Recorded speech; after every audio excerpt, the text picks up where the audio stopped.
Hey, yo. Hello? What is this? Oh my god. Hello, everybody. Good morning, good afternoon, good evening. Happy time zones. How's everybody doing today? I am doing okay, but actually, I don't know if you can hear it in my voice, but like just before I went live, I had a really huge freaking sneeze and it fucked up my throat. So I'm just like, this is gonna be a great start because yeah, I'm gonna be reading. So yeah, we're off to a great start. I'm here to support you and Pan as long as I can tonight. Thank you, Amlu. Thank you. Yeah. So right now, Pan is also streaming. She's streaming, I believe it's DBD with Wataru. And I was there for a little bit before I had to go lurk. Sneezing do get you sometimes. I know, right? But hi, Boyd. Hi. How are you today, my dear? Oh my god, how did the rest of Cult of the Lamb go? Because I was there for a little bit, but then I had to pass out. God damn it. Hi, Zawa Mama. Hi, Boyd. Hi. Ohayo gozaimasu. Oh my god, it is 11 in the morning. Jesus Christ. Hopefully this won't be a long ass stream, but we'll see. Because if I can finish the DLC within 3-4 hours, that'd be great. But you know how long it takes me to get through a visual novel, so that's why we had to start so early. So Hekato, that's why it's not at 10 at night. I might do a stream tonight. I don't know if it'll be in endurance today because I still want to play Raft, and I might play some Raft if this doesn't take forever, but we'll see how this goes. Nah, you need the rest. Congrats, you were not the first sacrifice. Hell yeah. Yeah, wasn't Maha the first sacrifice? Like, that was on your tweet, right? That he was? As long as I'm not the first, that's okay with me. You can sacrifice me now. Yeah, Maha won that title. Ayy, it wasn't me. See? You're already better than Nemu. Because Nemu sacrificed me first. So, see, Boyd is best daughter. But yes, today we're going to be playing some Our Life. And we're going to try to finish this Derek DLC because I really need to start working on the wedding DLC because, look, when I saw that tweet announcing that the beta was ready for the wedding night DLC, I was like, oh shit, I'm slacking. So I gotta get to work on that wedding DLC. I don't know if we'll do it tonight, but we gotta work on it ASAP. Because we need Derek Spies. Okay. All right, let me stop fucking around then. Let me switch over so we can see some of that Derek spice. So let me open up Our Life because I forget that it always takes me like 10 years. But let's switch over. And also let me get rid of the wings. Get that grind. I'ma try. But yeah, no, I think we'll probably have maybe one more Our Life stream this week, maybe. Because I want to get the wedding DLC done at least this week. Because, a bitch is worried if I leave it until next week, it might come out and, a bitch ain't prepared. So we'll see. All right. But yes, we have returned. We have returned to freaking Sunset Bird. Actually, I don't think we're in Sunset Bird right now. But yeah, no, we're back. We're back playing Our Life. It feels like 10 years. Like, goddamn. I don't know. I met a lot of people through Our Life, but I'm just like, damn, Our Life who? I'm kidding. I feel like Our Life will always have a special place in my heart, even after I finish playing it. So, see, I can be sentimental for like 10 seconds. All right, so enough with that mushy shit. Let's continue. I believe the last time actually, you know what? I believe the last time I played was with the DLC, but we're just gonna check just in case. Was it earlier this month? Was the last time I played? Geez, boss. All right. Pop off, Jamie. And Mama being wholesome. I know, right? Shut up, Boyd. I can be wholesome. All right. But yes, we are continuing with the Derek DLC. And I'm gonna get a lot of reading done. Or at least, we're gonna try to. Because watch, this will end up being like a 12-hour stream. Actually, no, it won't. I will try my damnedest to maybe make it within 6 hours, but we'll see. We'll see how it goes. And neglecting the game. This isn't about the game. All right, shut up, Famloot. Who are you and what did you do to Zela? What you mean? I can be wholesome. I can be nice. Also, if you record any of it, I will deny it and I will see you in court. All right, so I'm gonna take a sip of my tea and then we'll get started. Oh my god, my throat is so fucking up. Not the copium, Boyd. No, let's go. All right, let's get started. Since he was busy with that, you decided to return to your guest room. You considered freshening up by changing. Tapping your fingers on the top of the bag, you cycled through the options in your mind, but nothing felt right. Eventually, look at that man. Hold up. Look at him. Oh my god, look at this glow up. Hello?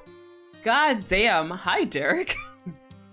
Like, Hove? Who? Baxter? Who? Look at those arms. Oh my goodness. God damn. Better to choke me with. I mean, what? Buff? Derek? Who you? If it's arms you want. Yes, Amulet? What? Zela? Yes, Boyd? What is it? What's wrong? Anyways. Eventually, you settled on using the bathroom and splashing some water on your— Why? Oh, that big sus. I said what I said. You can't hide from the truth, Boyd.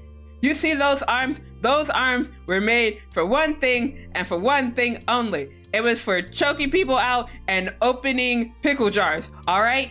Leave me alone and let me live my truth. Hugs. Nah, not hugs. What? What's up? All right, I think I will start from the beginning again. But eventually you settled on using the bathroom and splashing some water on your face instead. As you crossed the apartment, you peeked over at Derek. There was no way that you could know that what was being said, but he shot you an exaggerated thumbs up. You took that as a strong sign that all was going well. That was reassuring. You gave him a thumbs up back. There was a new pep in your step while you continued on your way to the bathroom. It wasn't very long before your visit was properly arranged. The calls were ended, and you were leaving the apartment behind. Derek hesitated at the door and tapped at his bottom lip. He was double-checking his mental list, but that too was resolved in short order. Slay, Queen. Why do you sound so unsure, Boyd? I want a Beal level bear hug from him. Ooh, I feel like, yeah, Beal would give a lot of good hugs. Who else would give a good hug? I feel like Asmo would also give a good hug, but like they would immediately ruin it by like touching your butt. So yeah, I think Asmo would also give good hugs. But also thank you for the lurk, Pan. And also let me make sure you get your sniffer, okay? All right, everyone ready? Or at least for Pan. Okay, ready? Oh god.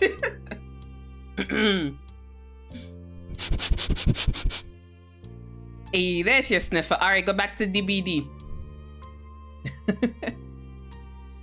Zela on one screen, Pan on another. This is getting Inception-y. Hey. Damn it. Lol, that was so rude. You speak your truth, Eli. That was intense. That was some intense sniff. Yeah, I gotta make sure Pan can hear it. The sniffer is important. We cannot ignore the sniffer. Also, Bella, thank you for contributing to the spicy news. Thank you. Oh, also Elias, thank you as well for contributing to the spicy news. Thank you. All right, but yes, we are continuing with some Our Life. Hopefully this won't become an endurance stream, but you know how long it takes me, so this might end up being an endurance stream. So yeah, strap the fuck in, everybody. Have fun. All right, so let's continue reading, shall we? You both stepped out into the hall, and this time he remembered to lock the door before he dashed down the hall. I'm into spice and nudes. It seems like a good deal. But is it though? I'm not ready. I'm gonna die. I haven't even bought the damn noodles yet, guys. We are in trouble. Strapped in and prepared. Let's freaking go, Bellos. Oh goodness, I'm a little worried, but I don't think we're even halfway there yet. So I think I'm good. Phew. I think I'm safe. Hopefully. We'll see though. I believe in you guys, but also I don't want to believe in you guys. At least when it comes to this challenge, I don't want to believe in you guys.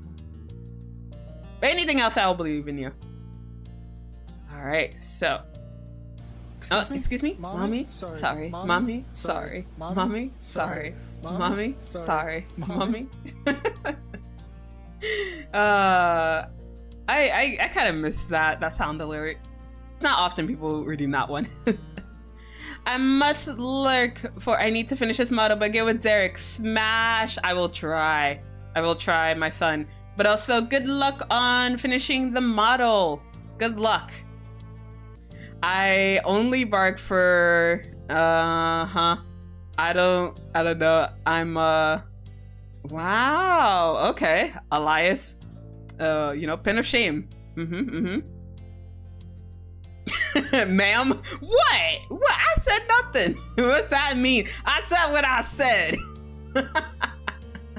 I said what I said. I tried all. Yeah, you tried to get me to read that, huh? I'm not that fucking dumb. The only way you'll get me to bark is if you get that one-liner, so fucking fight me. Sips tea. Excuse me, Amulet. What you mean? No, you know what? Wait, now that I've finished shouting out Elias, I need to shout out one more person.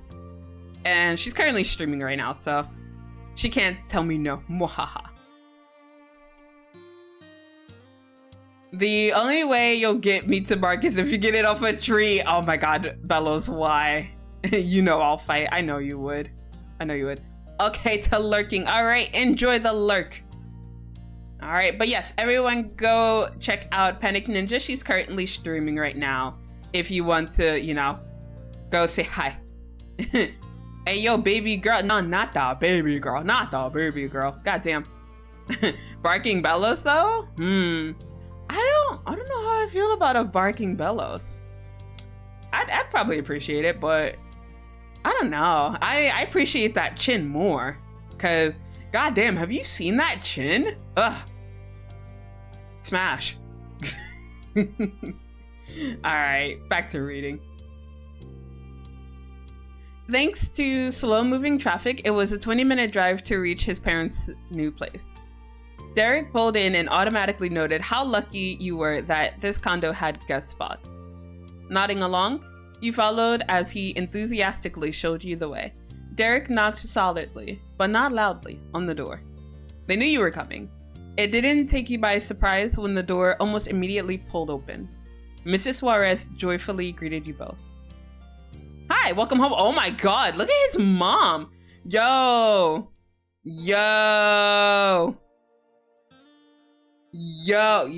Moms, hello, goddamn. I think I might have a thing for moms. God damn. Phew. Hot in here, is it just me, chat? God damn. Oh, phew. Okay. Excuse me? Mommy? Sorry. Mommy? Sorry. Mommy? Sorry. Mommy? Sorry. Mommy? Yes. She's looking good, like 9 years later. I know, right? Like when she first appeared, I was just like, oh, okay, hi mom. But like now that I see her again 9 years later, I'm just like, hello, mother. God damn. Hi. But yeah, no, she looks good. She looks good.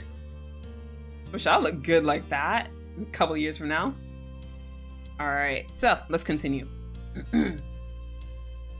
Hi, welcome home. Without a second thought, she wrapped her eldest into her arms. Derek gladly hugged her back with the same vigor. Hey, Mom. Good to see you. It's so good to see you, and Jamie too. She ushered you two inside, and you got your first look around. The Suarezes had moved there a couple years ago, but you'd never got in to visit until now. It was still just as homey and comfortable as their old apartment, When you traveled further inside, you spotted Mr. Suarez sitting at the kitchen table with a chill drink. He took a slow, drawn-out sip. And then he placed the cup down and got up to join everyone else. He stood in front of you like you were a newly arrived audience, pointed at his wife, and tattled. I mean, that looks good too. I don't think I would smash, but you know, that looks good too. I mean, our moms are growing great. I mean, our moms still look good. I don't know what you mean, Hamlet. That looks aged. Yeah, that does look like the years have not been kind to him. No, wait, no, that just sounds rude. You guys know what I mean. Well, yeah, no, I'm just gonna shut up before I keep putting my foot in my mouth. Mom made me promise not to get the door. She wanted to be the one to answer. Mrs. Suarez was unapologetic and owned up to her actions entirely. She went over to her husband and soothingly rubbed his back. Thank you. Thanks for being such a good sport about it. Of course, but I get to have my greeting now. Doing exactly as he promised, Mr. Suarez turned from his wife to you and Derek, the two guests in his home. He pushed his glasses higher up his nose. Hello, kids. I'm happy you came early. I couldn't ask for better visitors. Oh my gosh, you're both looking wonderful. And you know what? I'm gonna hug them. Guys, we're gonna be family soon, okay? Like, we're gonna be in-laws, okay? Just give me a hug. Our moms are thriving though.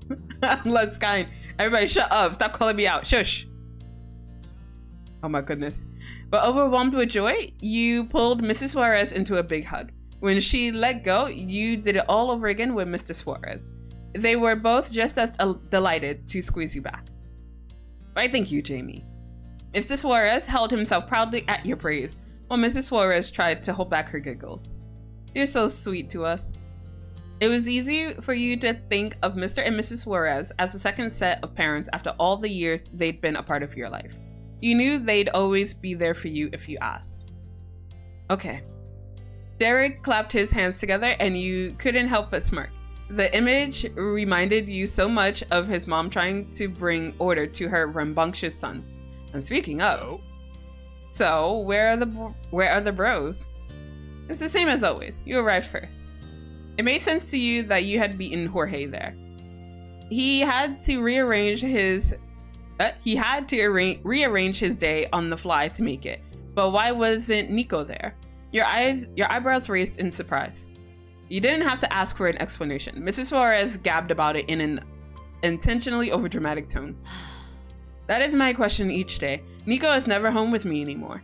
Now that school's out, he travels into the city as soon as he gets up and only comes back in the evening for dinner. A mother's gloom over her baby growing up was given its silver lining by the father. Yes. He's independent. Yo, it's okay. As long as Nico is far away from me as possible, it is fine. Like, I don't care for Nico. Like, but like I've heard he's gotten better, but nah, I don't care. Hey, the silver lining is Nico isn't around. So freaking true, Amlet. This is facts. You were speaking nothing but the facts, ma'am. Oh, goodness. I can't. Oh, it's noon. All right. Good afternoon, everybody, because it's now noon where I am. He is usually, but... Mrs. Suarez held her cell phone up and her lips curled into a mischievous grin. She added with a wink when she shifted her attention to you. I might have sent a text that you two were coming by. I'm sure that'll get his attention. He'll get his butt back here sooner rather than later for a change. Right.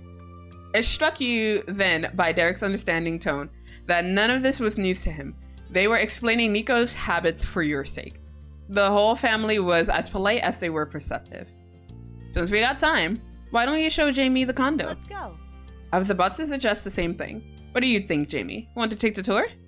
Your gaze traveled between the mother and son duo.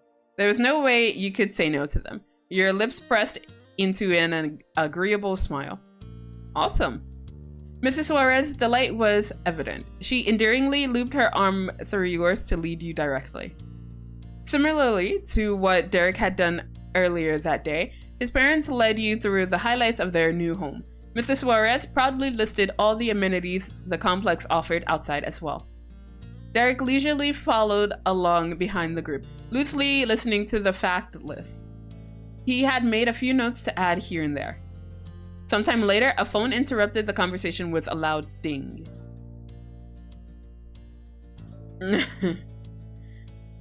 Oh, sorry, that's me. He partially shifted the phone out of his loose pocket and checked for any important news. He beamed victoriously and let his phone slide back into the depths. Nice. Jorge's here. And with good timing, the tour was complete. Let us go meet Junior. The current group left the hall behind and crowded back into the living room, ready for the party to grow in size. As you got there, you heard a firm and even-placed string of knocks on the door. Mr. Suarez eagerly shouted over the sound. My turn! All right. Fair is fair. Cheerily, Mr. Suarez jaunted off and swung the door wide open, knowing that his middle son was on the other side. And there he was. Although Jorge Jr. Suarez was hardly a junior anymore. I mean, he doesn't look bad. I don't know. I still get the image of, like, you know, middle child syndrome from him, but that's okay. He's still rocking it. I still tolerate him. Also, Maha, mwah, welcome in, my son. And Hotaru, hi, mwah, you get a kiss as well. Hey, yo, 40 kisses, let's freaking go. Hey, but make yourself comfortable, you two.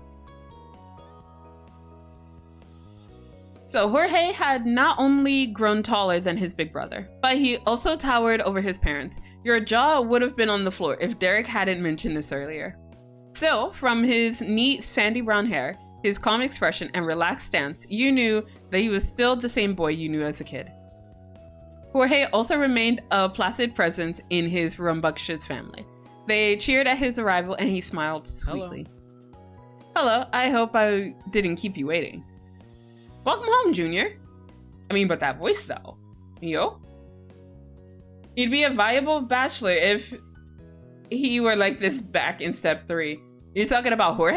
I mean, why not? Don't worry about that. No, don't worry about that. You didn't take long at all. Derek struck when Jorge was distracted by their parents. He hooked an arm around his brother's neck and pulled him close. Jorge hugged Derek to his side.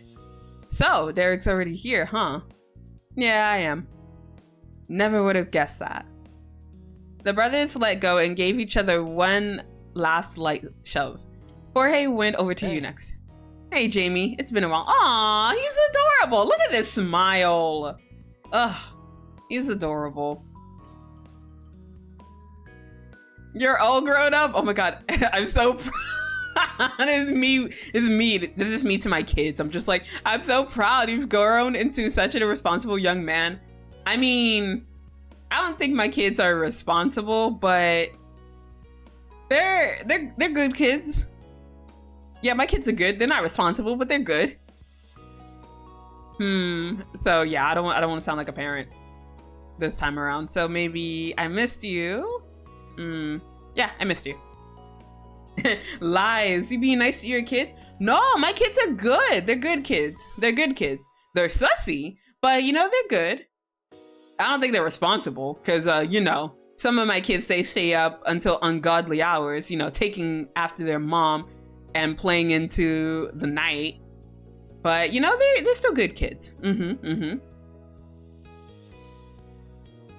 But I missed you. And oh my god, just have him on the notes be like, boop. Boop. Oh my god, and he blushed too. Ah, fuck, I forgot. Was this a blushing Jamie? Was this a direct Jamie? I don't remember. Yeah, good kids indeed, Uwu. Yeah, Boyd is a good kid. Not responsible, but she's good. Oh, those kids. Yeah, what other kids were you thinking about, Amulet? You're talking about the students that I teach? Nah, I can't talk about those kids. You flashed a teasing grin as you pulled back. Jorge wrinkled his nose in an attempt to get rid of the lingering feeling. Yeah, okay, I missed you too. You notice the remaining rigidness lift from Jorge's frame. My bad. Yeah, I can't talk about those other kids, Amlut. Stop getting me in trouble. Bob is already putting me back on the list, okay? I'm trying to get off the list again, okay? Please. I'm responsible. X to doubt, Boyd. What you mean? He snagged a drink from the kitchen and settled in. He was joined there by the others, and he recounted his day so far. Eventually, you all heard the distinct sound of the doorknob jiggling and then turning. No knocking was required for this one. There was only one person it could be. The last to arrive for the gathering and the last to have been born, Nicholas. The door popped open with a swish, and you saw that you were undeniably right. Ugh, freaking Nicholas. He hasn't even been on the screen yet, and I'm just annoyed. I'm just like, you're ruining the good vibes that we have going so far, Nicholas. Why are you here? Like, bro. I mean, like, I know it's a family thing, but still though, ugh. It's the boy. It is the boy. Here comes the boy. Oh my god, I don't like it. It's my fault, Bob. Exactly. See, pay attention, Bob. Bob, please take notes. It is Amlut. It was Nico, but his appearance had your brows pinching. He was extremely different, yet simultaneously so similar to the tiny 6-year-old you had first met him as. I mean, the fit is very interesting, very colorful. But like the hairpins and everything, it just reminds me, yes, I'm still dealing with like the same 6-year-old from before. I guess the only thing he hasn't said yet was Derek's back, okay? If he says Derek's back, I'm just gonna die. It's gonna die inside. Somehow, his hair managed to be even wilder than when he was an elementary school kid. But besides that, he'd become a young man despite continuing to be a baby in your mind's eye. He was sporting a colorful rainbow romper that was fashionable as it was functional, as well as his iconic hair clips to round out the mix of old and new. Nicholas is back. I mean, it's revenge. Nicholas is back. With a roll of his eyes, Nicholas animatedly gestured and held his arms out. You bit back in an amused laugh. No shit, I live here. That's not news. Hey, yo, and the little kid is cursing? Excuse me, sir. News is that Derek and Jamie are back. All right, at least we didn't get a line that said Derek's back. I'm happy. He bounced over and managed to securely lock himself around his big brother's wide chest. Derek wrapped an arm around his brother's shoulders in response. Derek ruffled Nico's long, thick hair before letting him go. It was sweet that the gesture of affection between them hadn't changed, though Derek didn't have to lean down to do it anymore. Hello, son. Thank you for coming. Walking by, Nicholas gave a short wave to his parents and then elbowed Jorge chummily as his hello. Jorge teasingly retaliated with a poke to his little brother's side. Finally, Nicholas stopped in front of you. Hey, Jamie. Welcome back to Casa Suarez. You can't be that big. That's illegal. It's gonna be me whenever I meet my kids and they're just like tall as shit. I'm like, what? How are you taller than mom? That's illegal. Actually, no. Like, I'm pretty short, so like any of my kids could probably like be taller than me. Actually, I don't think I've asked my kids. How tall are you?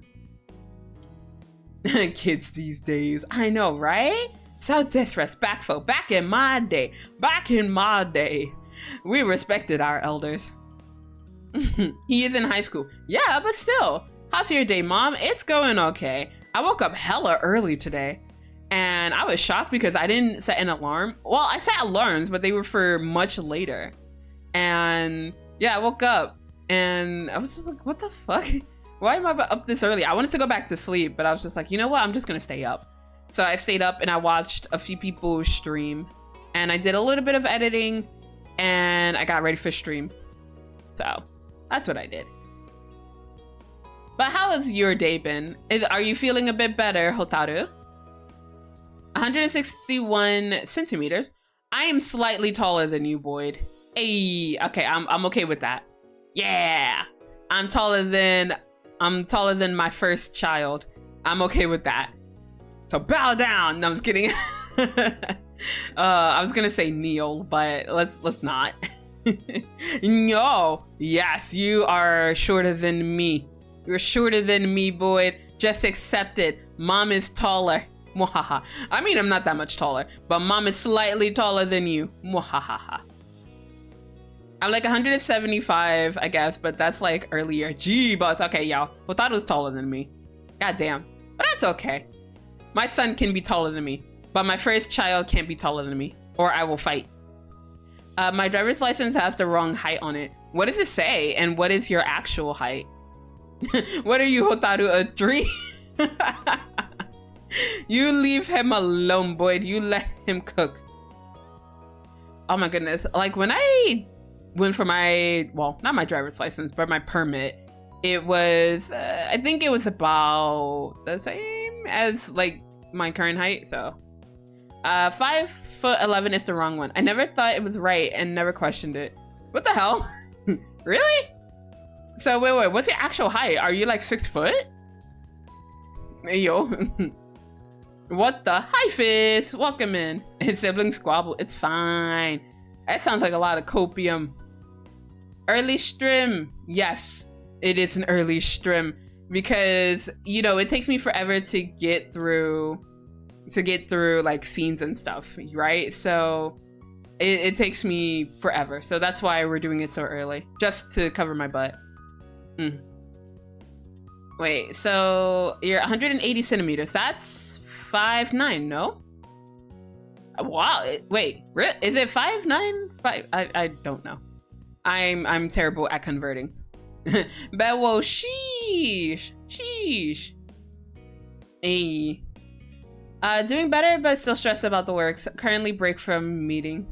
Wait. You're working right now? Wait, what are you doing here? If you're working, don't tune into my streams, or else I'll get you in trouble.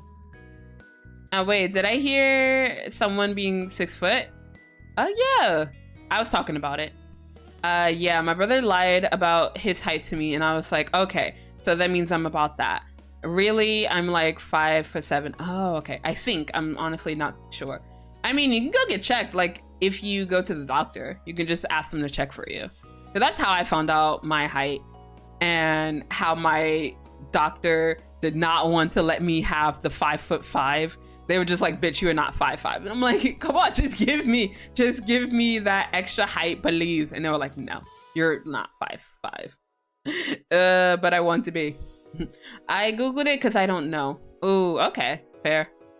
Yeah, totally don't watch Zela streams when working. Like, whoever does that? So irresponsible. I know, right? Like, none of my mods do that, right? Oh my god.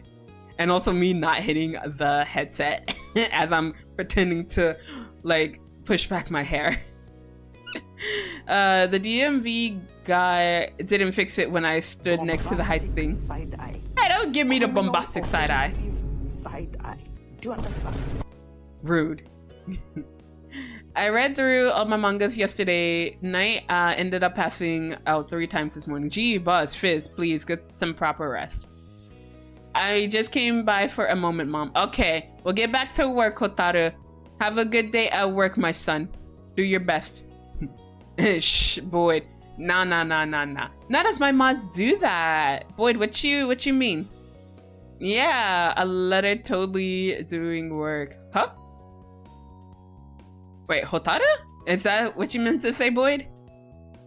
Amlet. Oh, okay. Wait. Did it just autocorrect to a letter? Oh my god, is that gonna be Amlet's new name? Oh. I can't type sh. Yeah, I can see that, ma'am. Oh my goodness. I'm gonna give you like typewriting classes. I'm gonna sign you up for that, Boyd. I still have time. Yeah, but don't push it. Don't push it, my son. Do I need to add it to my list of names? Nah. Because I think it's probably a one-off thing. Yeah, my tablet can't tabling. Oh my god, Boyd, please. Please, Boyd. I can't. Alright, let's see. It's my sweet baby boy. Nah, Nicholas was not my sweet baby boy. I wanted to strangle the shit out of him. Nah, I'll go with the first one that I came up to. You can't be that big, that's illegal. And I'm gonna pinch his cheek because he's still a brat. He's still a little kid to me. Brain with me, Zela. Nah, I can't do that. I'm too small brain for that. No, thank you. Turn back into a little thing right now. Nicholas howled at your teasing. You let go and he crossed his arms. The law has no power over me. Neither do you. He reached over with both hands and playfully pinched both of your cheeks. You willingly accepted your grim fate. Nico loved to mimic people after all. Now the whole Suarez family, plus you, was together again. Mr. Suarez admiringly looked at his wife and then his sons. He securely hooked his fingers into his belt loop. That's good. This is very good, yes. I wonder if everyone here will be coming back tomorrow as well. Of course, Dad. Jamie and I are gonna be here for sure. I might manage to work it into my busy schedule. What do you think? Also, while we're talking about tomorrow, that reminds me. I wanted to ask if it'd be alright for Mr. Holden to join us for Father's Day. It could be a joint party with us and Jamie's family. Oh, Cliff? That would be quite an event. Oh, Daddy Holden, yes please. Let's bring back Daddy. I mean, Mr. Holden. I'd be happy to have the company. I figured. Yeah, I figured, but I wanted to ask first. We'll invite him when we go down to Jamie's neighborhood later. You breathe a quiet sigh of relief. The last thing you wanted was to disrupt Father's Day for Mrs. Flores. You were grateful that the potential change of plans was well received. I already can't wait for tomorrow. Wonderful. Superb. That's exactly what I wanted for the day. Well... Uh-huh, and... Oh shit, are we gonna tell them now that we've been engaged? Oh shit, okay, let's go. You're gonna have to be Zela's brain, Boyd. Nah, all my kids and I, we share like one brain cell. What you mean? Shut up, Hamlet. If she has to be my brains, we're doomed because it's my brain too. And I said what I said. You curiously peeked at Derek and watched him shift his feet oddly. A tingle of excitement started coming off of him, and you realized what he had in mind. Since we're here, Jamie and I have got to tell you something. Ah, you're in a relationship? Shit! Yo, are we that fucking obvious? Bruh, we didn't even say anything yet. What the shit? He already knew. Dad! Shit, like, is Derek that much of an open fucking book? He's just like, yeah, I know. You two ain't banging yet, but I know. Is that wrong? Shit. What? Is that wrong? Were we not aware of what Derek felt about Jamie? Mrs. Suarez groaned loudly and hid her face in the palms of her hands. Jorge put his hands on his hips, giving his dad a hard look. Maybe, maybe not. We have no idea. Don't steal their thunder before they've said anything. Shit. Damn. Can he predict my future too? Nah, I don't think he's that good. Boyd, I'm sorry. He's right, Gregorio. Let them talk. Mr. Suarez stroked his beard thoughtfully. Ooh, sorry, kids. Go on. Derek, please keep going. What did you want to say? Okay. Yes, forget I said a word. My lips are sealed. Derek shot you a look that was both apologetic and encouraging. He turned back to the waiting eyes of his family and scratched his cheek. Well, Dad was right, in a way. His cryptic pause made his family quickly fall silent. Derek's grin widened teasingly. Oh shit, damn, which one do I do? Oh my goodness.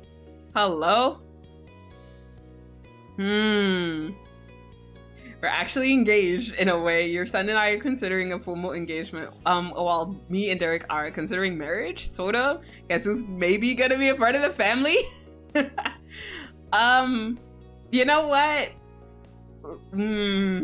I'll do the first one. We're actually engaged in a way. God damn. Ta-da! God damn it. Just be like, hey, surprise, we're engaged. Ah, goodness. Oh my god, the Derek, I didn't read title. What? Oh, you're talking about the title for the stream? Yeah. The stream doesn't end until we finish the DLC. Stunned to silence by that revelation, the Suarez family stared at you both. Right. Here's the deal. Almost a decade ago, Jamie and I promised that we'd get married if we were single in 10 years. That deadline is the end of the summer. And we're both single. So we're double checking our compatibility before we might have to tie the knot. Contractual obligations and all that. You know how it goes. You shyly nodded along with his explanation. It was funny how different the concept of a decade was in the mind of a 13-year-old to a 23-year-old. The bewildered Suarez family continued to gawk. The first sign of life you spotted was Mr. Suarez slowly scrunching his face. Why? Why not simply be together? That is what you want, isn't Mrs. Suarez softly swatted her husband's arm. No more. Oh, let them be. When she glanced over at you and Derek, she instead clapped with genuine cheer. If that is the plan, I wish you all the luck in the world. It's okay, Zela, you can do it. I'm glad you believe. Thank you. Yes, if you are happy, then we are happy. Confusion morphed into support as much from one parent as the other. Jorge, however, was amused by the entire situation. He put the palm of his hand to his forehead. What? 10 years ago? You asked Jamie to marry you when you were 13? Well, sort of. It had conditions and a long timeline. But hey, I never said I was the one who came up with the whole thing. You didn't have to. Who else would have put that together? Oof, not the call out. With a laugh, Derek surrendered. Jorge crossed his arms, wearing a pleased smirk. You've got it. Yeah, all right. You got me. You're right about all of it. Well, I hope your well-laid plan works out. Me too. And thanks, Jorge. Actually, thanks everyone for not freaking out. Oh shit, Derek's on Team Petalcliff now, sorry. Nah, I can't tear him away from his family like that. As much as I would like him to be Team Petalcliff, he cannot be Team Petalcliff. He will be Team Suarez forever. I promise to do my best by Derek, cross my heart. I'm glad my potential fiance comes with good in-laws. I mean, this one is true though.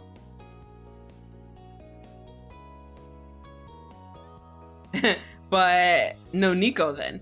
I mean, look, you can't have it entirely perfect, okay? We have to accept him for who he is and what his family is like. It's okay. Placing a hand over her heart, Mrs. Suarez glanced at her husband. He matched her tender smile. Thank you. We're grateful to have you. We couldn't have dreamed of someone better suited for our Derek. Derek rubbed the back of his neck out of embarrassment, but you caught him peeking at you still. You wondered how you won the romance lottery. Breathing steadier now that the hard part was over, it suddenly struck you that someone had been uncharacteristically quiet. Oh my god, Nico, are you jealous? Are you mad? Are you angry that I'm going to be marrying your brother? Because if so, you're gonna have to fucking get over it, okay? Most relationships gotta deal with the in-laws. This one's about the siblings, I know. Ugh. The audience had only consisted of 3 out of the 4 members of Derek's family. Nicholas had nothing to say, or nothing he was willing to mention out loud. Alright, you got a problem? You got a problem? Let's go, kid, let's go. Before you could pass that observation on to Derek, his subdued expression showed that he was aware. That actually didn't surprise you. He was never one to ignore his little brother. Nicholas hung behind the crowd. Derek maintained eye contact with him. Since there was nowhere to hide, Nicholas plastered a smile on his face. But he still wouldn't speak. Derek was equally silent. There was something there, and he wasn't going to open that can of worms in front of everyone. He looked over and held your gaze instead, his joyful excitement reignited. You followed Derek's lead and allowed yourself to be happy. There would be plenty of opportunities later to talk everything out with Nicholas. The rest of Derek's family continued to voice their sincere encouragement of your relationship before letting the conversation calm down and shift. Things returned to the usual comfort you enjoyed when you were with the Suarezes. Mr. and Mrs. Suarez provided lunch. It was nice for the whole family to be sitting at one busy table. But afterwards, Derek announced that you two should hit the road. I'm gonna get going too. I still got a class later. Are you serious? We've barely done anything. Sorry, Nico. We gotta take the trip out to Sunset Bird before it gets any later. Fine. Me, you, and Jorge are doing something together and not the Father's Day thing, okay? Something that's gonna be fun with just us. Sighing affectionately, Mrs. Suarez shared a look with her snickering husband. Nicholas was going through the iconic parents are uncool teen phase. Don't worry, I made sure to have that whole day free. I promised to come over early. Derek tilted his head towards you, silently asking your opinion before agreeing to anything. Uh-huh, we can do that? Ooh, Derek chuckled fondly at your flustered response. I swear. Cool, got that? We'll both be there, count on it. I feel like Nicholas was actually just trying to like say, no, I don't want Jamie to be there. Like he didn't say it, but I could feel it. Okay, Mom, I need to go now. Have a nice stream. Okay, Hotaru. Thank you for stopping by. Good luck at work, my dear. But yeah, no, I feel like Nicholas is just trying to like say, no, read the freaking room. I don't want Jamie there. I want it to be us, just us bros. Damn, so sus of the boy. I mean, why not? Because like he hasn't changed, okay? This is still the brat that we knew like 10 years ago, okay? Oh my goodness. So we can do whatever Nico wants in the afternoon, and then it'll be Dad's pick in the evening. All right, see you then. And with that settled, everyone exchanged their goodbyes and see you soon. You and Derek left in good spirits. You hopped back into his car, already eager for home. Sunset Bird was waiting for you. During the drive, you sent off a text to let your moms know that you were coming by soon. They knew you were arriving today, but they had no idea when you were going to be free to come see them. And we're gonna surprise him. Surprise! The corners of your mouth curled mischievously. You had a good feeling that he'd be home this afternoon. Coming to himself, Derek sped down the highway. The city's skyscrapers were far behind you in the distance, and there was nothing but rolling hills of green. It was strange to be sitting shotgun with Derek after all the years of your friendship being trapped in the long distance zone. But at the same time, it also wasn't. What was arguably stranger was how his presence affected you. Having him there by your side was the most normal thing in the world to you. Soon enough, you began to recognize the landmarks dotting the way to your hometown. Excitement buzzed under your skin. You were ready to get back home. I felt sleepy again. Go to bed. Go to bed, Fees. Go sleep. Derek has a lot of siblings. He has 2 brothers. So I don't know if you saw them earlier, but there's Jorge and there's Nicolas. So 2 siblings. But what about you, chat? How many siblings do you have? I have too many. Too many. Damn, I have 2 sisters. Ooh, I have... God damn, how many? I always fuck up the count because I always tend to count myself whenever I talk about my siblings. But I have 4 sisters and 2 brothers. And like every time I want to say like 5 sisters, but it's like, it's me. So like I'm the 5th one. So yeah, no, I have 4 sisters and 2 brothers. So yeah, I have, well, a total of it's a total of 7 kids in my family. Hey, 5? Oh my God, no. I have 4 sisters. But yeah, Bah, that's crazy. I know, right? And I am the second youngest, if you can believe it. Oh my goodness. Bro. Yeah. So, yeah. There are 7 kids in my parents' family. Yeah. Little baby Zela. Shut the fuck up, Hamlet. You shut up.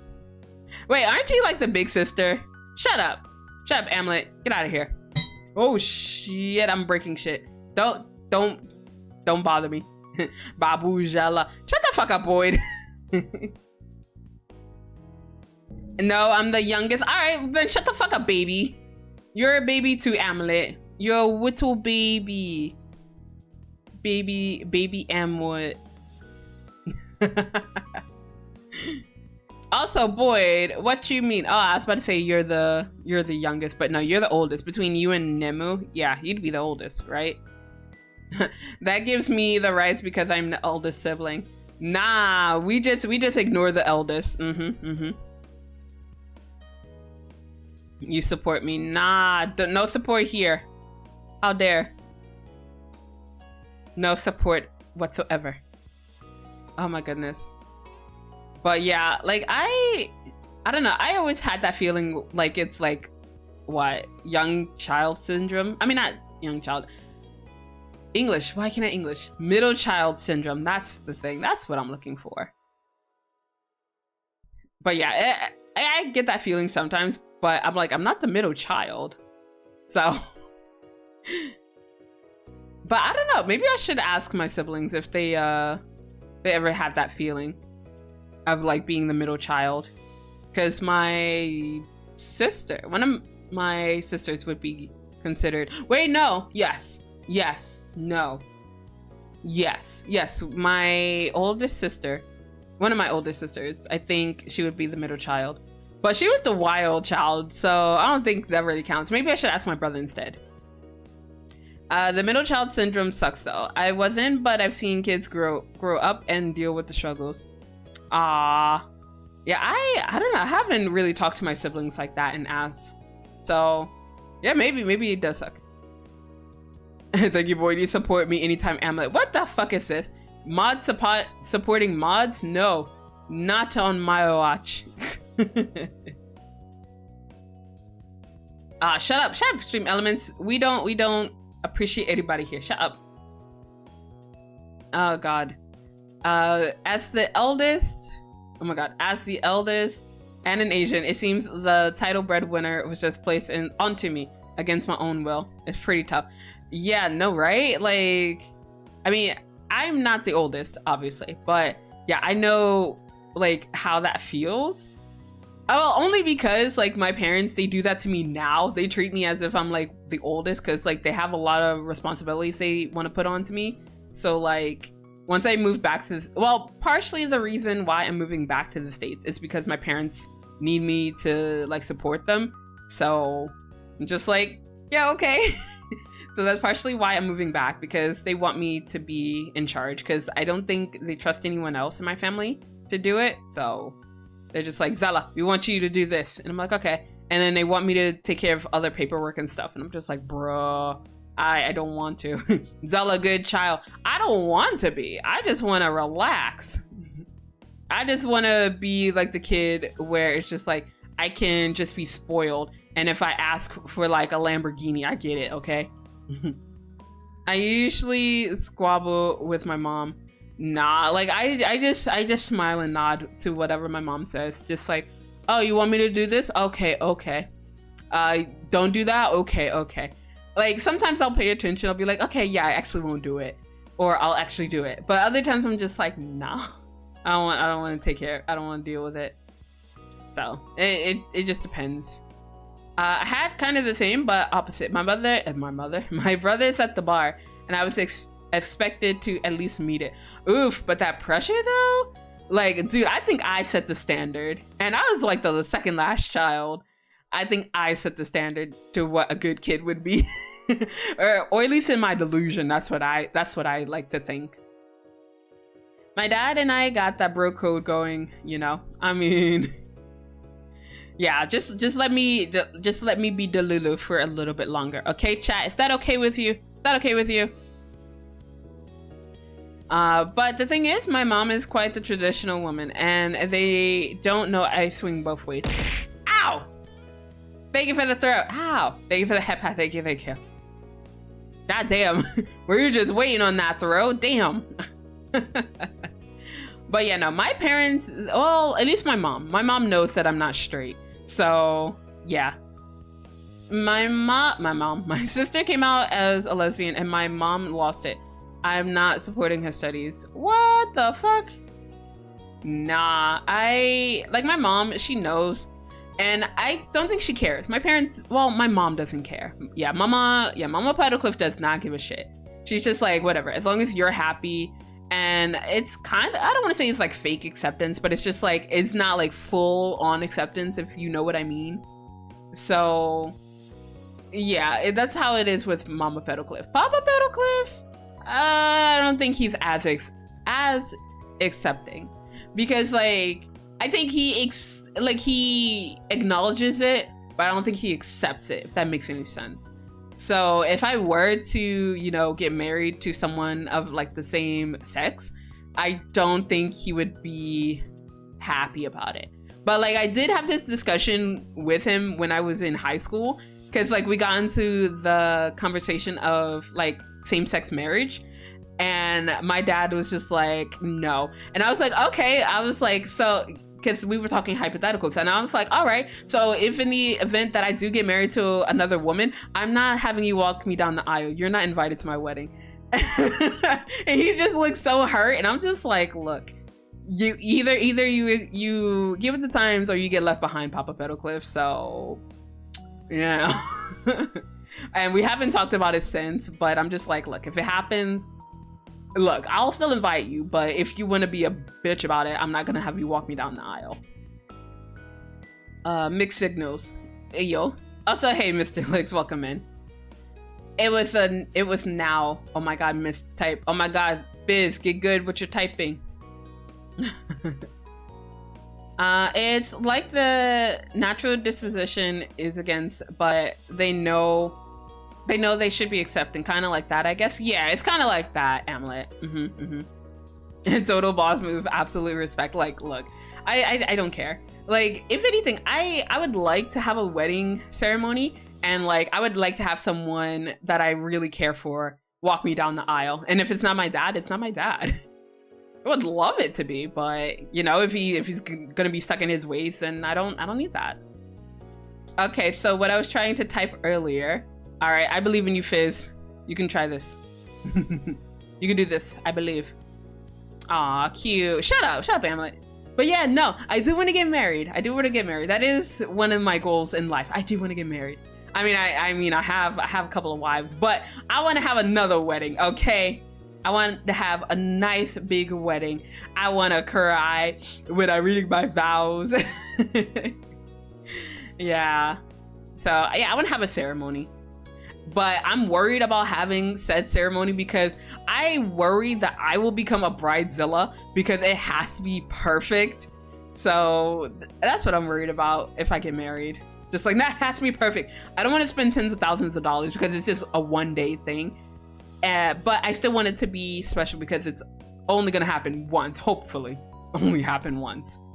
So my mom decided to stop supporting my sister because she came out. And now I'm the one paying for her studies, and she's in high school now.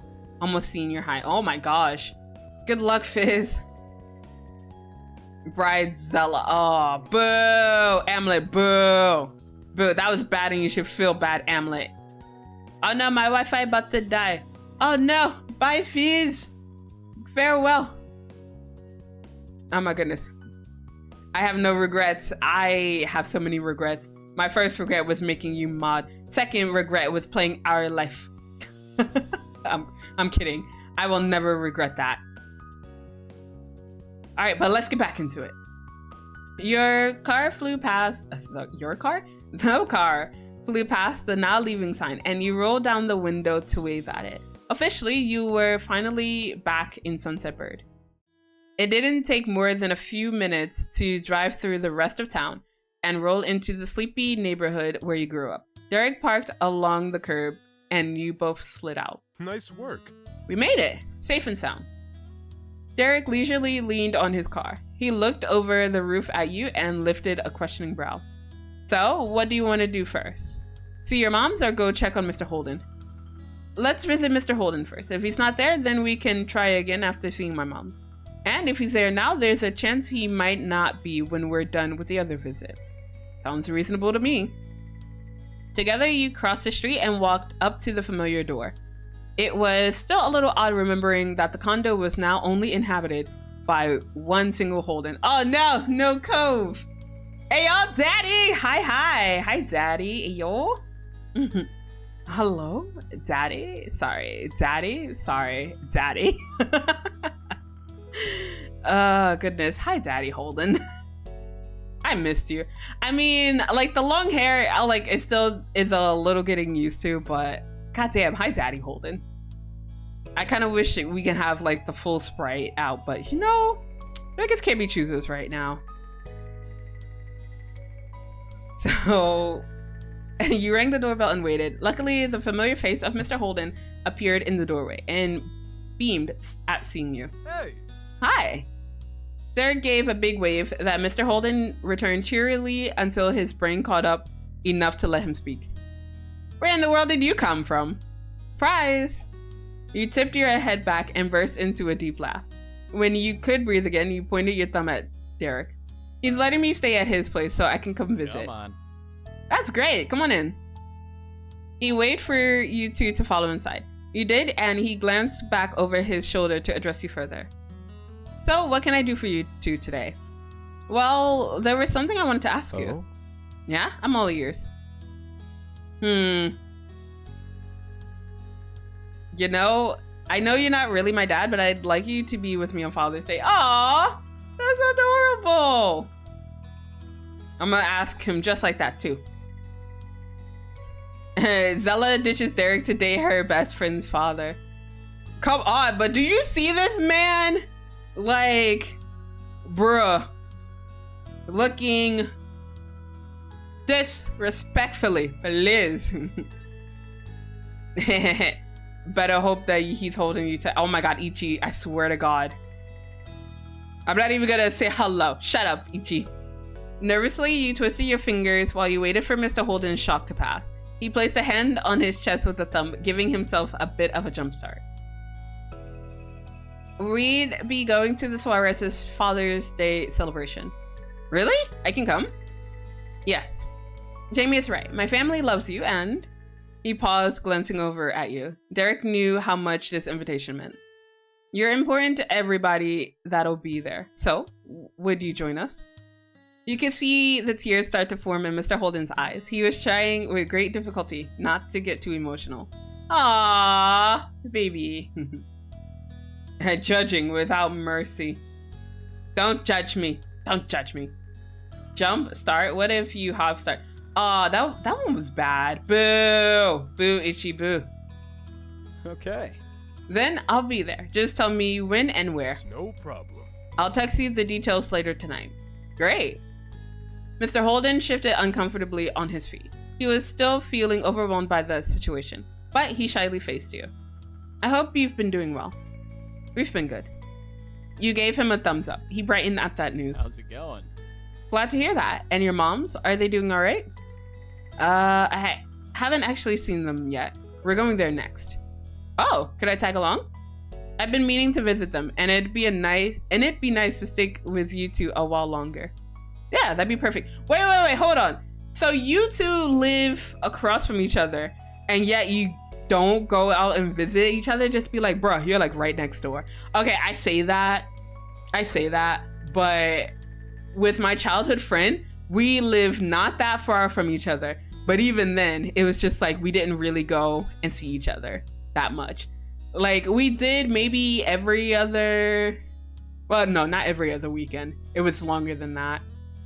I think every 3 weeks or so we saw each other. But like we lived really freaking close. So yeah, I can't even talk shit about him not visiting our moms when they live close together. So It's meant to be bad, so therefore I'm doing my job. Ugh. Stop doing your job.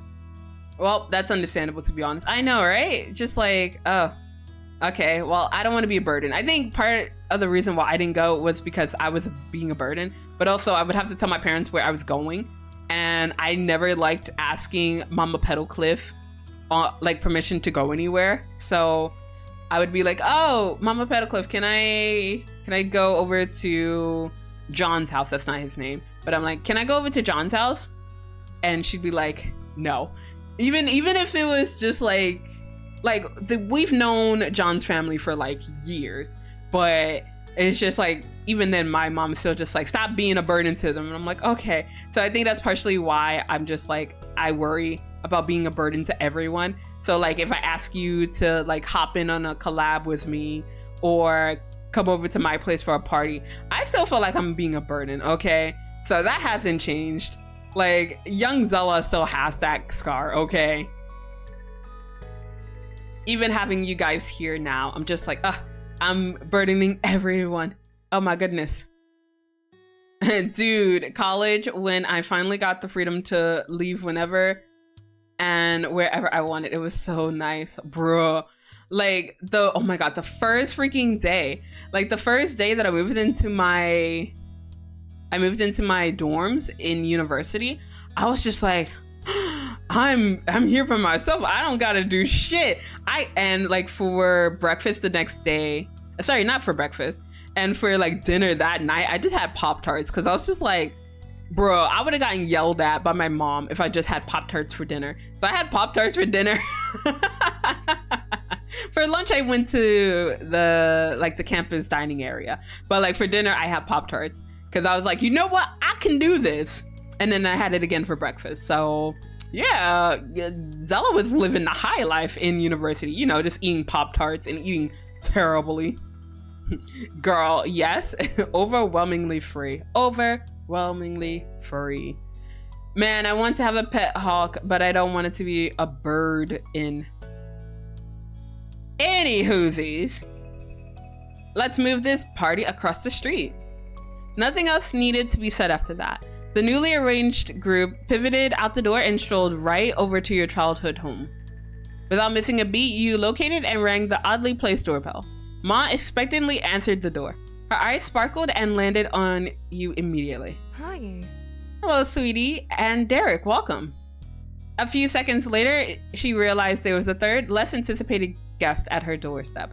She tried biting back her giggles with little success. Oh, and hello to you, stranger. Hey, I mean, it's a two-way street. Like, you could have just gone over there and said hi too, ma'am. Hey there, the kid swung by and I thought I'd visit too. What a lovely surprise. Come in, come in. Ma stepped inside, grinning widely. She held the door all the way open so everyone could hurry through. Heya! Heyo, it's our mums. Mom's voice rang out from the hall right before she appeared physically in front of you. She excitedly stopped at her wife's side. Nice. Woo! What a great crowd. I'm just happy to be there. Like, bruh.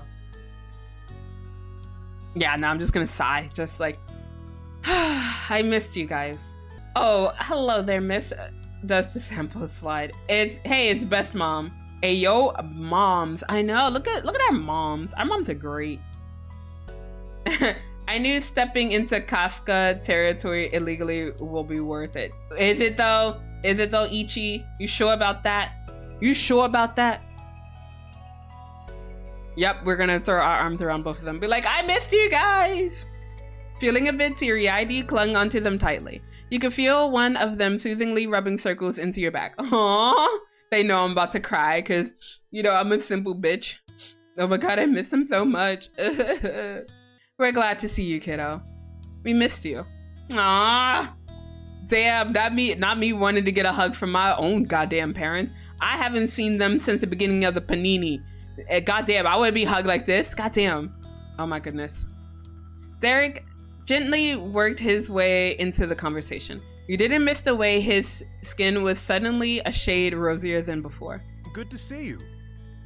Thanks, Mrs. and Mrs. Petalcliff, for letting me come by too. It's nice to see you again. You're fantastic. You don't need to thank us for that. You can come over anytime. You're an excellent guest. That's fantastic. Yes, and we need to thank you for giving our Jamie a place to stay. Now we'll get to visit with her even more this summer. They shared a knowing look in their eyes alight. They had to be thinking of their big anniversary later in the season. You'd be coming back to Sunset Bird for that. You didn't mind all the traveling. It was worth it. Good point. Happy almost anniversary. Thank you. That's gonna be a night to remember, I'm sure. I bet. We're going to have a nice little shindig at the Cypress. But what's shaking? You've been busy, huh? There was certainly a lot going on in your and Derek's life. You had an inkling of what was once again coming to mind first for Derek. Ah, shit. He's just like, shit, we're gonna have to tell them about our engagement, aren't we? And I'm like, all right, well, I'll do it for you. Don't worry about it. I got this. El Panini. Shut up, EG. But his body went stiff, and it was obvious that for once he was struggling to find what to say. Understandably, Derek wasn't as confident in front of He wasn't as confident in front of your family as he was with his own. He knew with his own family that he'd be supported unconditionally. But here there was an underlying fear that he might not be good enough for this audience. Aw, don't worry. I think they'll be okay. You'll be okay. Don't worry about it. Yeah, I'll do it. I'll break the news myself. Don't worry, Derek. You wanted Derek to know without a doubt that you weren't the only one here that adored him. Stepping forward, you felt your heartbeat skip. Yes, we have. I'm engaged with strings, bruh. The truth is that Derek and I kind of made a deal to get married, bro. Well, the Suarez family and Petalcliff family might unite in marriage if the arrangements are suitable. What the fuck? Busy is the word. Derek and I might get married at the end of this summer. Jesus, fuck. Okay, you know what? That one. Well, he has the right to be confident, unlike when we introduced the Oreo man. Look, but that was his fault, okay? No one told him to go ditch me for like 5 years and then come back, okay? That was on him. But you see this man? He's adorable. He deserves to be here. Your face hurt from how wide you were grinning, but you couldn't stop it if you tried. You shrugged. I know it's a shock, but please trust us. The news had everyone's jaws hitting the floor. You swore you could have heard a pin drop. It went that quiet. Derek tried to elaborate. You knew he was attempting to remain upbeat, but his voice came out awkward. He's like, you see,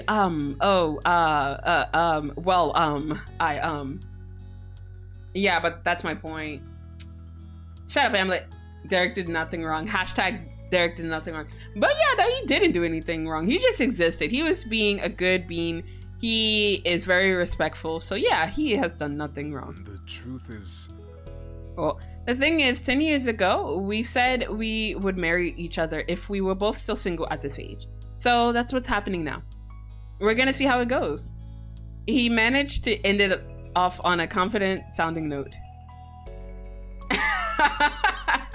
They look so shocked. They're just like, Your moms and Mr. Holden blinked at you. As a guide to navigate the situation, you held onto the way Derek's family had reacted earlier. That had gone well, basically. You waited patiently, and then Mom snorted and pointed at Derek. We clearly underestimated him. Ma hummed nostalgically. She tried holding back her utter amusement, but it was obvious. Even I hadn't guessed it'd be that serious. You arranged a marriage as teenagers. Your moms leaned close together and giggled uncontrollably. Sighing, you felt immensely better about the situation. Mr. Holden's head tilted back, and he let out a shaking laugh. He rubbed the back of his neck. There's worse ways to make a decision on getting married. Oh, shit. Okay, not me bringing that whole thing up about him, getting Kara pregnant and, getting married and then having to get divorced. Mr. Holden sulking. Hey, Kai, welcome in. Don't give me that look, Amlet. Shut up. Hey, Amlut, can you give Kai a shouty outy, please? Please and thank you, thank you, thank you. Hey, salute, thank you, Amlet. You the best. But thank you so much, Amlet. Derek had no idea what to do with himself now, so he idly combed his fingers through a section of his hair. It's good to be prepared, as I always say. Mom decided to come closer and supportively patted his arm. True. That's very true. And the two of you are responsible adults. I trust you'll make the best choice of yourselves. For yourselves. Good luck, Derek. You shifted your attention to Mr. Holden for his opinion next. He proudly gave you a thumbs up. Absolutely. The two of you ladies hit the nail on the head. Derek blushed, and you let out a relieved breath. The people you loved most were more than happy to welcome Derek as your significant other. You couldn't ask for more. Come now and tell us about how it all happened. We need the details. The group relaxed and hung out in the living room. Each person shared updates from the past and plans for the future. It went on until the sun began to set. At that point, you and Derek decided that it was best to leave sooner rather than later. The end of the visit was accepted with grace. Bye! Thanks again for coming to see us. Take care. Tell Mrs. Suarez happy Father's Day for us. I got you. We'll be sure to do that. Mr. Holden remained in his seat. He had already planned on visiting with your moms a little while longer. See you. Take care. I'll see the two of you tomorrow. Taking in the moment, you waved goodbye. Squeezing in a sunset bird trip was just what you needed. With that, you stepped out into the warm embrace of the evening air, leaving that house, going onto that street. It was something you'd done countless times. Believing how much the context of that action had changed was hard. You were only here for a visit, and your boyfriend Derek Suarez had joined you. A true twist on the story of older days. Derek followed you out, but didn't go to his car. Instead, he stepped into the center of the road and stayed there. His gaze wandered up the hill and past that, off into the distance. He spoke with a voice that as comforting as the familiar song of the crickets. Hey, before we go, could we stretch our legs a bit? There's one other thing I want to do while we're here. What do we want to do? Oh my goodness. What's happening in chat? What are you guys doing? What the chat doing? Hey, yo. Oh my god, it's almost been 3 months. Happy almost 3 months, Amloot. Hey, pachi, pachi, pachi. Damn, it feels like longer. Yeah, you bitches have been stuck with me for like that long. Derek gives the perfect distraction as Cove's special night is coming even closer. Ever closer. Okay, so this stream, Kai, like I'm trying to get through Derek's DLC because as soon as I saw the post for the beta, I was just like, I have to hurry this up. I have to do one more wedding DLC on stream before the wedding night comes out. And I'm just like, I have to hurry up and get through. I have to hurry up and get through my obligations first. Oh, goodness. Okay, no more family, right? We get just Derek now, surely. You have too much of a high hope, Amlet. I don't believe. Happy almost 3 months, Zela. Happy almost 3 months, Amloot. Time is running out because usually betas mean 1 to 2 weeks until full release. Yeah, I know. So I was thinking maybe I'll do one other stream on Our Life. And well, for the wedding DLC that I want to do on stream, I was just gonna go right from the beginning of the DLC until we actually say I do. So it wouldn't be like from the beginning all over again, but no, it would just start from the wedding itself. Hey, yo. Hey, I'm gay. Shut up, Hekato. God damn it. Hold up. Let me invite you, bitch. Hold on. Let me invite this bitch. Otherwise, he's gonna throw a fit. Oh my god. Alright, let me give that link. Copy pasta. And let me whisper it to you. You shut up. Nah, you bitch. Wait, why am I not following? I thought I was following Hekato. Alright, now I am, bitch. Alright. Oh shit. I'm breaking shit on my computer. This is Hekato's fault. Fuck you, Hekato. This is your fault. Alright, there you go. Alright, welcome in, bitch. Enjoy the Discord. Get Elias to voice Baxter. I mean, yeah, why not? I mean, oh, actually, oh yeah, no, I could ask him. I could ask him to do it. Because I can't have James do it, so yeah, I don't want to bother that man. But I can bother my son. Skill issue to be honest, you bitch. No, fuck you, Hekato. Get out of here. But also, be nice in my Discord. It's so nice. But it would also be funnier if James pops in to see it. I'm blocking him. I'm gonna kick him out of the server. Just kick him out of the server and be like, no, you can't be here. Be like, Zela, what the fuck? Why? Me? No, not you, James. Just block him. Actually, no, not block him. Block him would be too much. I would kick him out. Bitch, I just joined. Nah, that's how it works. You get the invitation and then you get booted, Hekato. That's what's gonna happen. Actually, no. We won't do that unless you fuck up. If you fuck up, then we boot you. Oh, but yeah, no, you're good. But yeah, make yourself comfortable in the Discord. Also, speaking of Discord, I need to work on some stuff for Discord because I forgot to make the event for the Thursday night cartoons, and I want to also start making the events for, well, probably not the not safe for work our life thing, because I'll probably just make a post on it in the Discord and just at everyone be like, all right, bitches, this is when we're doing it. But for the Symbiont, the not safe for work version of it, I want to play that in the Discord as well, and I need to make an event for that. So that's my plan for maybe next month. Fuck you, respectfully. I'm gonna go for a bit. I'm gonna eat lunch. No worries. Thank you for being here for a bit, Hekato. I appreciate it. Everyone take a cold shower and let's do this. Ooh, I mean, but do we have to take a cold shower? I think it's okay. I think it's okay. I think it's all right. Don't you agree? Don't you agree, Amlut?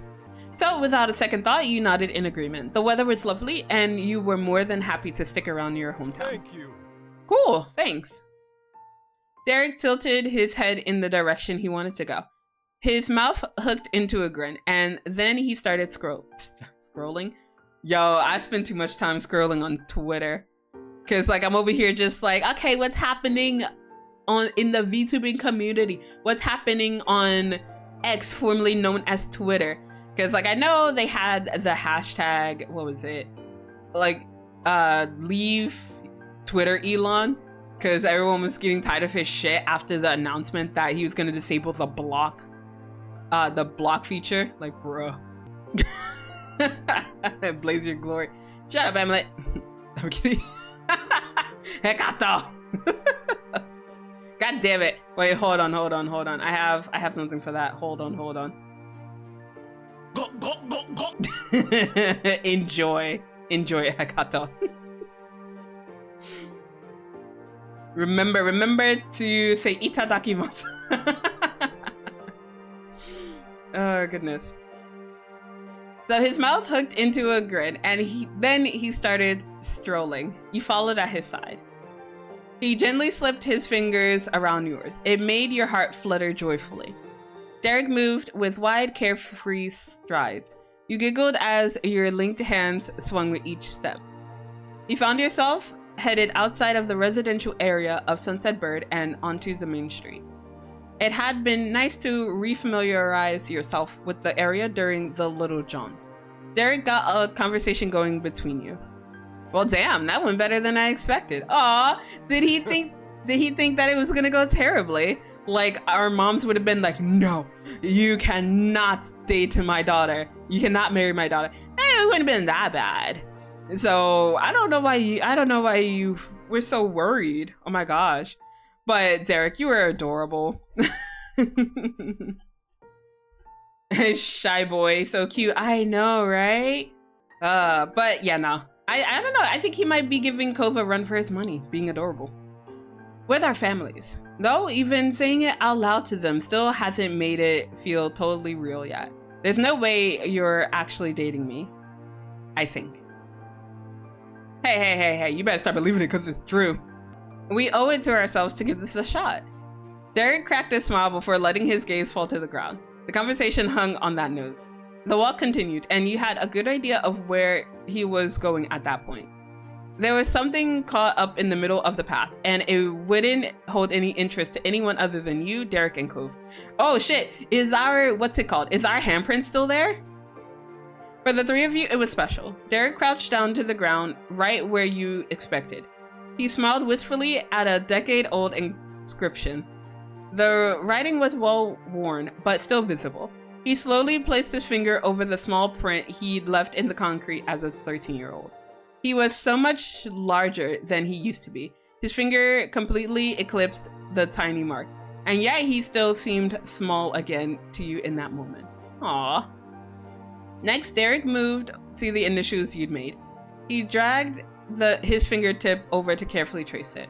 There was something on his mind that swept him miles away all of a sudden. You had no idea what it could be, and that uncertainty left a sour taste on your tongue.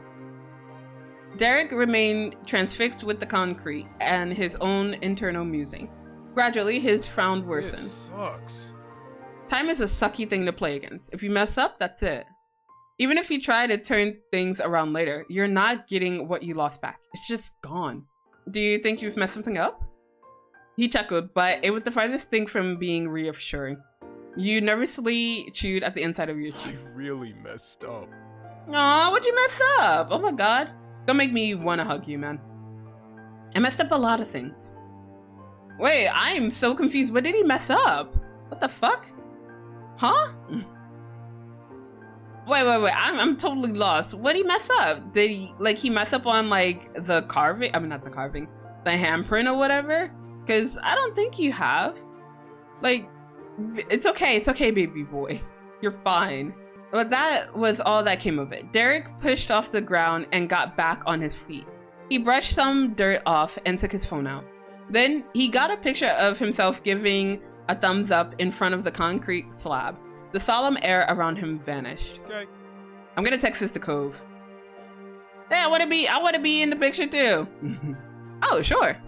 You held your hand out in the air above the markings, and Derek went with another thumbs up. He snapped the picture. Now it's perfect. Yeah. You caught Derek's gaze wandering off again. He hummed thoughtfully, and you followed his eyeline to the local store across the street. Oh, man. I just remembered I'm still low on groceries. We could journey over there. We could, but I'm worried things could go bad on the drive back to the apartment. Plus, it's been a super long day already. How about we pick something up for dinner and save the shopping for tomorrow? My treat. You beamed, perfectly content with that plan. Awesome. Think about what you're in the mood for, and let's get going. Together, you eagerly went back the way you came. This time, you got in the car and drove out of Sunset Bird once more. Derek ordered from your preferred drive-thru and temporarily parked in the shade to pass out the goods. He handed you your drink and a folded paper bag with your food. You dug in immediately. Ah, food sounds good right now. Derek's ride was still nice and still had a new car smell, but he had no problem with people eating in it. Nah, for a while, like Mama Petalcliff, she was just like, even when the car was like a couple of years old, she was just like, you may absolutely not eat in my car. And I'm just like, ma'am, this car is old as hell. It's okay if I drop a fry or two, right? But like, nah, she was still a stickler on that. She was like, don't do that. I'm like, oh, okay, rude. So, but what about you guys?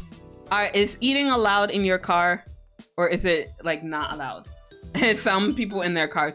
Yeah, my mom, she was a stickler for that. But I mean, it's okay. Well, if I ever get a car, we'll see how I feel about it. But then again, I would actually have to drive, so I don't know about all that. I would rather someone drive me, if I'm being honest. And yeah, my parents will feed whoever is driving. Yeah, like my parents, they would probably do that or like give gas money, but like you can't actually eat in the car. It would be hypocritical to ban me from eating. I know, right? But I don't know. I think you would still be able to eat. I think you just can't eat like in the car itself. Huh. Anyway. I just got a freaking subscription for someone that I don't even follow. All right, interesting. All right, cool. Cool beans, cool beans. But anyway, let me stop looking on Twitch. Let me get back into my own damn stream. Oh, I meant like the passenger with the food in the driver's mouth. What? Blah, blah, blah, blah, blah. I can't read. Oh, I mean like the passenger will put food in the driver's mouth while they're driving. Ah, I see, I see. Yeah, I still think it depends for whoever's cooking. For whoever's driving. Why do I have cooking on the brain? But yeah, no, I think my dad, he doesn't really care, but like my mom, she cares. Like we can offer to do for Cove and drive. Wait, but he doesn't take it, no? Like I thought like we offered to feed him like potato chips, but he was like, nah, I can do it, right? Like, man, let me feed you. Let me feed you potato chips. Oh, speaking of potato chips, what is your favorite kind of potato chips? What's your favorite flavor? So, like, I actually was talking about this with a student the other day, and we were like, oh, what's your favorite? And so my favorite is seaweed salt, because yes, it's delicious, but I also like sour cream and onion. But what about you guys? What's your favorite type of potato chips? Wait, do you guys even like potato chips? I'm over here assuming that everybody likes potato chips. Not everybody likes potato chips. So I apologize if potato chips are not your favorite. Barbecue, I suppose, but white cheddar, sour cream, and onion are great too. Ooh, I haven't had white cheddar in a while. That sounds good. Oh goodness. Wait, can I get white cheddar here? I think I can. I'm not sure. I'll need to check on that. I'm ashamed to Canada. The two we're known for, I'm kind of meh about.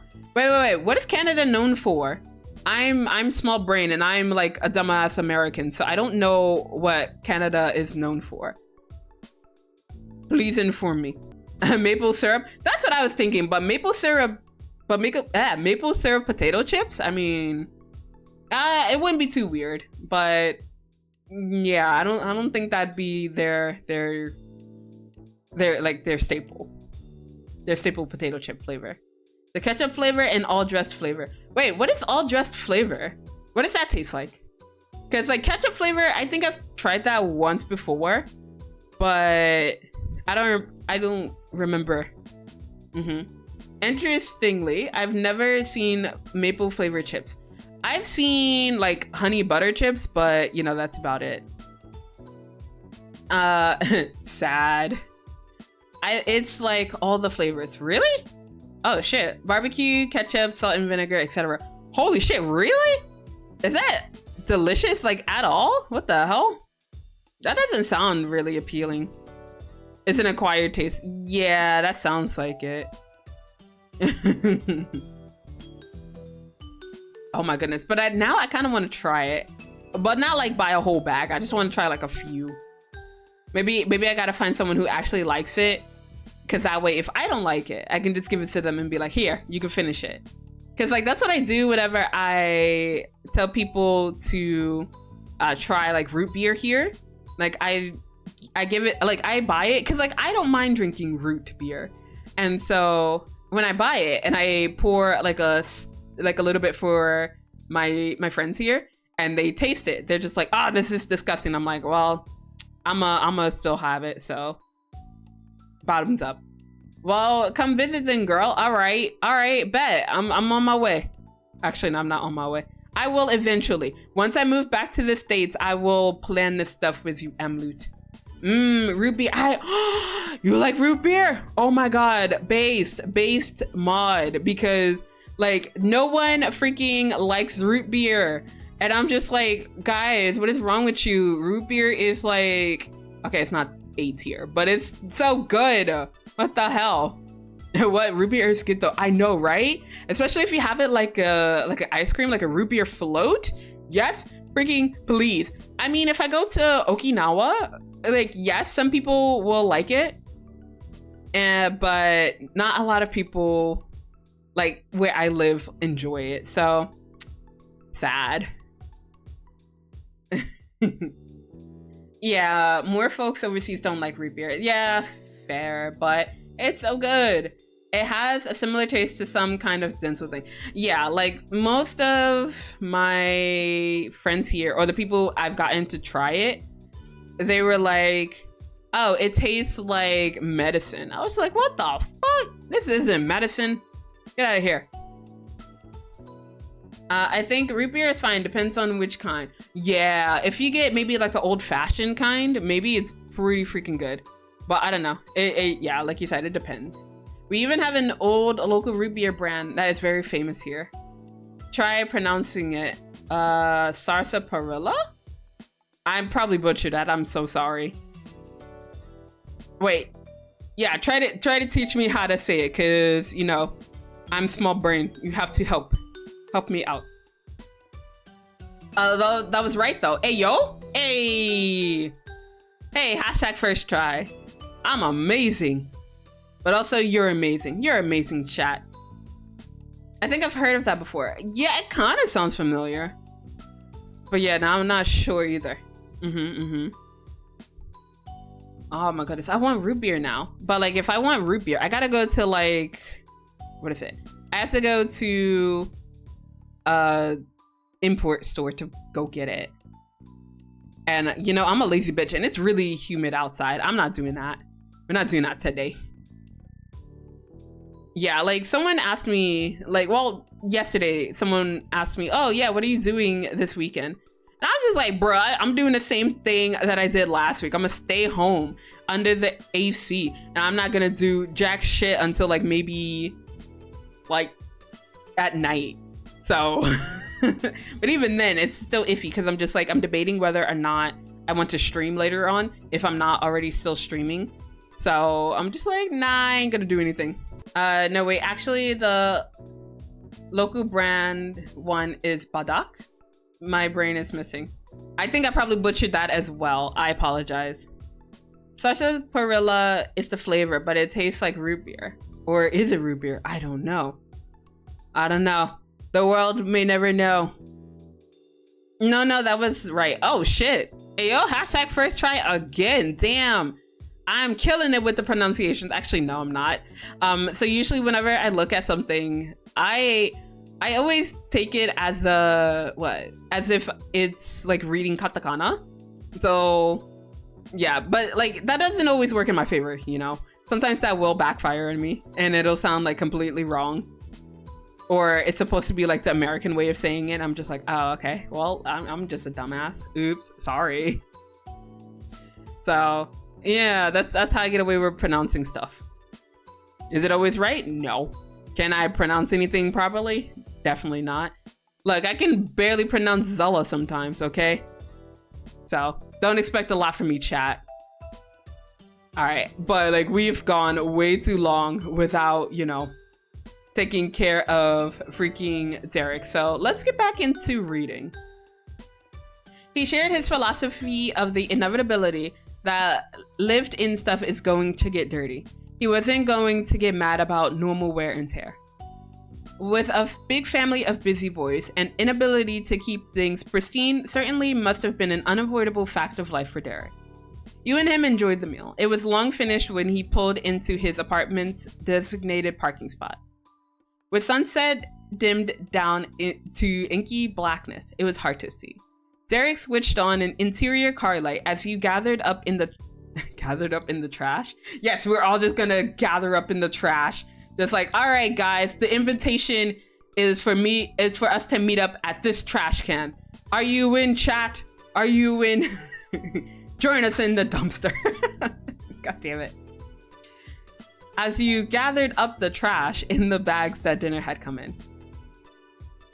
333. Oh, 333% sus. Oriza, ma'am. Okay, bye. All right, rip Oriza. You tried. Oh, goodness. But he led the way to his place, key in hand, and unlocked his door. Derek held it open for you instead of going through. You could have told someone he'd do that before it ever happened. That was second nature to Derek. You took a few steps in and flicked on the front light switch. Derek came in second and closed the door behind him. Phew. Sheesh, okay. He walked in further into his living room and flopped down on his couch. That was a successful day. A long, successful day. I feel like you've already been here a week and you got here this morning. I mean, I'm glad to be back. Today has cemented why you had to come on this trip. You needed this. What a coincidence. I'm glad you're back too. Derek leaned his head back as he thought. Tomorrow's gonna be busy too. He raised his hand and counted each of the planned activities with a finger. Groceries, taking the bros out, and then the Father's Day thing. Bruh. I also wanted to go get something gift-wise for Father's Day. So, add that to the list. I want to get something for your dad and Mr. Holden for the holiday. I'm impressed. Hey, he's impressed with me. Oh my goodness. Is he gonna call me a good girl next? Cause I don't think I can handle that. I am weak. You're so nice. We can find something when we're out shopping, I bet.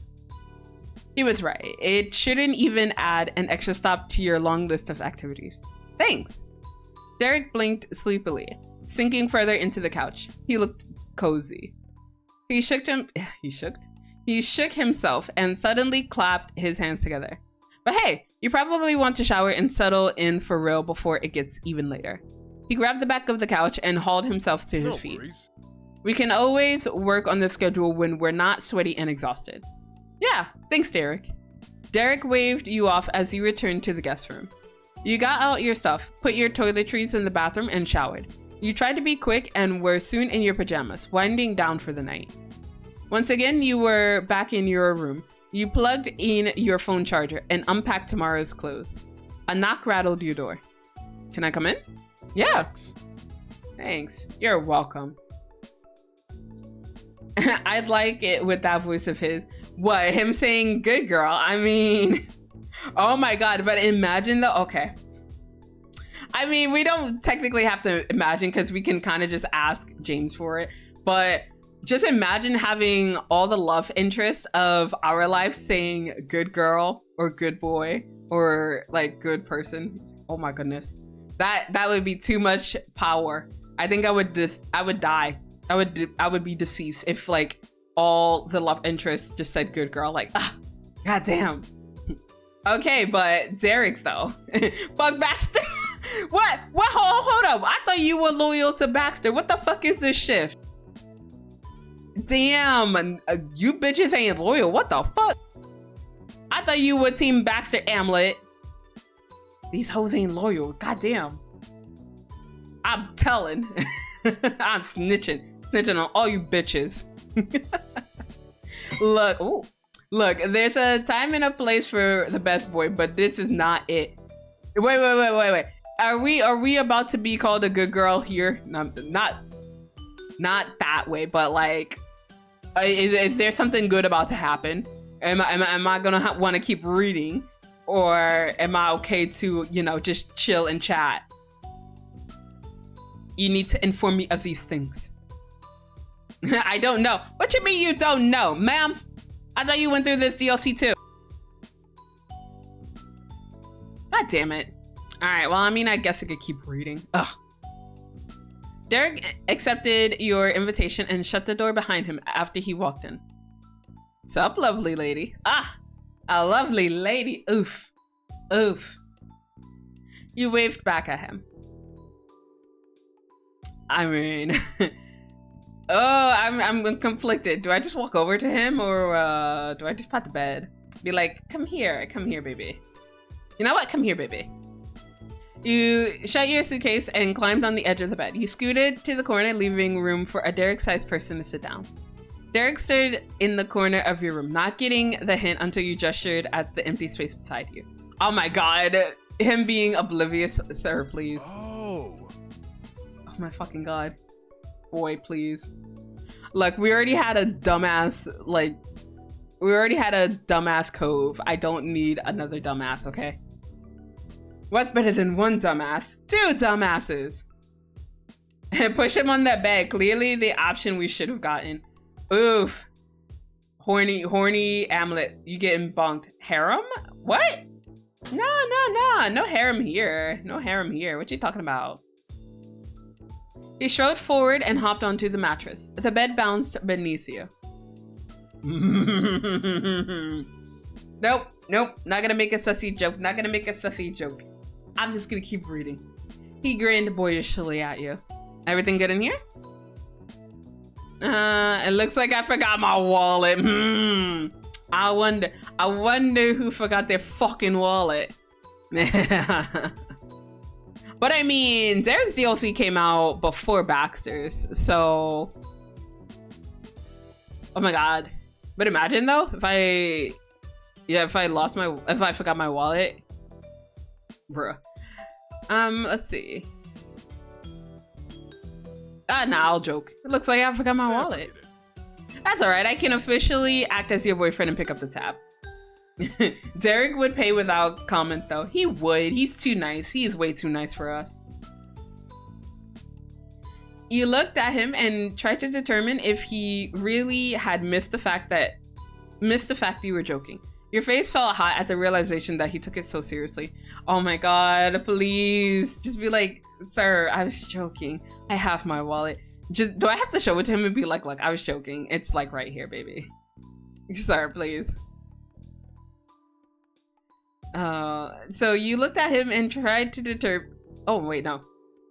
I already read that. Actually, I have it. It was meant as a joke. He shrugged, unconcerned. I figured, but even if it wasn't, I would have been okay too. No, you can't do this to me. Stop being nice. I'm used to people being mean to me and bullying me and leaving me. So you can't be nice. Derek stretched his arms above his head and yawned. Despite his sleepiness, he remained upbeat. Rather than seeming done with the conversation, he appeared to be mulling something over. Probably what to say next. He wasn't being responsible and going to bed early. You didn't mind. This was your first day having gotten together, and there was no need to rush its end. A spark came to his eyes, an inspiration striking him. He instinctively leaned closer to you, bringing your faces almost nose to nose. Ayo? Ayo? Alright. Jamie, while you're here, we should go to a water park. There's one a ways away, but it'd be so worth it. He eagerly continued to lay out his thought process. Oh man. We haven't done something like that since that boardwalk. Man, that was ages ago, and our families were there. If we tried it, we could keep it just you and me. Obviously, there's not a chance tomorrow, so how about the day after that? We could get there first thing, spend the afternoon together, and get going before it gets late. He paused and took a hopeful breath, all of his attention focused on your reaction. So, what do you think? Yeah, I'd love to go. Except his love, Zela. No, you can't make me. Someone here has to care about you. But that's why you're here, Amulet. That's why you're a mod. Woo, water park, that's my jam. Wait, seriously, is it your jam? Or you're just saying that just to say that? Cause I used to like water parks when I was younger, but like now that I'm an adult, I'm just like, I don't know if I want to go to a water park. Oof. I love water parks. Oh, then you should definitely come here. There's Disney Sea where you can deal with all the, well, it's not really a water park, but like they have water attractions. So yeah, you can come here. Come to Japan, Amulet. Ayo, Taco. Mwah. Hi, baby girl. Hi.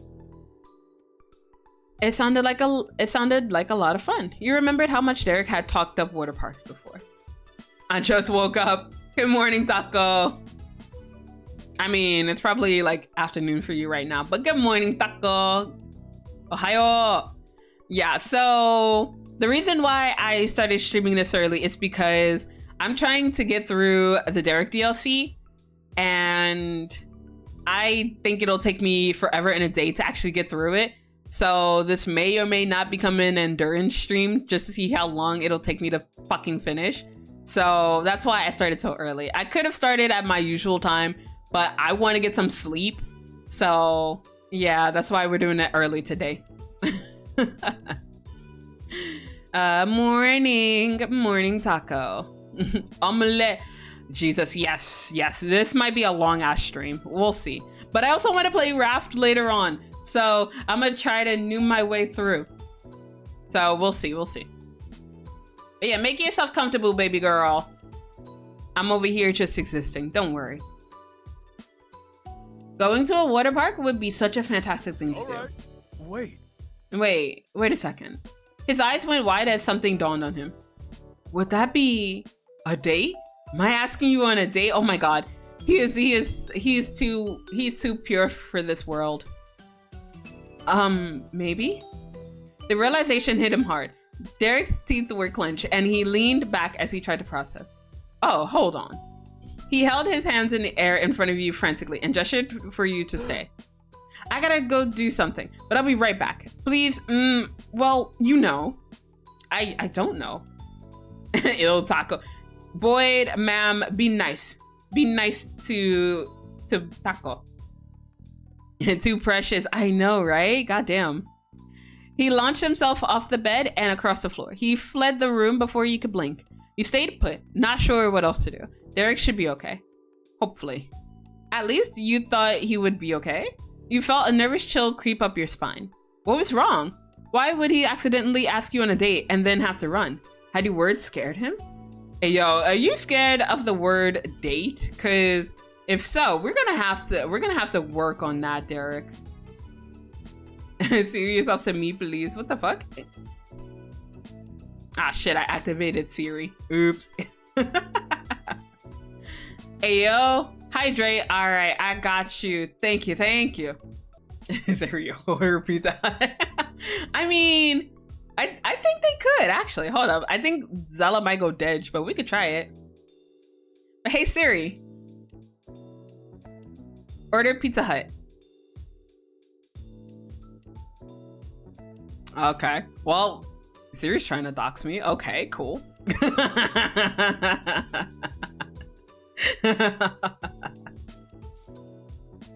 I'm always nice to Taco. Yeah, okay, Boyd.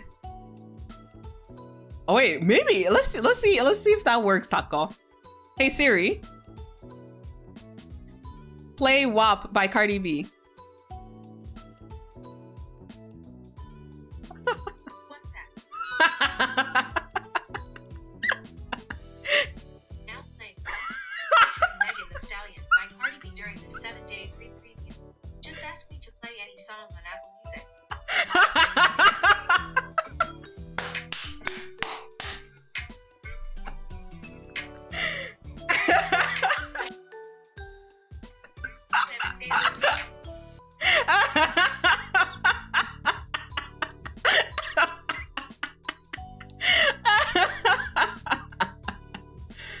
Oh my god.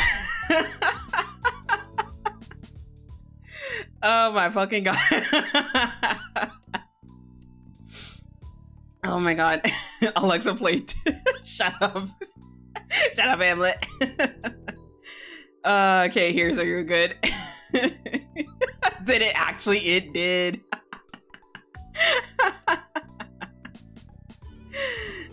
Siri, my homie. Thank you. Rip my bod. Oh, this is great. Okay. I'm calm. You did see that clip, right? The Alexa one where the kid is trying to get it to play a song and it interprets it wrong. No? Where you guys send me that one? Did Alexa like misinterpret it as like a swear word or what? You gotta tell me. Like usually I try to make it clear for Siri if I'm asking for something. I got you. Thank you. Is it a horror one? It's very not safe for work. Ooh, okay. I won't play it on stream, but okay. Ooh. Oh, wait. Emily, I think you can put it in the Sussy on main on, like, in the channel. Like, in that channel. English hard. I can't English. Oh my goodness. Will do. Thank you. Alright, but enough of me playing WAP. We gotta get back into reading. But that was fun. That was fun while it lasted. So you waited in silence, occasionally tapping your foot. It had been about a minute until your phone rang.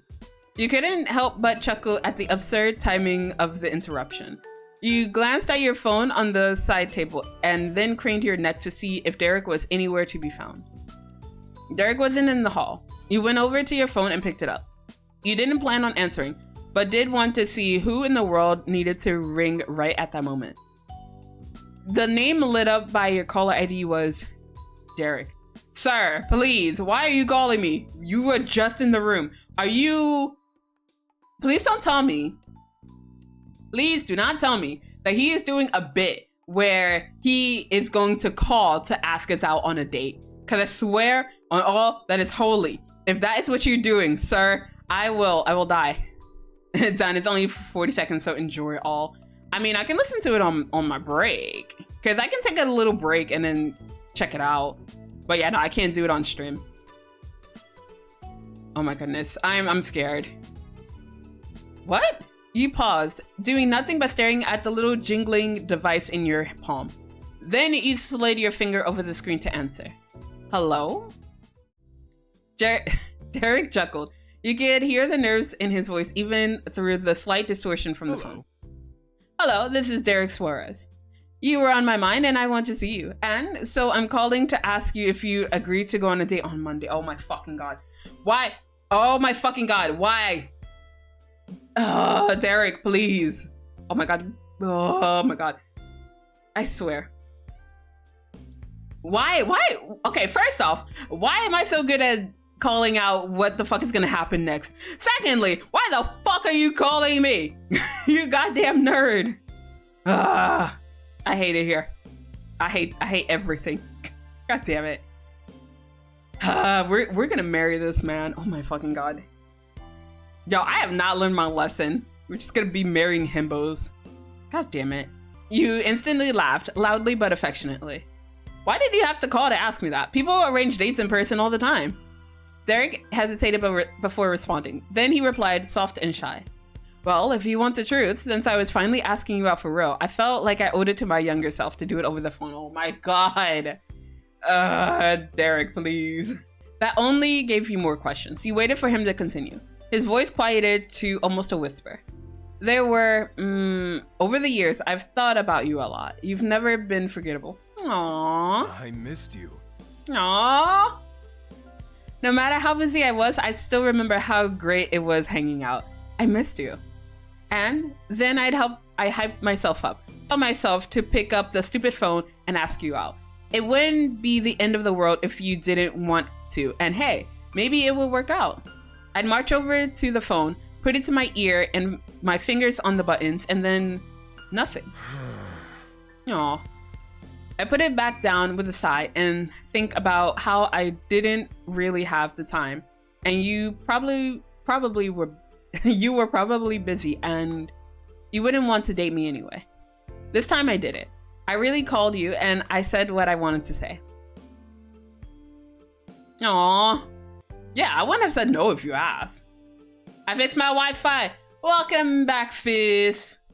Aw, I know. He's adorable.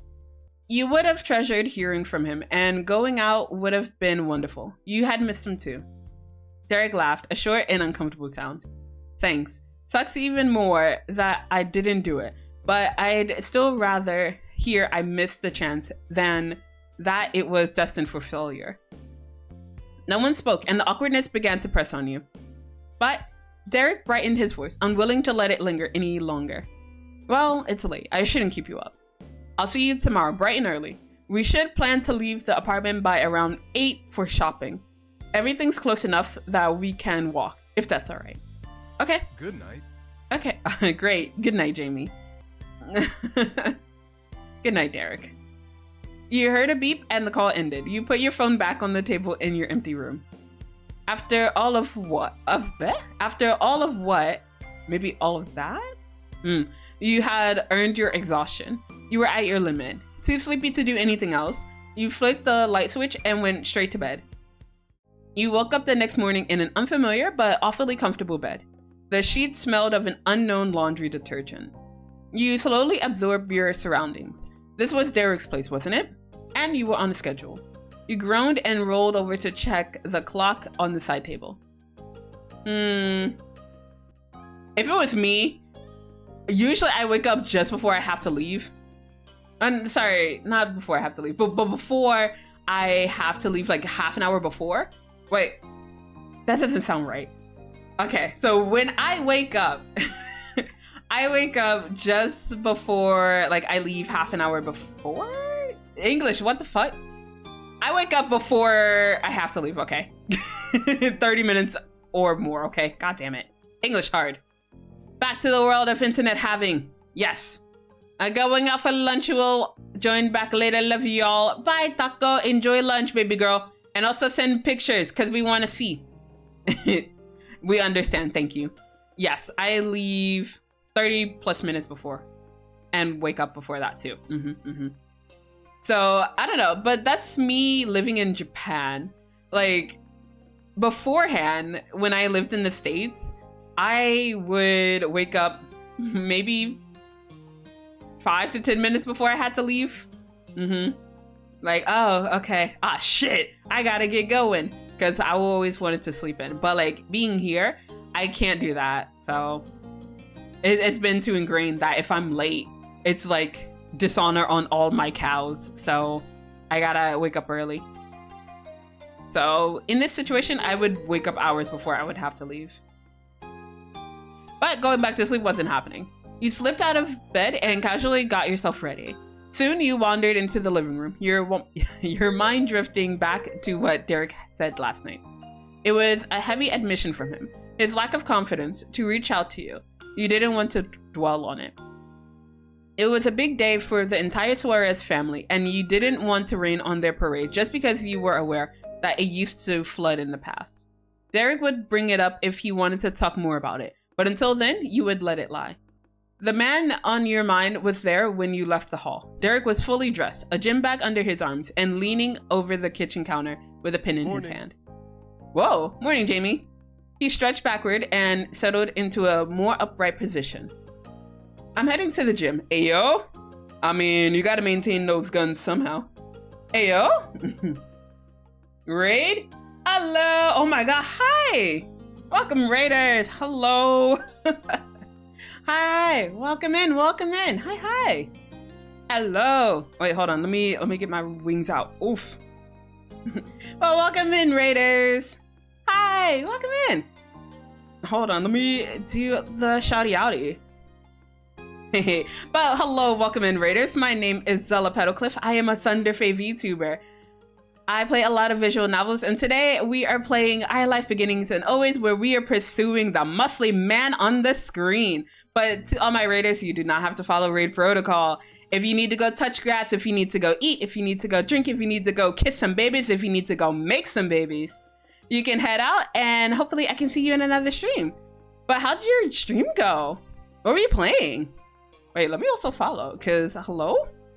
We'll definitely follow. Hey. Okay, I could also get rid of the wings. Hold on, let me take care of that too. Okay, there we go. Welcome in, Raiders. Yeah, so true. Well, thank you for the follow. Thank you. Make yourself comfy. Sorry, I was distracted by pen. How dare? Look, I'm double modding, okay? How dare you? How dare you? It's not like Pan was trying to flirt with me or anything. Hey, yo? Wait, hold on. Is that how I keep your attention? Just flirt with you? Like, Amulet. I'll flirt with you. I'm kidding. We don't have much content yet so far, but that's okay. You're still based. You're still Pog. Also, a dear. Mwah. Why am I being sprayed? But I mean sus. And just to think, I was just about to give you a kiss. How dare you? Wait. But it was your very first kiss. Hold on. I gotta give you a special kiss. It's your first kiss, okay? Okay.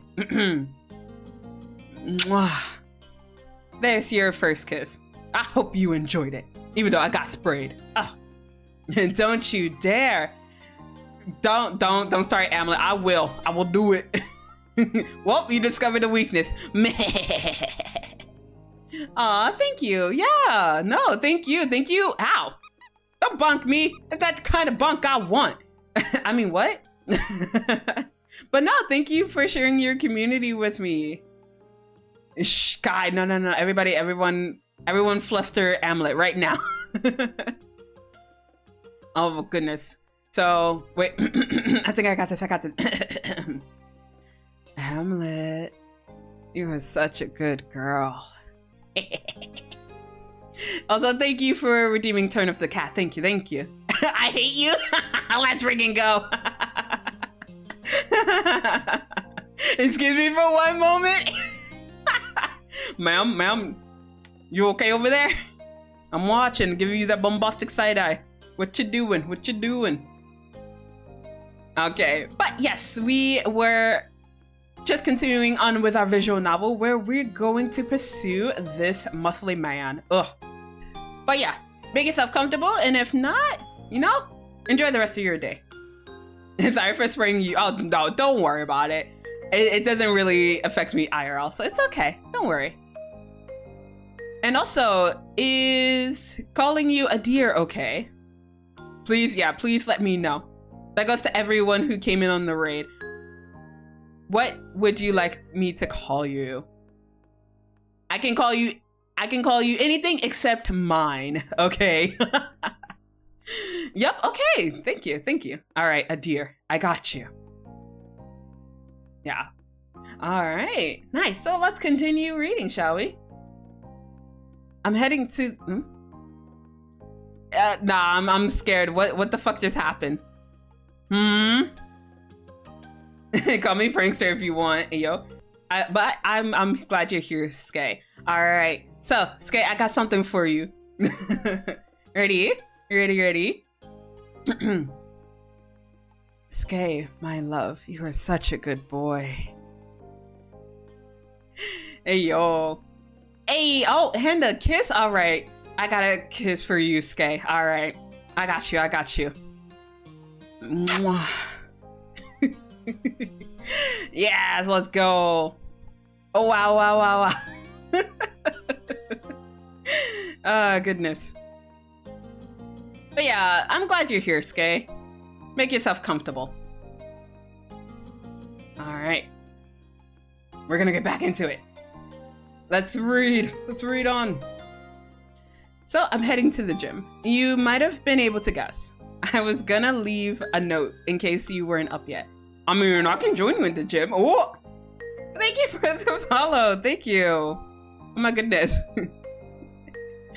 Oh goodness. Thank you. I appreciate it. Aw. Gonna cry.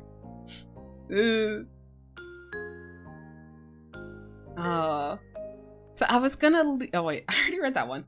Look, not me getting flustered. Goddamn. Oh.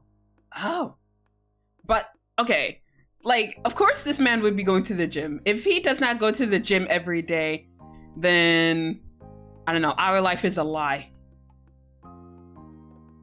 You smiled at his consideration. He could have texted you, but had probably worried about disturbing you.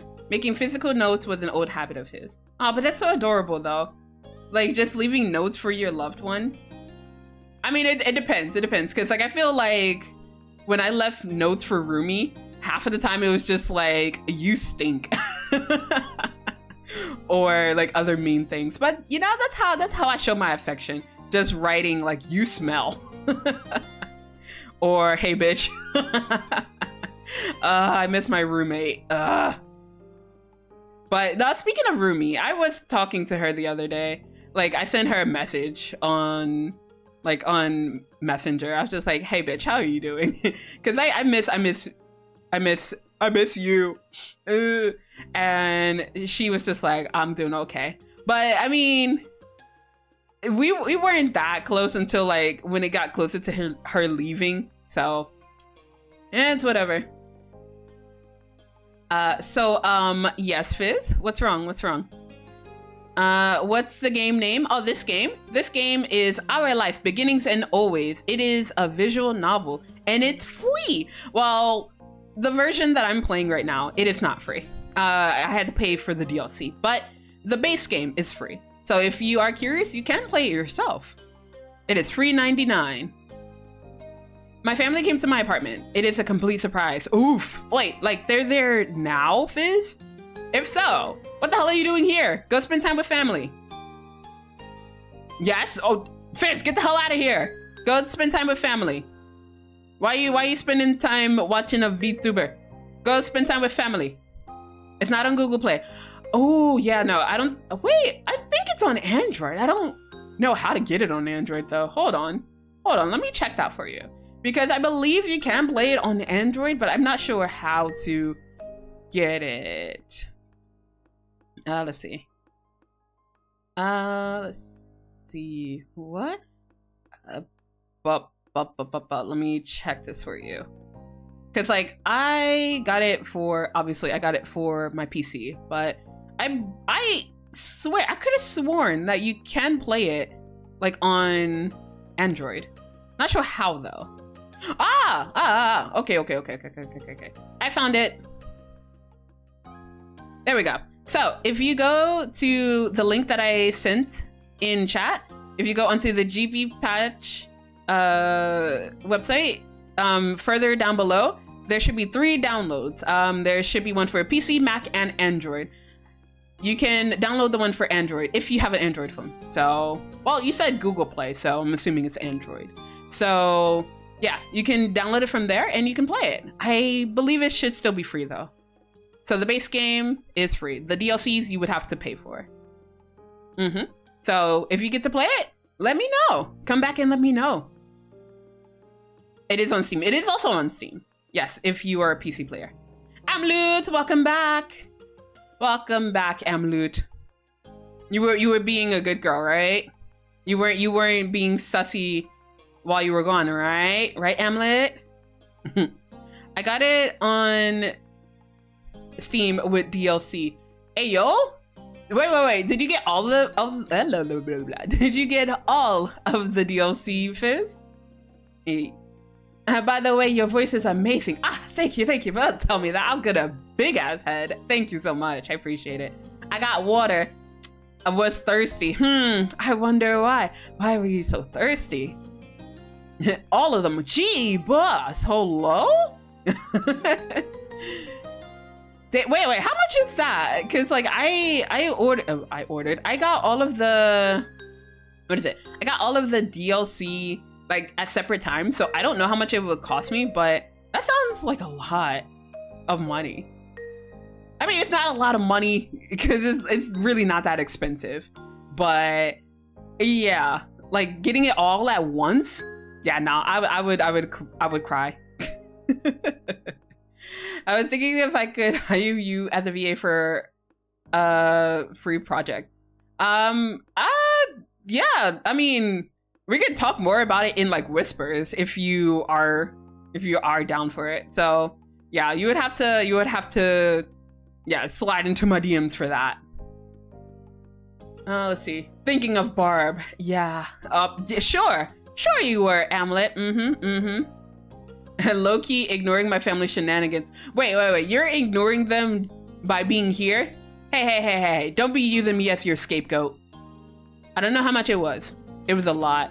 Yeah, it sounds like a lot. Because, I was going to say, I don't know how much the Baxter DLC cost. Because that, like, by that time, I was a patron on the GB Patch Patreon. So I didn't have to technically pay for it. After that, they just gave me a Steam key, so I just used that. So I don't know how much it costs. You could look on their Steam page now, but I'm not gonna do that. I've been way too distracted by like tabbing out and looking up this stuff, so I probably won't do that. What do you mean? I've been here. I've just been lurking since you started because I'm playing games. Holy shit! I've been here for like 2.5 hours. You've been here this entire time, Skay. I appreciate you. Mwah, mwah. Baxter is an expensive bitch. He is an expensive bitch. He is. You block strangers' whispers. Oh, did I? The fuck? Hold on. Let me. I guess I can send a whisper first, and then maybe you can do it that way. Try again. Because yeah, I think I allowed it now. So you try it again. Baxter is an expensive bitch though, but you know, we had to let him cook because like it's been what, a year since the last DLC was released, so we had to let him cook. Dear, what is this project about? Oh my god, yeah, what is this project about, if you don't mind us saying? And ditto to your earlier comment, your voice. Shut up, Skay. Shut up. I'm gonna say something in Discord. Okay, no worries, no worries. Yee, you started a stream while I am awake for 7 p.m. Hey, let's go. For 5 years. Cook for 5 years. Alan just sounds like a hater. It's about a gacha club animated movie about romance, drama, and thriller. Oh, that sounds interesting. Let's go. But I mean, the meal is delectable. I know, right? Exclamation Baxter, we stand the Oreo milkshake here. Ayy. As opposed to when you normally stream 4 a.m. Oof, I'm sorry, Skay. Like I will try maybe in the future to try different times. But I think like most people when they hop in to my streams is at night, but also that's when I'm available. So like around this time, I usually have to get ready for work. Well, not on Sundays, but like usually during the weekday. I can't stream around this time or early. Well, no, I can do earlier, but like I would have to end like directly at a certain time because I can't go over because I gotta go to work. But I can try doing different times in the future. Gotcha club. Gotcha, not the gotcha. No, I'm okay with gotchas. I suck at them. I don't have any luck, but yeah.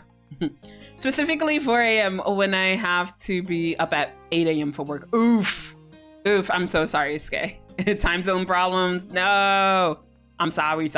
You sent me DM? No worries. I'll check it out after stream. Thank you, dear. I will check it out later.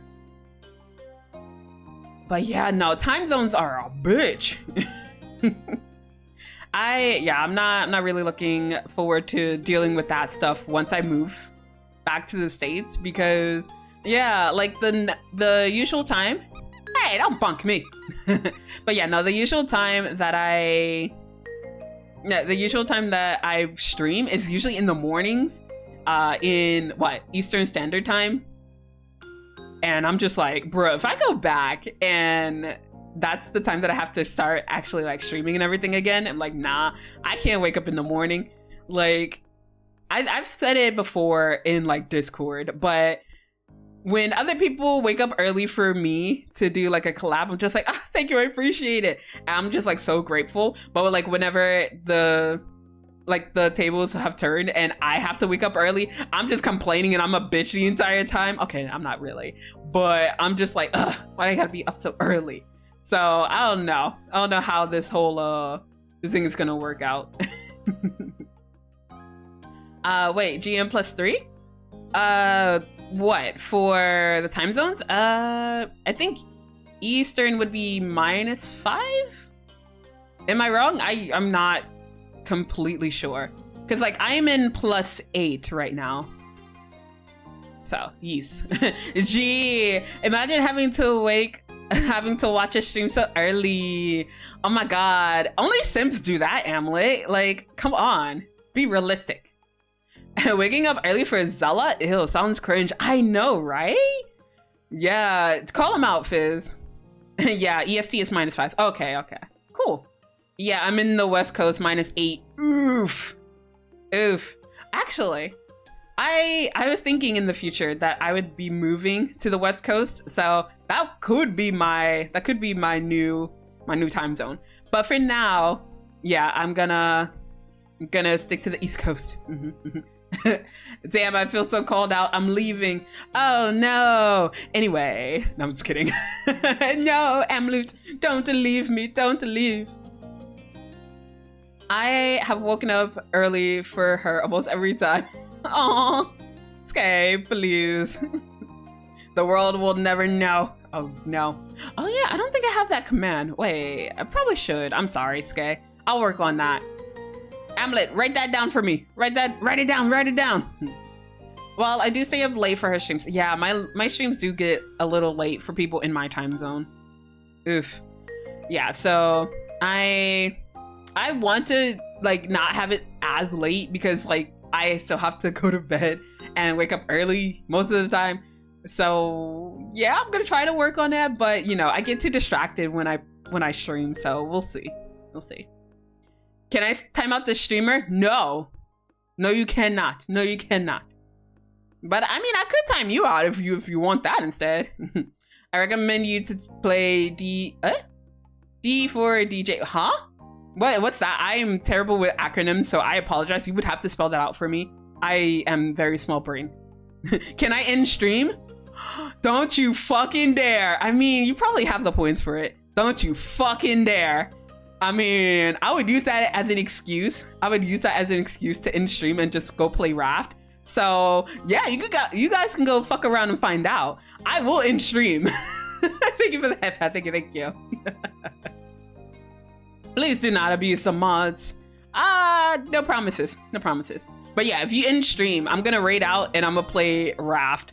And I'll be like, all right, well, the title was a lie because I couldn't end stream after the DLC because, you know, it's chat's fault. Just gonna blame chat. Probably. I've easily earned over 100k, if not more. Gee, bus. Hey, yo, do I have that high of a...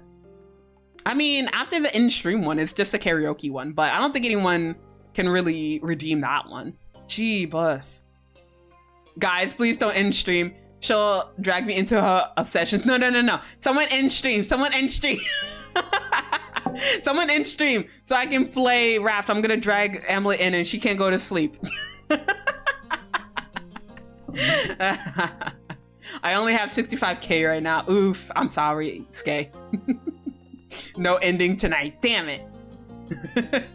You know, the one thing I'm worried about is like in the future, if I do like a subathon or something and it's like uncapped or whatever, and I'm just like, oh, it's gonna be like 24 hours or whatever, and someone decides to redeem in stream, and I'm just like, bruh, it's 24 hours. How the fuck? That's what I'm worried about the most. But I think if that were to happen, I would probably end stream, but then I'd be like, all right, well, we're coming right back, because it's just like, it's a subathon. I can't really just end it like that. So yeah, I'd tell everybody, all right, we're raiding out, but we're gonna be back like 5 minutes later. Oh, thanks, email. I had no idea Zela was live on Twitch. Hey, yo, that Zela Petalcliff is live on Twitch. Hey, yo, with the go live notification, that it's back. Yes, I am live. Oh, goodness. Yo, we're getting distracted. Everybody shut up. Let me get back into reading. I'm gonna be back by 7:30, if that's all right. I mean, can I go too? I want to work out. I want to watch you work out. I mean, I want to work out. Yeah, I want to work out. Hell yeah. Grab anything you need and we can go. You excitedly ran back to your room and gathered whatever you thought would be useful. You packed it in an extra pack that you had brought along as part of your luggage. After that, you went down to the complex's gym. You both worked out and did not skip leg day. Hey, no skipping leg day. His gym was easy to love. Ah, no picture of the gym? All right, fair.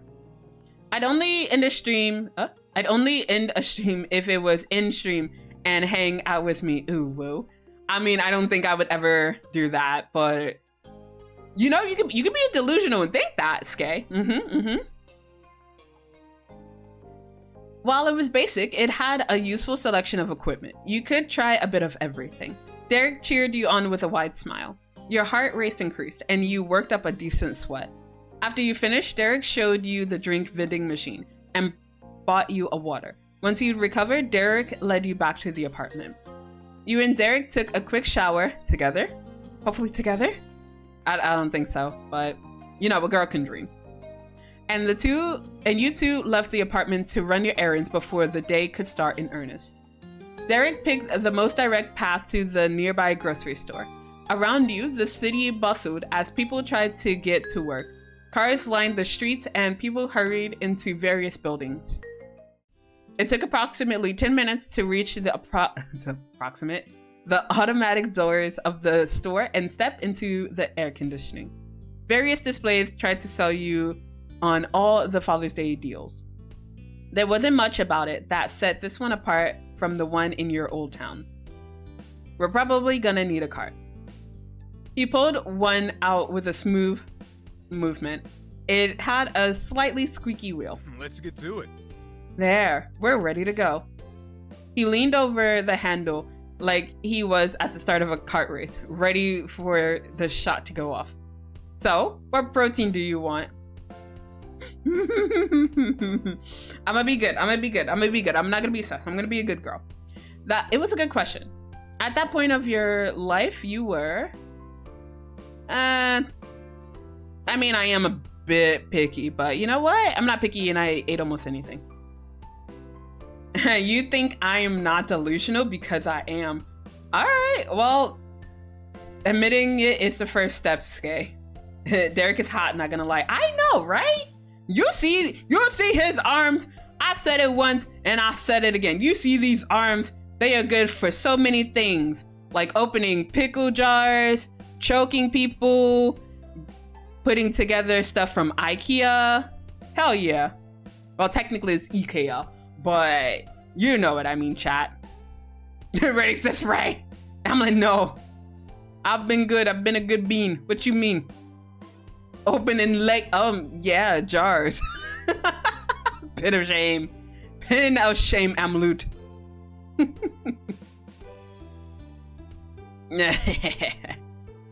Alright, so let's get back into it. Good morning, I just woke up, but how are you, Zela? Kanato! Hi, Kanato. Oh my god, Emily, can you give Kanato a shout out, please?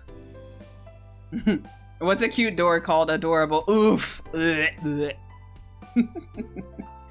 hi, Kanato. Hi. Kanato's the only one who gets an ara for free. Because Kanato will give us all the... Wait. That was a bad ara. Wait, I'm so sorry, Kanato. I will give you a better ara. Because ara has to be nice and special. So you liked my ara? Of course, I love your aras. Hello? And the one that you did on Latte's channel? Yeah, hell yeah. Haskaru.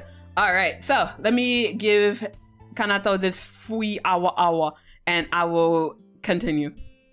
I wasn't gonna say anything about the ara.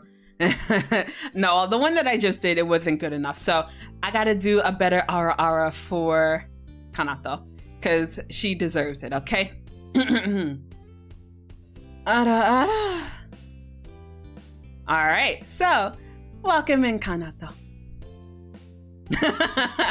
Oof. The ara's for free. Only for Kanato. Everybody else gotta redeem it. Okay, so let's go back to looking at Derek's and his buff arms.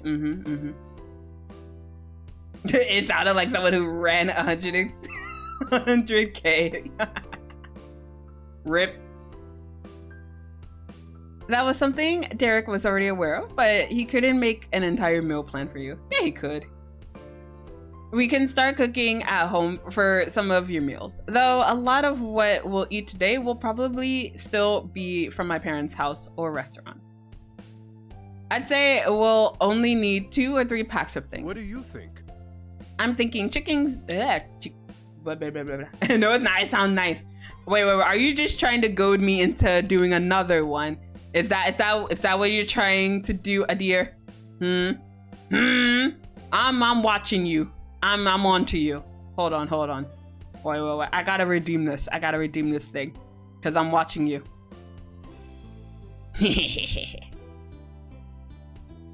I think you're hot, Derek. I think he's hot too. But yeah, say it again. Say it again. I dare you. I double dare you, motherfucker. No, I was kidding. Oh, goodness. All right, so let me stop being yandere for like 10 seconds and let me continue reading. I'm thinking chicken, sausage, and eggs, but you can get something else. I want to make sure there's stuff you want to eat. You inspected your surroundings, and thought about what you wanted. Sorry, Auntie Zal. Yeah, that's right. That's right. Oh, goodness. Hey, go ahead, Kanato. Yo. Emily, are you agreeing? Ma'am. I'm watching you, giving you that bombastic side eye too. I'm not sorry. You wanna go? You wanna go, Emily? I got all night. I got all day. Fuck around and find out. All right. So I wanted. What if I say I wanted everything? I'm gonna be a gremlin. I'm gonna be like, I want everything.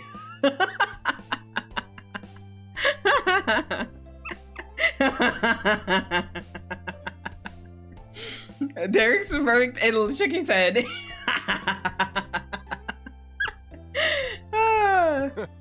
Are you sure you're gonna finish all of it before you leave? No, it's for you. You gotta finish it. You're my fiance now. You gotta finish all my food. This is gonna be like the boat juice all over again. I'm not sorry. I'm not even sorry. Sorry, not sorry, Derek. Canadian certified, not sorry. Oh my god. Are you really Canadian though, Emily, if you don't apologize? Aw, man. The yandere is gone. Damn it. But it's fine. I'm not gonna be able to help that much. I'm not Cove. Alright, well then we'll just package it up for Cove then. You both chuckled at the joke. It was very true.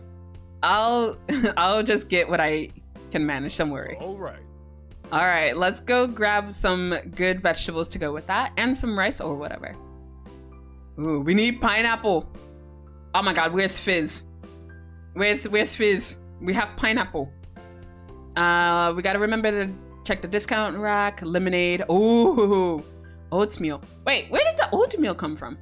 Was it the boardwalk? No, because the granola was boardwalk. But where did the oatmeal come from? Huh? Was that when we were babysitting? I don't remember which moment that came from. I'm surprised that I was able to sleep after Nanase and company watch Paranormal Activity and I was so scared. Wait, you guys watched a movie? Wait, I think you guys did say you were gonna have a movie night. Ah, but you watched Paranormal Activity? Ah, nah, man. Fuck that. Like the first two Paranormal Activities, they were okay. They kind of scared me, but like after like the second one, I was just like, it's okay. Cause like you know what you're coming to expect. That's how you know just how angry we are. Okay, Amlet, sure. Pineapple. Yeah, I know, right? With Fizz to, you know, torment me with the way that he spells pineapple. There you go, doing his job. Thank you, Amlut. I appreciate you. Yes, yesterday. It was nice. Bruh. I can't, it couldn't be me. What did I do yesterday? After work, we tried to watch some High School Musical, but yeah, we ended up just playing Raft instead. And I wanted to keep playing. I want to play now. I want to play Raft right now, but I gotta strim. Disappointed. I'm sorry that you had such high hopes for me, because that sounds like a you problem.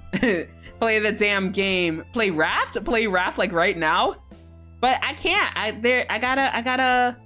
gotta stay true to my word. I gotta finish the Derek DLC. Sorry, I'm too tired to correct my autocorrect. That right made it every time big. Huh? Kanato, please. Okay, so yeah, let's remember to check the discount rack. Derek snorted. He craned his neck around to look for it. I'm impressed.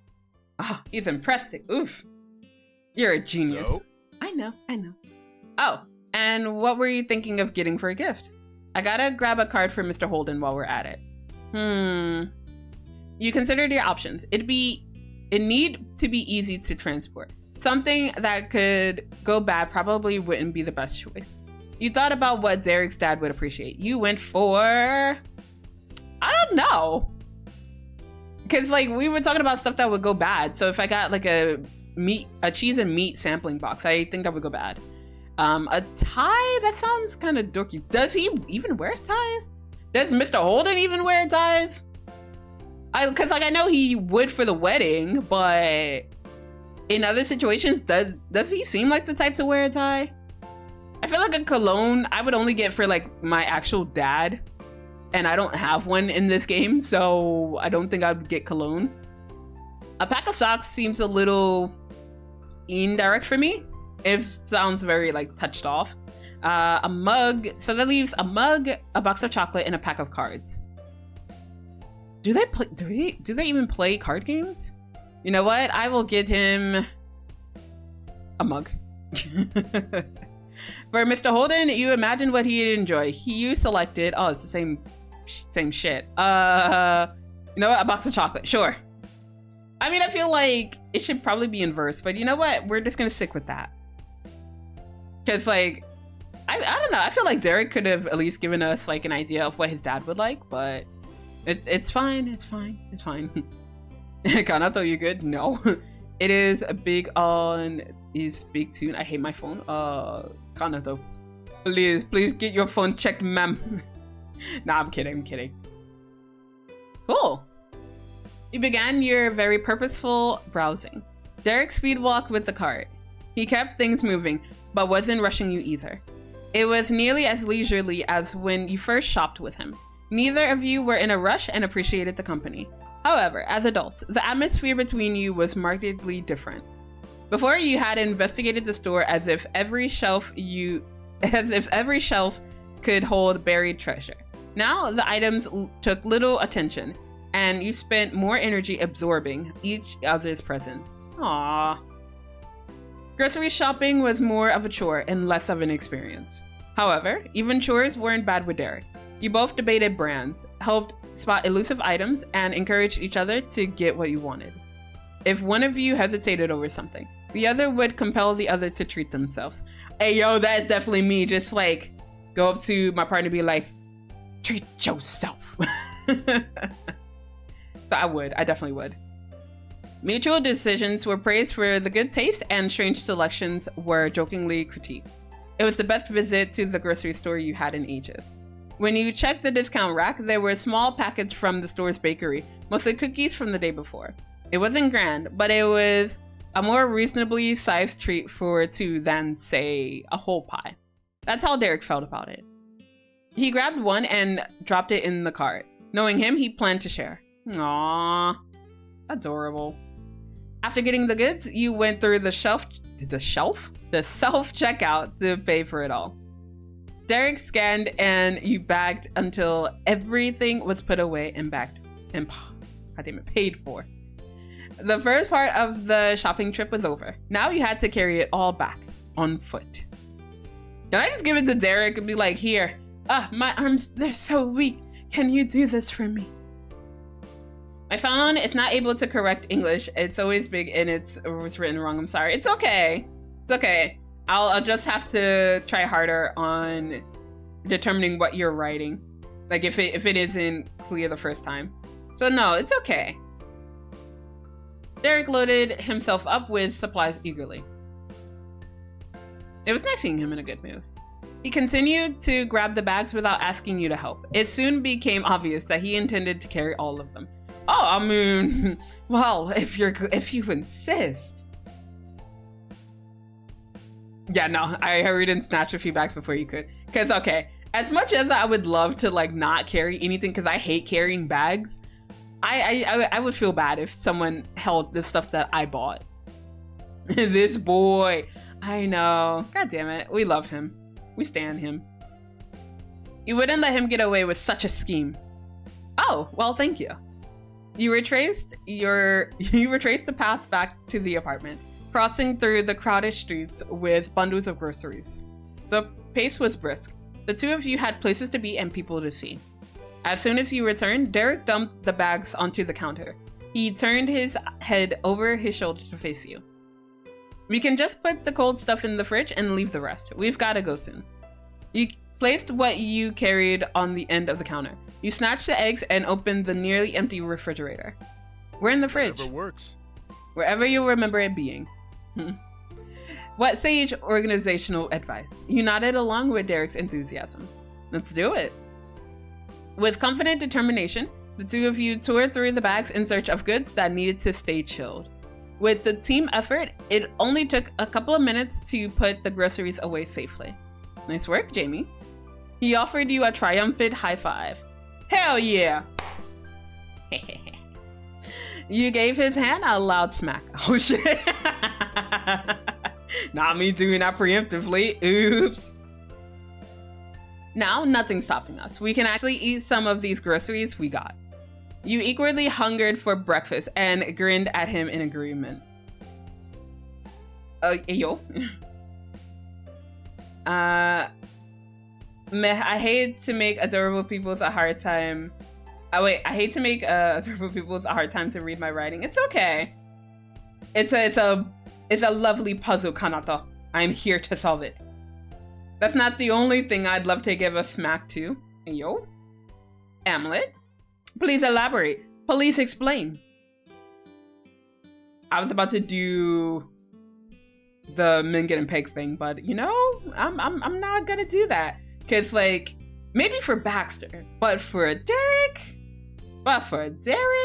Nah. I think we all know. Do I have to though? Yes, you do. With the adorable, I meant you. Aw, Kanato. No, you, Kanato. You're adorable. You equally hungered for breakfast and grinned at him in agreement. Given the ticking clock, you had a fast and simple breakfast. While it wasn't fancy, it satisfied your appetite and would fuel you throughout the day.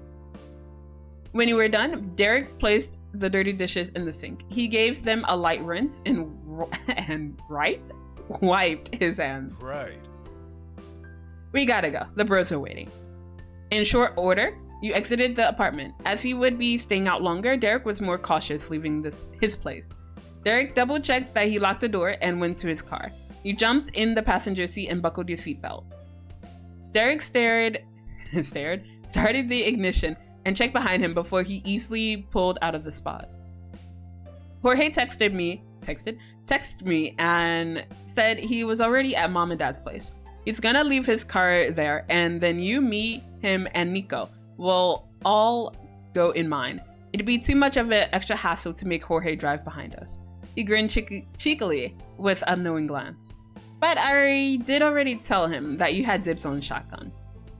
Hey, thank you. Water park. Oh my god, Amblet, you child. You're more adorable. No, you're more adorable. Does Jorge normally get a shotgun? Dating you is already paying off. Rip, let's go. I'm gonna do this one. You know it. Hey, you know it. I'm more than happy to use my eldest brother powers to benefit my girlfriend. Ah, the girlfriend. Ah, not the girlfriend already. God damn. Sire Beliers, I am a weak bitch. Not the girlfriend. Oh no, you angry? Are you angry, Amulet? You mad? But stay mad, cause I don't give a fuck. Hey yo, oh, lunch! Hooray, let's go! No, you Kanata. No, you. Damn boy, calm down. You already wooed us. Hey, welcome in, Raiders. Hi. Hey, lunch. Oh my goodness. How'd the rest of Phasmo go? Wait, no, you were playing Fortnite, weren't you? Wait, or did you sleep that? Or did you switch over? Oh my god, English hard. Why can't I English? Yeah, welcome in, Raiders. Well, yeah, welcome in. Welcome. I'm an ad hell. Oh shit, everybody got hit with an ad? Oh, alright. I'm sorry. I'll wait a little bit longer. Oh my goodness. Wait. Oh gosh. Hold up. Let me put down my cup. But yes, welcome Raiders to the adorable Zela. Karato no. Hey yo. Alright, let me do the other shouty outie while I am waiting for people to get out of ad hell. Ah, thank you for the head pat. Thank you. Ow! Ow! I get a head pat and then I get hit with nuggies. What is this? What is this sorcery? I hate it here. Alright. But everyone go check out and go follow Lunch. They are one of the, well, no, I think I'm sussier than him, but he's a great friend of the channel. And you know, he has some great redeems, some great sound alerts. And he also does Pomodoro streams. And they're really chill if you are looking for a body double. So yeah, go follow, go check them out. But Lunch, mwah, there's your keys. Not the Titanic recorder, damn it. Also, Les, mwah, you get a kiss as well. You're back, welcome back, Kanato. I appreciate you. Yes, you're so nice, Zela. Nah. Don't lie on me like that. I'm not nice. I'm mean, and I'm evil. But thank you for redeeming Bunny, Zela. Les, thank you. Pleasure without pain is nothing. No pleasure without pain. Shin! Hi. How are you, Shin? Hi. Hey, Amlet, can you give Shin a shout out, please? I mean, hello, Zela. How is your weekend going? My weekend is going fan-freaking-tastic. Normally, I sleep in on Sundays, but you know, today I was like, I gotta get some Our Life done, so. Ah, man, no, it just stopped just before we got to the chorus. Fuck! But that was good. Nice work, Shin. Thank you. Mean Zela. Yes, I am so mean. I'm very mean. But welcome back, Skye. Also, Shin, mwah. There is your kiss, my dear. No, you can't say that. You were so nice. No. Not nice at all. 180% sus. Let's go.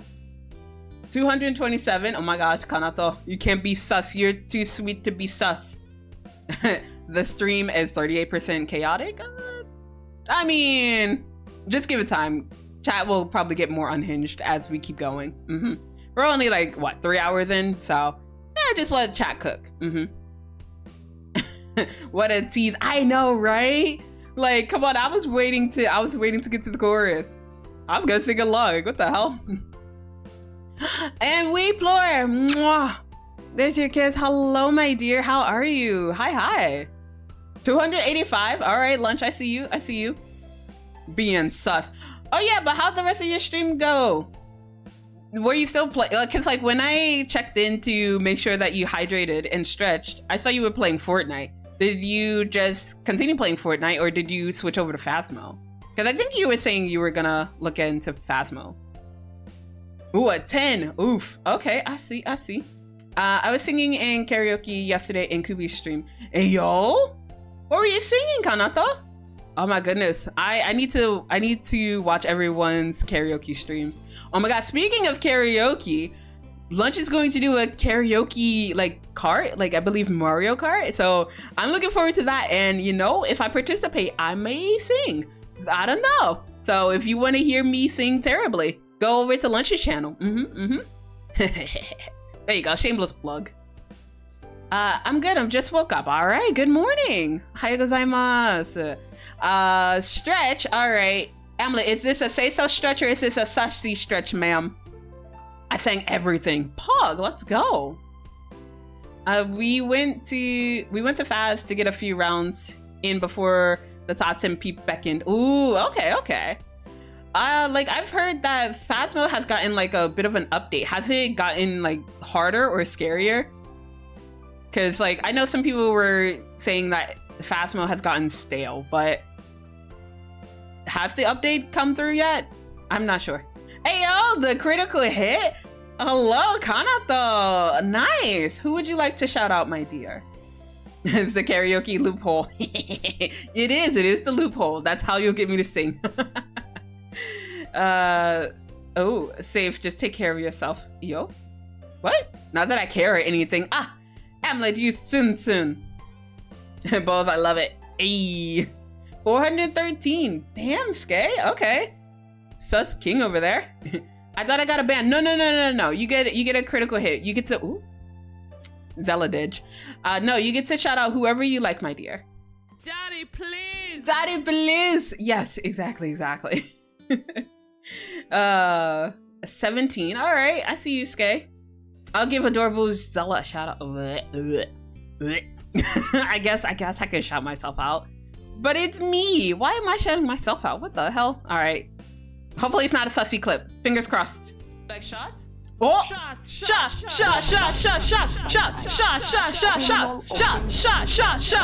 Everybody! I mean, what? No. Oh, thank you for the headband. Thank you. What? Hey. Thank you for the bombastic side-eye lunch. Because I like you. And I really like you. Thank you for the headband and the hydrate pan. Oh my goodness, ma'am, let me return the favor. How dare. Oh my goodness. Damn, not a sussy one. All right, I'll give you a regular stretch then. And Pan, thank you for the hydrate, my dear. Thank you. That was a loud one. Jesus Christ. An aura. All right, I got an aura for you. Oh goddamn. No, I don't got an aura for you. All right, let me give you this aura. Ara.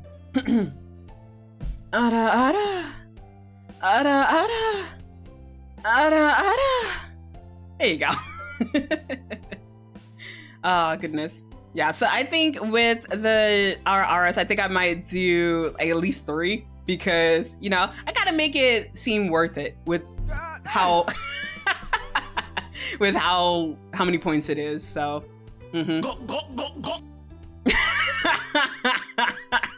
God damn it. Okay, so as soon as I heard the gulk, I was about to say shut the fuck up, James, but I thought it was lunch you redeemed. But it's like instinct. Like I hear it, I'm just like, it's either Taco or James. Hashtag blame James. Yes, fuck that man. I'm kidding. I know. Thank you for contributing to the spicy news, Shin. I appreciate it. And another hydrate. All right, I got you, lunch. Oof. The competitive aura-ing. Yes, it is the return of the competitive aura-ing. Oh goodness. Poor James, no love. No. I will probably send him a hi later on and be like, hi, how are you, buddy? I totally didn't just like talk shit about you in midstream. But also no one called me out. Unless he's been lurking this entire time and he's been here the whole time. Oh my god. I will cry. And then I'll just preemptively end stream and then just, you know, graduate. I can't live down. I can't live that down. I will never financially recover from this. Oh my goodness. But nah, he's good peoples.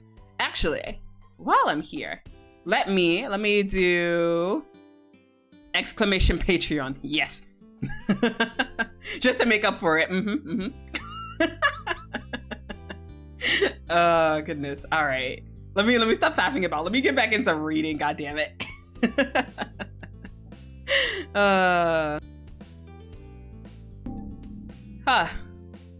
I think I read this one. Yeah, I did. So Derek was bright-eyed and bushy-tailed. His focus stayed on the road. He boldly navigated through the packed streets, his entire demeanor screaming his familiarity with this drive. The sounds of traffic droned on, making it easy to zone out. You hadn't even noticed that the conversation had completely dropped off until Derek spoke up with a question. So... What did you think of the gym? It was super cool working out with you. I mean... Yeah, my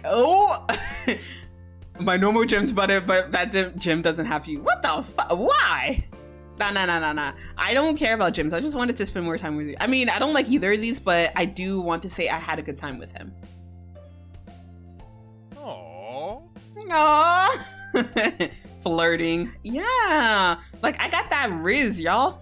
Actually, no, I have like 0 Riz. I don't know what I mean. Well, I'm glad you came. The car slid to a stop as the traffic light turned red. Derek put a hand to his heart. Do you think Nicholas will be alright? He seemed down yesterday. Yeah, cause I'm kind of a nosy bitch and I want to know what's up with Nicholas. Is he mad that I'm gonna steal his brother away from him? Cause if so, he can fucking stay mad at this point. Cause Nicholas, I'm gonna marry your brother whether you like it or not. Wait, or unless I can ask all these questions, because if so, that'd be great. Derek's positive demeanor flattened in an instant. He shrunk in on himself, a little uncomfortable. Oh. Zela, you are so aggressive. Yeah, be aggressive. Be aggressive. Yes. You notice that too? Yeah, of course. He seemed to not know what to say. Silently driving, his brows pulled together. He stared directly ahead. His thought clearly consumed him. It took another moment for him to respond. Nicholas will be happy in the long run. He likes me and he likes you. Us dating won't change that. It's like when I moved out and then when Jorge did too. His first instinct is to resist life moving forward so fast. But he's not gonna hold us back. I think you're right. You understand your little brother really well. Gently, a smile unfurled on Derek's face. I hope so. Derek turned into the same parking lot from the day before. You arrived at the other Suarez household. You both got out of the car and walked up to their door in the complex. It swung open before Derek could knock. Derek took a step back, not expecting it. Jorge grinned from the doorway and welcomed you inside. Hey. Hey, bro. Welcome back. Oh, shit. Hi. Sir, please. Jorge fist bumped his brother, each of them excited. Good morning. Good morning, Jamie. He led you further into the condo. Nicholas was lounging on the couch. He twisted around to face you. You're here. Oh. Oh, this voice acting. Goddamn. His voice was casual, and his face was politely pleasant. He eased off the cushion, getting to his feet. Without any particular hurry, he drifted over towards the entryway. Of course, we wouldn't miss it. You notice Mr. and Mrs. Suarez cleaning up in the kitchen. They must have just finished breakfast themselves. Oh, it looks like we have company. Welcome. It's nice to see you too. Derek nodded and his mom turned around to put a jar of strawberry jam into the refrigerator. Hello, Derek. Good morning, Jamie. How was the drive? Hi, Dad. The drive was the same as usual. But forget about that. Derek lit up with anticipation and beamed. Congrats. Happy Father's Day. I gotta go get ready for bed. Have a good stream. Thank you for joining in on the raid, Les. Thank you. And have a great night, okay? Oh my gosh. Bonjour, Zela. Let me know if you need a daddy voice. Hey, Chiffon. Welcome in. I'm enjoying a smoothie right now. Let's go. Oh, Chiffon, I did want to ask you. I think I may have mentioned it in your chat once before, but yeah, I want to play Neko Para. And yeah, like I know you've already played it, but yeah, if you're ever available. I want to give you an Ara again. Okay, Kanato, you can give me an Ara. You can send me all the Aras. I'll take all the Aras. Woo, Nekopara. Yeah, I'm gonna try to rope. What? I'm gonna try to rope Elias, Omar if he's down, and Latte maybe if he's also down. Hell yeah, I'm down for it. Yes, let's go. Woo. Yes, I just need to maybe make a group of all of you guys. Actually, no, I need to ask you guys individually first to make sure that you're all cool with it. Tips on Dylan Sage. I have no idea who those guys are, so yeah, sure, why not? Either. Okay. I will check with the other boys. I'm curious who will play who. Oh my goodness. Oh, also, Emlet, can you shout out Chiffon for me, please? I will send it to you on Insta. Oh my gosh, I can't wait. Yo, I'm gonna go to a BRB because I want to hear kind of those Ara, cause goddamn. At your beck and call, Ojo-sama. Ah, goddamn, not the Ojo-sama. Ah, Thank you, thank you. You wanted a daddy voice so soon? Always, always daddy voices. But yes, if you guys haven't heard Chiffon's daddy voice, it is so pleasing to the ears. So you should go check his channel out. But on the other hand, his uwus are cursed. So he has to range. He can please you with the daddy voice, but also be cursed with the uwu voice. I jest. But yes, go check out Chiffon. Goodness. Oh, I thought I got a notification. That's sus. What do you mean? I mean, it's not sus. Shut up, Amloot. So, Mrs. Suarez patted her husband on the back and he puffed up, full proud dad mode. Thank you. Oh, and my mom said Happy Father's Day too. He directed his attention towards you. Thank you again. It's a wonderful day already. Derek observed contentedly before glancing over his brothers. Jorge had pulled out his phone at some point, and Nicolas absentmindedly fiddled with his hair clips. You two ready to go? Yeah. I was born ready. With that zealous claim, Nicolas was suddenly all fired up. Jorge crossed his arms, decidedly not as energetic. I'm not that level of ready, but I can manage sleeping now. Do you need anything, Jamie? You thought about it and then shook your head. Yeah, because I was about to say, I'm just going to say, I want you, but that's not an option, so. Get a man that can do both, as they say. This is true. You get yourself a man that can do both. You should have the hour. Okay, all right. Well, I'm going to go to a BRB then. I'm going to go to a BRB. Well, also, I have to go for a potty break, so that's why I'm going to go for a BRB. I'm going to take my potty break, listen to Kanato's Ara, die for a little bit, then come back and we'll continue. Yeah, we're gonna continue reading. A BRP. Skay, I'm gonna ban you from this channel. That was terrible. All right, so let me go over there and fucking do it. You wanna go, Skay? You wanna go? You are trying to fuck around and find out. I will do it. Don't tempt me. It's not a BRB. It's I am practicing. Do not perceive me. Ah, dang. But also, please don't. Yeah, don't fuck. Right? Exactly, Amlet. You get that bunk. You get that bunk emote out, right? But yeah, no, because like Twitch is updating it to where if you get banned, you can't watch the stream. So you better not fuck around, Skay. Hey yo. Oh, welcome back, everybody. You guys didn't do anything sus while I was gone, right? Huh? All right, chat. What do we do? Nah, why are you guys trying to plan doing sussy shit while I was gone? The mods are asleep. Post stinky cheese. I mean, Amelie was still in chat, so I don't know how far you were getting. But hey, Hyphy. Oh my god. Hi. Promises of Gok. Hey, yo, who's promising Gok? Who's promising Gok? Hey, Kanato, nice dino dance. Woof, how was it? Oh, your Ara, it was freaking Taskare. I will take all the Aras. Hello. I will bark for a step for Baxter. Pin of shame, Amloot. Pin of shame.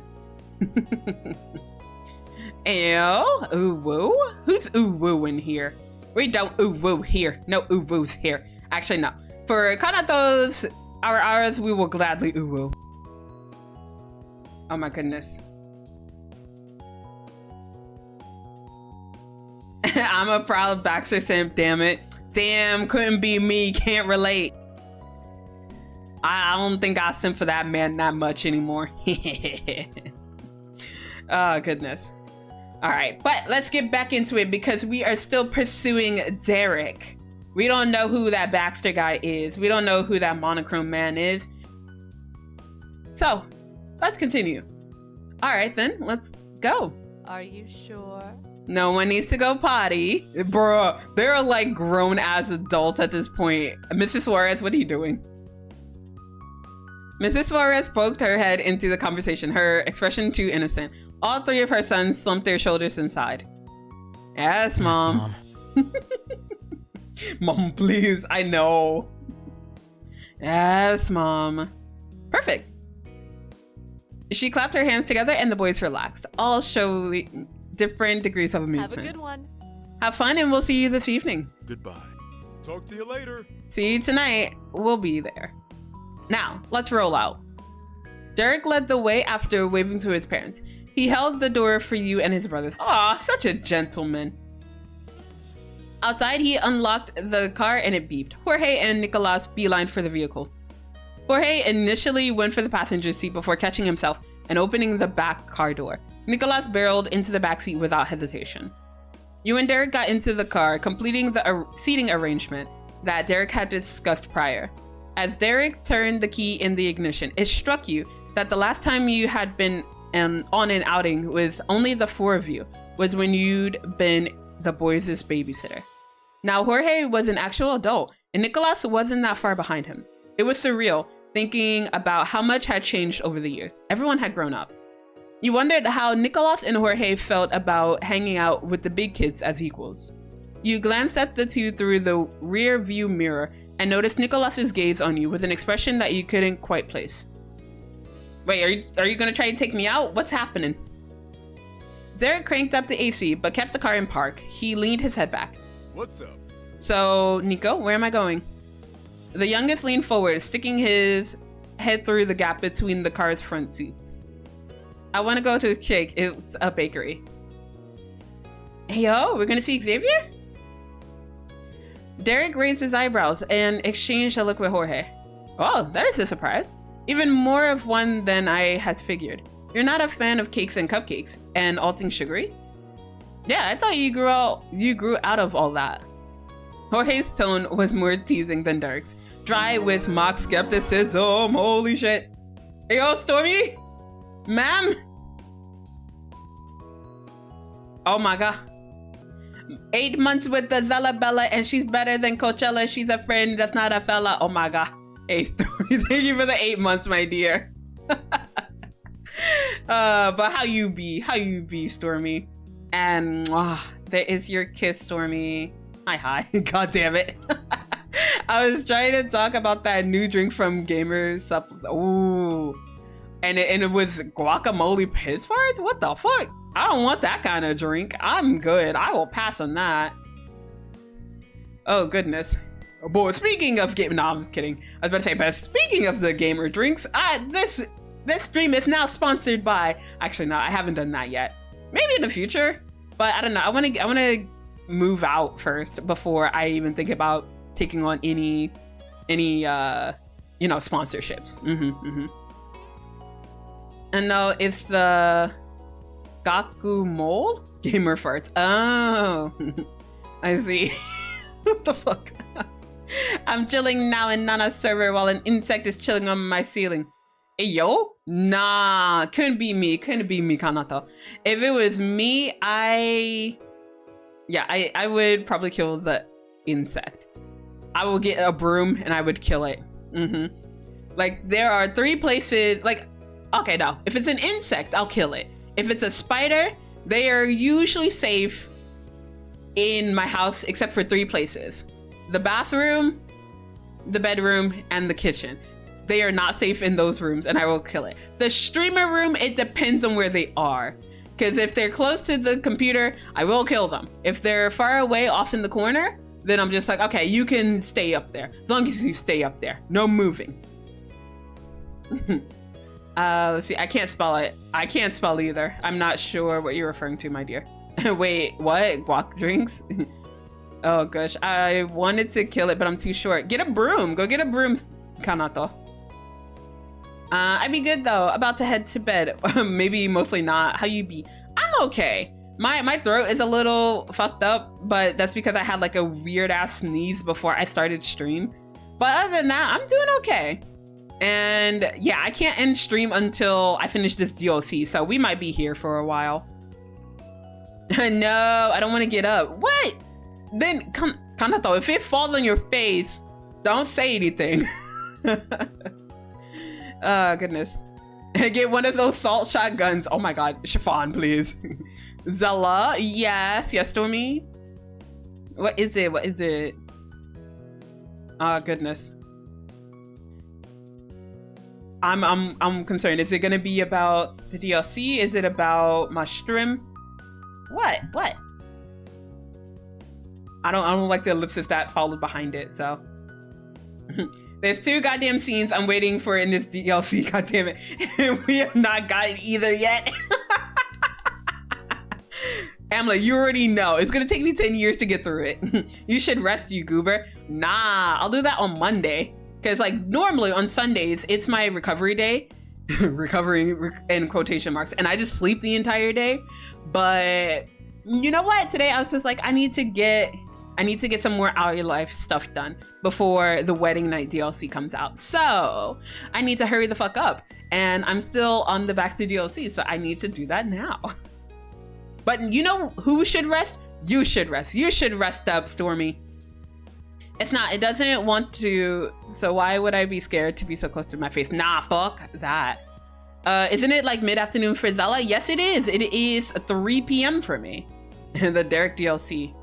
But hey, oh wait, did I say Baxter DLC? Shit, sorry. But hey, if you want to go back to Baxter, no. We will never go back to Baxter on the stream ever again. No more Baxter.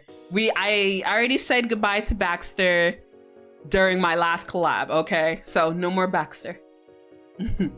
It do be like 2 a.m. for me. Go to bed, Stormy. But I can't sleep. All right, someone sing Stormy a lullaby. I will probably keep you up if I sing for you. Zela wants all the DLC. I do. I definitely do. Oh my god, yeah. I know, poor Amlet. She's just trying to like find a good place for me to like get to what? Like the parts that she wants me to get to, but I'm just like, yeah, no. How about if I don't do that? How about if I just keep Amlet awake and fuck up her sleep schedule? Because if I have a bad sleep schedule, everyone's gonna have a bad sleep schedule. Bedtime story for Stormy? All right, anyone got a bedtime story for Stormy? I don't think I have a story for you. I'm sorry. I'm a bad entertainer. I'm so sorry. But instead, I will read this visual novel to you. Nicholas rolled his eyes. I did. Most desserts are totally inedible. This place is different. The owner is cool and we should support local businesses. They've got vegan and gluten-free options and other stuff too. Now, can we get over there? The later it gets, the more stuff will be sold out. Bring it up on your phone. It should be 20 minutes from here. Derek chuckled, but chose not to comment on all the defensive explanations. Your wish is my command. Thank you. Nicholas smiled, sweeter than his dessert preferences. Derek brought out his phone and typed out Zake on the maps program. Nothing obvious turned up. Nicholas snorted, still poking his head towards the front of the car. Try an X, not a Z. I gotcha. Gotcha. Derek corrected his spelling and then tapped the first result. It was open, averagely busy, and an estimated 22 minutes away. Now, buckle up. Visual novel is a story. Yes, technically. But that's not the story that you guys wanted, right? I'm tired. Go rest up then, Kanato. Go get some sleep, my dear. Go sleep if you need to, Stormy. Only one of us should have to suffer. Why are we still here? Just to suffer. Nicholas flung himself backwards and settled in his seat. Derek waited for him to click his seatbelt before shifting the car into reverse. Jorge had been buckled since his brother had started the car, and you weren't far behind. You wondered if it was normal for Nicholas to need a reminder. The directions chimed in over the speakers to head east. Derek shook his head. Let me escape the parking lot first. He muttered to the mapping program as if it kept giving him unhelpful instructions. Once he reached the road, it finally stopped complaining about Derek's twists and turns. Jorge drew one of his legs up and leaned against the car door, getting comfy. If we were gonna go somewhere with a bakery, we could have gone to the grocery store. Think about the convenience. No. Come on, bro. We got a car now. We can have higher standards than a grocery store's bakery section. Okay. All right, so chat, I want to ask you, which is better, do you think? Should should, like, if you wanted like cakes and, you know, other goods like that, would you go to a bakery, or is going to a supermarket okay with you? Because for me, I think it depends on the pastry. If it's like a regular cake, I don't really care for cake either way. So it can be either or. But if I want something like brownies or cookies or whatever, I would prefer to go to a bakery. But what do you guys think? Bakery or supermarket? I kind of want to make a poll for it, but I don't want to waste time making a poll. Because I'm gonna try to get through this. I have to hit at least one of the points before I guess 3 a.m. for Hamlet. It depends on the occasion more. Ooh, so like if it was like a birthday or like a wedding event. What? Exclamation poll? I think you meant like slash poll. Because that's how you can do it, Hamlet. I don't think I have, a command for that. I get my baked goods at a grocery store, but I would prefer a bakery. How far is the, without doxing yourself, how far is the nearest bakery for you, Hamlet? How far is mine? Because like there's a few bakeries where I live, but I'm way too lazy to hop in, because like most of them are handled by like an obachan, and like sometimes when you hop into their store, they'll want to strike up a conversation. I'm just like, obachan, I do not have enough vocabulary to strike a conversation with you, aside from, oh, it's hot today, isn't it? So yeah, no. If it's for munchies, in store. If it's a party, then bakery. Ooh, that's yum. Excellent. All right, so thank you, Amlin, for the poll. So you guys can choose. Where do you get your baked goods? At the bakery, the grocery store, supermarket, or other? Question mark. Yeah, I'm so used to the exclamation, so type commands. How dare you get used to things around here. All right, so let's get back into reading. Jorge laughed back at him, but doubled down. No. I still would have picked a normal supermarket. It's a classic. Derek grinned as he flicked his turn signal on. Most of his attention was on the stoplight in front of him, but he still took the opportunity to banter. Sorry, Jorge. Jamie and I went to the grocery store today without you. Already? Yeah, I was out of basically everything. Shoot, we missed out then. Jorge closed his eyelids tightly and hummed in thought. Remember back when Nicolas insisted on using his allowance on a carton of eggs so he could see if cooking them on the sidewalk worked? Oh my god, I would have done something like that. I would have been like, oh, can I actually fry an egg on the sidewalk? But like, I know in Arizona you can. Well, in the States, yeah. If you live in Arizona, I know you can, because I've seen a few videos where someone did it on like the hood of their car. Oh, sorry, the bonnet of their car. And I think it was like 107 degrees that video had taken place. So yeah. Let's see, I've got bakeries around, but they're mostly all Indian bakeries, so not really anything with regular old bread, cookies, cakes, etc.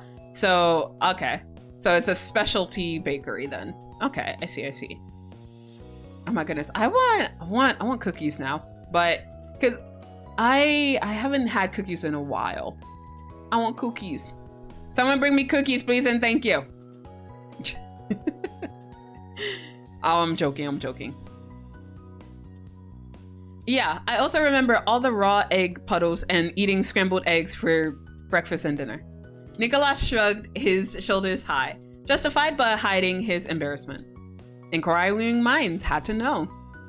And it was more exciting than getting an apple. Jorge's eyes narrowed, openly judging his little brother. I wanted to eat an apple, and I did. My purchase led to zero regret, unlike your science experiment.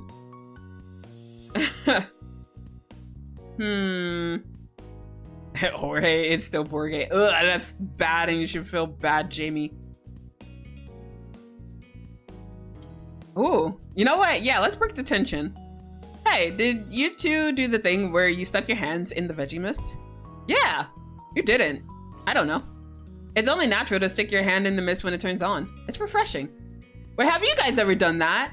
I always wanted to do that, but my mom, she would be like, don't you dare. And so I didn't do it.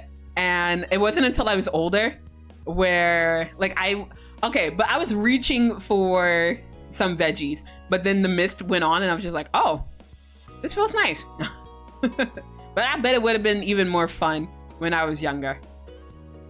Amlet, why are you trying to activate my Siri? Why?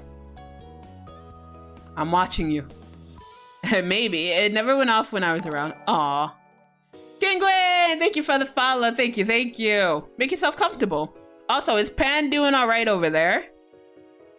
How's she hanging? Oh wait, she in the stream? Or what the hell? Oh yeah, she in the stream. What the fuck? Oi! Pan has finished. Ah, okay. I was like, wait, whose channel am I on right now? Yeah, because I was like, I thought I was on Pan's channel, but yeah, I guess she rated out. Oof. I can't stay too long because spoilers, but I hope you're enjoying the DLC. I found you through, holy god. I found you through Pan's server and she'll still finish. Yee, thank you. Also, hello Raiders. Bye, hi. Hello, my dear. Welcome in, Raiders. Hey. But yeah, no, if you have to head out and avoid spoilers, that's totally okay. Don't worry about it. But thank you. Thank you for the follow, Kingwin. Hello. Hey, Vi. Hi, how are you? Wait, Amlut, can we get a shout out for Vi, please? Please and thank you. Oh, God. Oh, my goodness. Yeah, Vi, you were playing Overwatch today, right? Hello. But yeah, welcome in, Raiders. My name is Zela Petalcliff. I am a Sunday Fave VTuber. I play a lot of visual novels, and today we are playing I Life Beginning and Always because that's the only game I know how to play. So everyone go follow Vi if you aren't already. She's not stinky. Leon, thank you for the follow. Thank you. Make yourself comfy. Let's freaking go. But I hope, yeah. But I can catch you on for other streams and hopefully catch up so I can talk to you all about Our Life because I'm loving it so far. Yes, I'm always down to talk about Our Life. Like I like, of course I enjoy streaming it, but like I love talking about it more. So yes, definitely. And, oh wait, and you're in Pan's server, right? So yeah, hell yeah. We can just talk in the server over there too. Hell yeah. She's just a little guy. Oh my goodness. Vi, Zela, and Cow are here. Oh gosh. Oh my gosh. Skay, you should consider yourself lucky. Oh goodness. Well, Shin, I guess you're shinning now. Oh god. Bro, I need to play more of this game. It's been so long. Oh my goodness. Vi, if you haven't played the Baxter DLC, you should, because yes. So right now I'm playing the Derek DLC because I haven't finished it, and me not being loyal, I was playing the Derek DLC until Baxter's DLC came out. Then I played it, and then yeah, I kind of got stuck in the Baxter hype. And so I played that for, what, a good 2 months? 3 months? 2 months. Because I finished playing it in July. Yeah, so I played it for like a good 2 months. And then I took a small break from Our Life. And now I'm back with some Our Life Derek DLC. So it's been a while. So welcome back. It'd be like what is it? It'd be like that meme where it's like welcome back, cheater. Yeah, that's basically the Derek DLC for me. Like, yeah, I totally didn't drop you for Baxter. Couldn't be me. I like that. I wish to refer as, oh my god, I wish to from this moment only be referred to as Shinning. I'm going to forget that, Shin. Yeah, I'm in Pan server. All right, honestly, really cool. Can't wait to meet all of you through there. Oh my gosh, I am very terrible at talking in servers because I'm very shy. So you would probably have to ping me. Like, you can just ping Zela or whoever in that server, because like I'm baby. I am very shy. Yeah, to ignore me. Yeah, okay. Amlet who? Amlet who? 3, yeah, 2, okay. Oh, goodness. Wife, how are you? Heard you went to bed early. Who the fuck is spreading lies? I would never. Who goes to bed early? No. No, I totally get that. I'm horrible with reaching out and starting conversations, so I totally get it. Yeah, it's like I'm really, really bad at it. Cause like most of the time, if no one reaches out to me, I'm already working on the assumption that I'm boring and no one wants to talk to me. And even the people who do talk to me, they tolerate me. They're just like, oh my god, okay, I guess we can talk to Zela.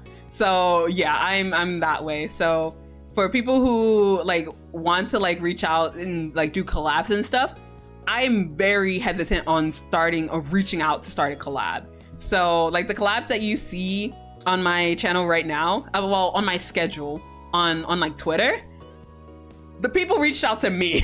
They were like, Zela, we want to do a collab. And I'm like, okay. Because like sometimes I feel bad reaching out first. So, except for Amlet. Amlet doesn't count. When I talked to you, you didn't seem so shy. No, I was quiet. I was quiet the first few bits because like I was just like, I'm just more into letting you talk. Because like when we first talked, Chiffon, I think we were bonding over butts, right? We were bonding over anime butts. So yeah, no, I was totally content on letting you talk, Chiffon. Who's ignoring you, Amlet? It's me. I'm ignoring her. Then again, we were bonding over butts. We did bond over butts. I even tell all my friends, just let me know first if they want me to join, because I don't want to intrude on anyone. That is so me. I can't. Like, I always feel like a bother, even when I'm watching other people play in like my Discord. I always feel like a burden. I'm like, it's my Discord, but it's just like I don't feel like going into someone's VC and just like chilling, because I'm like, I don't know if you guys want me there. So I just pop in, say hi, and then I leave. But they always tell me time and time again, like, it's fine that I can stay. But I'm just like, no, I feel like a bother. I'll let you guys have fun. Exactly. They tolerate my existence, so they pity me. I think that's my mindset too, Kingwin. Everyone hates me in my mind. Yes, same. Because like I walk up in the club, like everybody hates me. Yeah. Oh my god, Amlu, this isn't about you. Aw. Nah, you're too cool to hate. I know, Cal is way cool. She's hella cool. She's best wife around. I barely ever collabed with anyone. Same deal. They would reach out and I'd be like, yay, sure. But making sure to let them know, never feel pressured to include me. Yeah, because like sometimes when people say, yeah, I want to collab with you, and I'm like, are you sure? You sure? You sure? Because like, is anyone like twisting your arm to say that? So,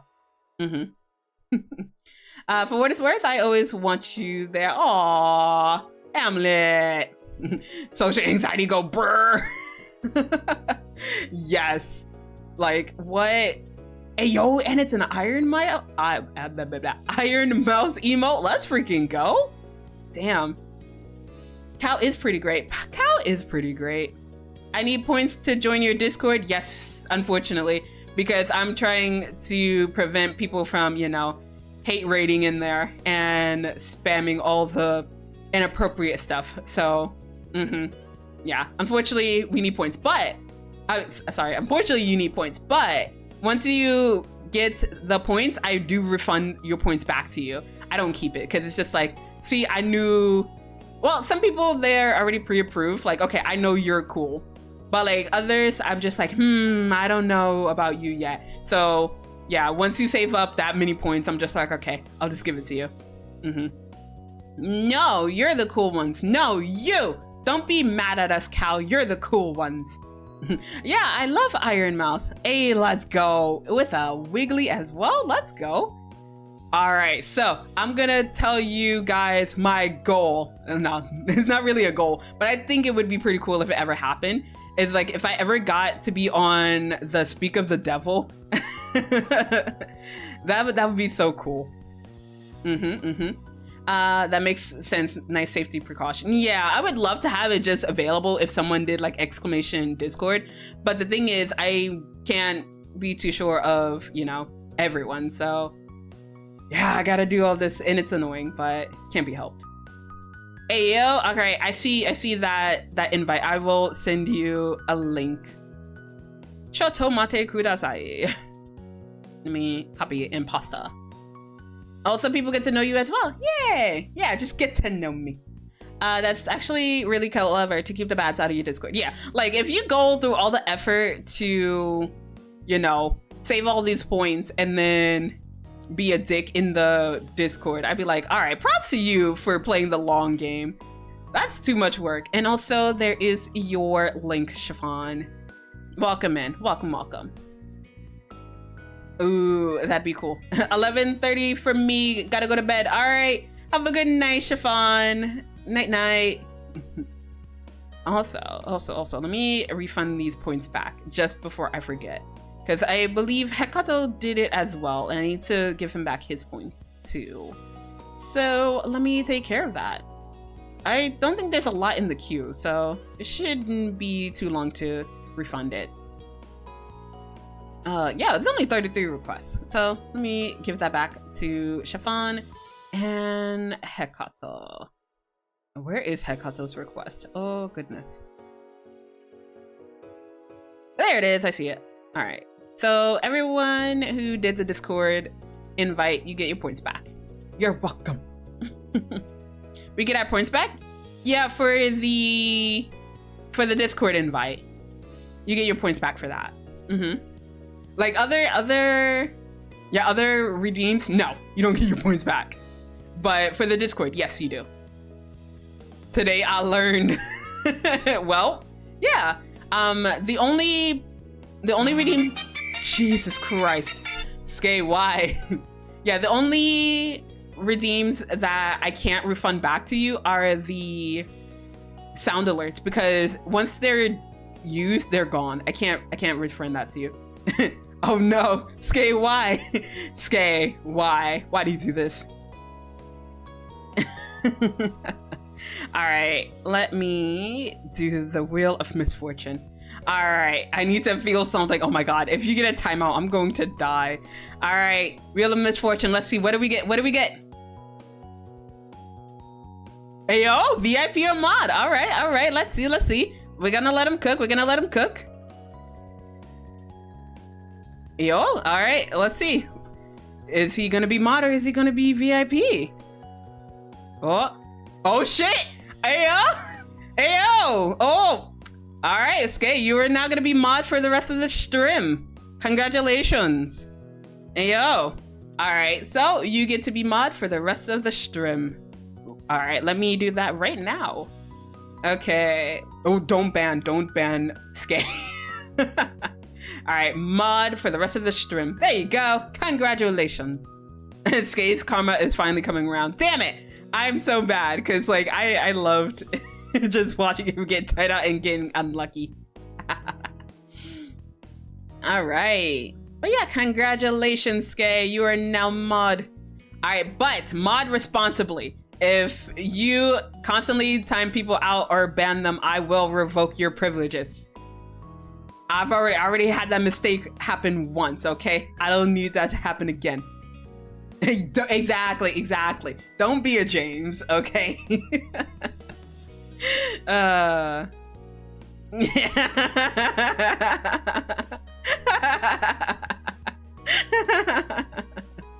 You have thought you could entrust a bestie. I know, right? I didn't think I wouldn't. I would be betrayed in that way. I wouldn't do that as a mod. Yeah, you would. No, you would do that as a streamer. You've timed me out so many times, wife. What you mean? Damn typo. Get good, Amloot. Okay. All right. But yeah, congratulations. You can see behind the curtain now. Immersion break. I literally am. It makes looking here so awkward. Yeah, I didn't want to say anything. Skay, but yeah, only you. Rude. Anyway, don't mind me, just refund my 10K. No, you don't get a refund back for that. You got a good one, damn it. You got a good one. You don't get it back. You lose. Good day, sir. Actually, no, I'll refund that one. Ow! Rude. Cal, can I make a special request? Timeout Zela for 69 seconds on your next stream. Why? Well, now that you're a mod, I mean, nah, don't you dare. Don't you dare, Skay. Actually, you know what? I'll do it anyway. Because I'm so nice. I'm so goddamn nice. Oh, goodness. There you go, Skay. You're lucky I'm so nice. Lovely. Oh, goodness. Okay. All right. So let's get back into reading, everybody, before we get too distracted again. So the lively the lively discussion continued through the drive. About 20 minutes later, the GPS chimed that the destination was on the right. God, why? Why am I adding words to the dialogue? God damn it. Derek turned into a packed row of shops. Above one of them, a bright pink sign with electrified swirled letters proclaimed itself as Jake. Oh my god. English hard. It grabbed your attention, standing out amongst the more sedate signs around it. Nicholas shimmied in his seat. Derek found a parking place along the street and carefully parallel parked. Oh my god, can you guys parallel park? I don't know how to drive to begin with, but can you parallel park? Let's see. I would never abuse my privilege like that. It only feels good when it's Zela's choice. Oh my god. Damn, Skay. Such a good mod. Ugh. I gotta save up for your 69,000 point redeem. Oh, I mean, Skay is pretty close to it. So you could probably ask Skay. Oh yeah, have fun. Oh, thank you. Loving the vibes here. Actually, I might just look around and have your tab open. Oh, I appreciate it. Thank you, Kingwin. But yeah, no, you stay safe out there and enjoy your lurk. Come on, Cal, it's 69,420. Well, how many points do you have right at this point, Amulet? Because like you had over 30k the last time I asked, but that was like what, a month ago? So it's probably more now, right? Gotta have both funny numbers. Oof, okay. Parallel park my ass. All right, so have it known that Amulet sucks at parking. Okay, I can't even parallel walk. That's such a fucking mood, Kingwin. I can't do that either. I can, but I don't want to drive because people. That is a mood. Hey, yo, there's a poll. Should Skay be made a permanent mod? Obviously not, just VIP. Damn, who the fuck made this poll? It sounds kind of biased. 47k, Jesus Christ, ma'am. Girl, I don't even have a license. Oh yeah, that's right. You said that you kind of gave it up once you moved, right? I forgot. I forgot. I have a memory of a goldfish, okay, Amulet? I don't even know what I had for breakfast this morning. Actually, goldfish have better memories than I do. I can't park in general. That's a mood. I can't even drive, so I don't have a leg in this race.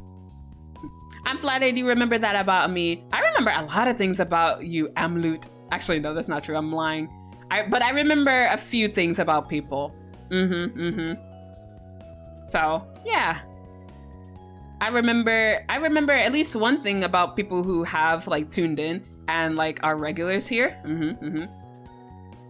So I think she's probably lurking, but like I know Vi is big on K-pop, and you know, if you ask her, she will make you a playlist like she did for me, and I love the playlist that she made for me. A horse is cheaper than a car in England, so I'll make that my new transport. Oh my god, cow, why? Zela, you're sweet once in a while. The fuck you mean? I'm sweet all the goddamn time. What you mean? Shut up, Amulet. You're about to lose your mob privileges. Oh, goodness. All right, stop distracting me, chat. We gotta get back into reading. Try me. All right, you're gonna fuck around and find out. Enough cars zoomed past on the street that Derek and Nicholas didn't feel safe opening their car doors. You and Jorge got out first and waited on the sidewalk for the two to crawl through. Nicholas stifled his laughter as he watched Derek contort himself over the gear shift. The spot had a meter, so Derek paid for 30 minutes worth of parking. Should we be in and out, right? We should be in and out, right? You're not planning to have a whole meal here? Definitely not. All right. Then that'll work. Despite the minor bumps getting there, all the boys were visibly thrilled. You were delighted. Nicholas fussed with his hair and readjusted his romper. Once he had straightened it back out, he nodded at Jorge, who had waited by him. Derek marched ahead of the pack, and you were certain that he was going to hold Shake's door open for everyone. No, I'm gonna rush ahead to open it first. Like, no, me first. I'm gonna hold the door open for you guys. Cow, why? Ma'am. Ma'am. Ma'am. How dare you?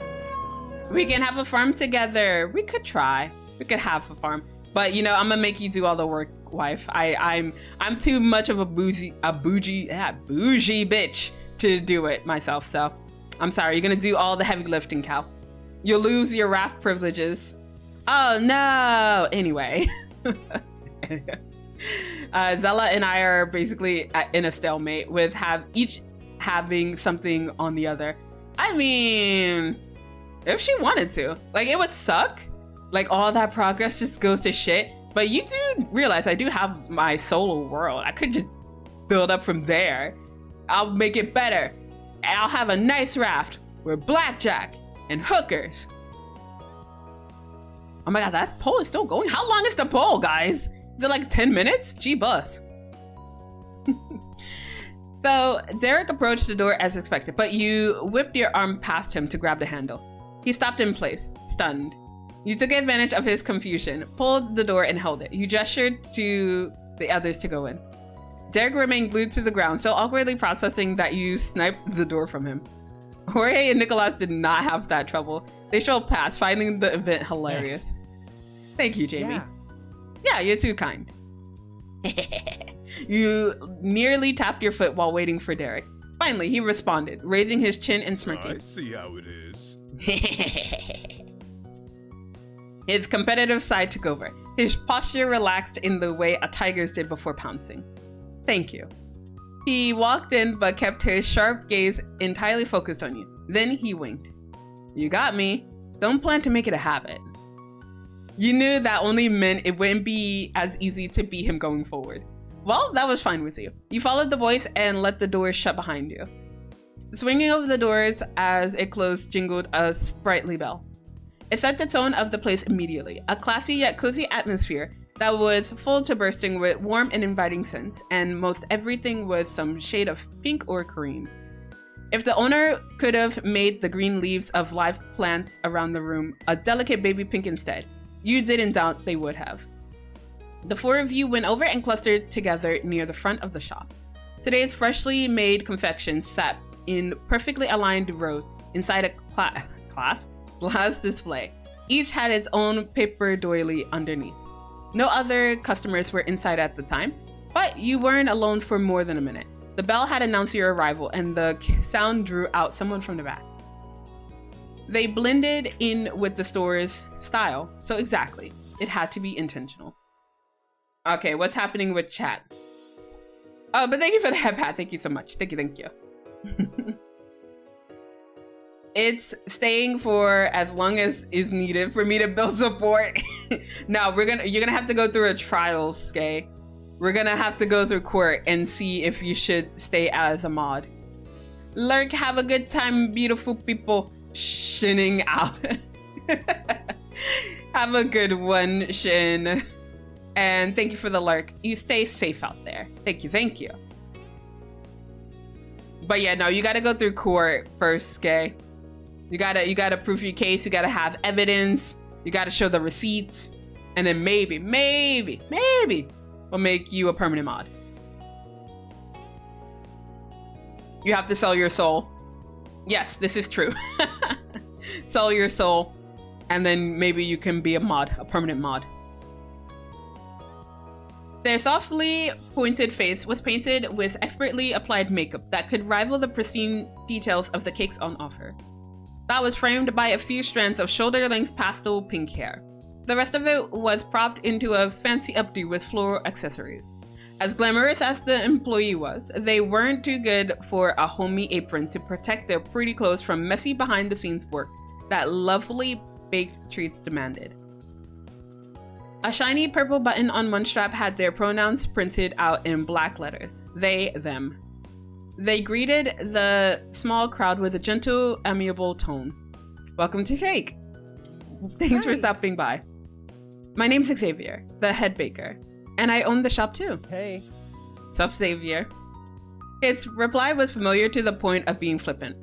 Nico wasn't even looking at them when he said it. He leaned over and began perusing the daily selections up close. Hello, Nico. Your patronage is always appreciated. With the personal greetings between those two complete, Xavier looked over the rest of your gang with a friendly smile. Good to see you. It's good to see you again, too. I wonder.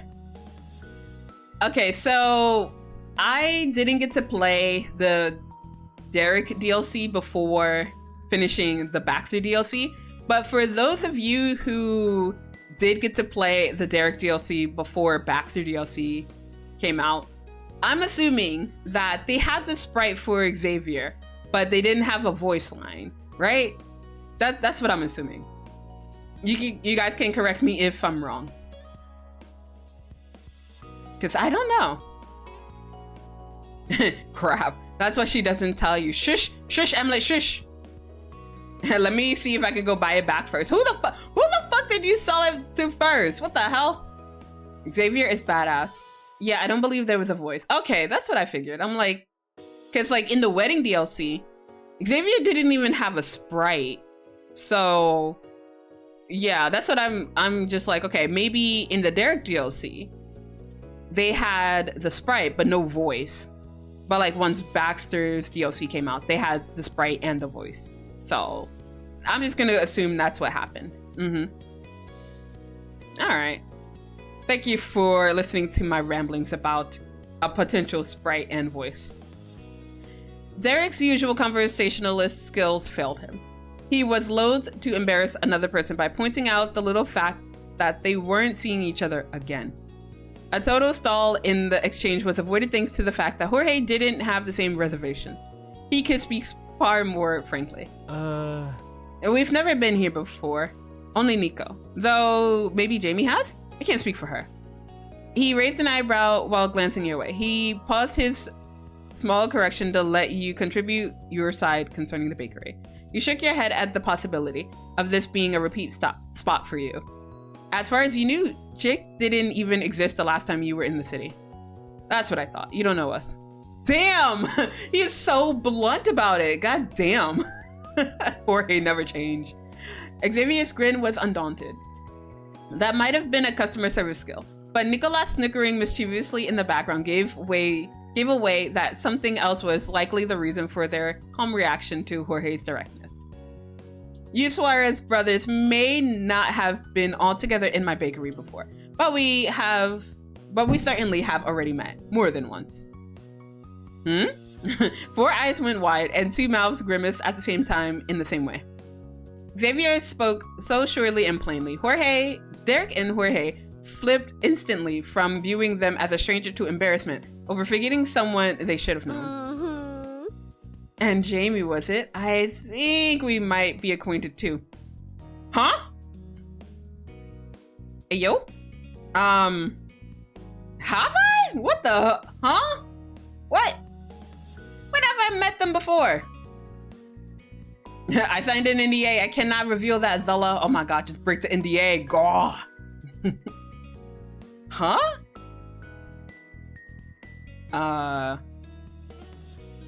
Nah, I'm shocked too. What the fuck? One more pair of eyes grew and another mouth clenched. 2 of the 3 brothers transparently inspected Xavier up and down, trying to put together how they might have met the mysterious baker who claimed to know them. Meanwhile, the youngest of the set pretended that he was still scrutinizing the desserts. But unless they had jokes hidden in the frosting, Nicolas's highly amused smirk reflected in the glass revealed that he was fully engaged in a conversation happening above him. Jorge tilted his head from one side to the other, and crossed his arms. Derek subconsciously scratched the side of his face at the awkward turn this had taken. Well... Sorry, I'm blanking on who you are. How did we meet? Xavier's eyes fluttered close as they primly straightened their apron. Don't apologize. Don't apologize. Nicholas with his hair clips and wild locks is very recognizable. He hasn't changed at all. If I only saw one of you as an adult in isolation, I doubt I would have realized who you were either. As adults? Huh? That one point jumped out at Jorge so distinctly he spoke it back to Xavier as if he was Nicholas mimicking Derek. Exactly. The last time we saw each other, you were at least 2 feet shorter. Xavier hovered their flattened fingers in front of them like they were resting on a counter roughly around 4 feet high as a visual demonstration.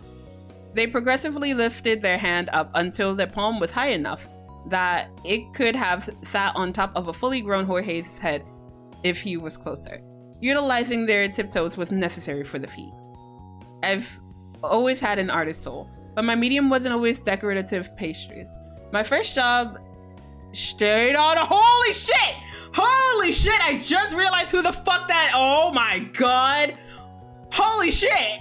Oh my god! I just realized who the hell they are. Oh my god! What? They were painter on the boardwalk. Holy shit! Holy shit! Wow! How long did it fucking take me to realize who it was? Oh my god! Wow! Oh my god! Holy shit. I remember. Holy shit.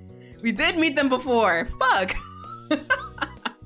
I don't remember Zela. I know I didn't. I did not remember. Holy shit. Bruh. Oh my god. What? My first job straight out of high school was painting faces at the big boardwalk park. Oh my god. Oh. Whoa. Whoa, indeed. By the way, this is referred to in the Baxter Route 2 if you did the moment. Ooh. Shit. Now I gotta go back and play Baxter's freaking DLC. But I'm not gonna do that on stream. What the fuck? Bro. Bro. What the shit? Whoa.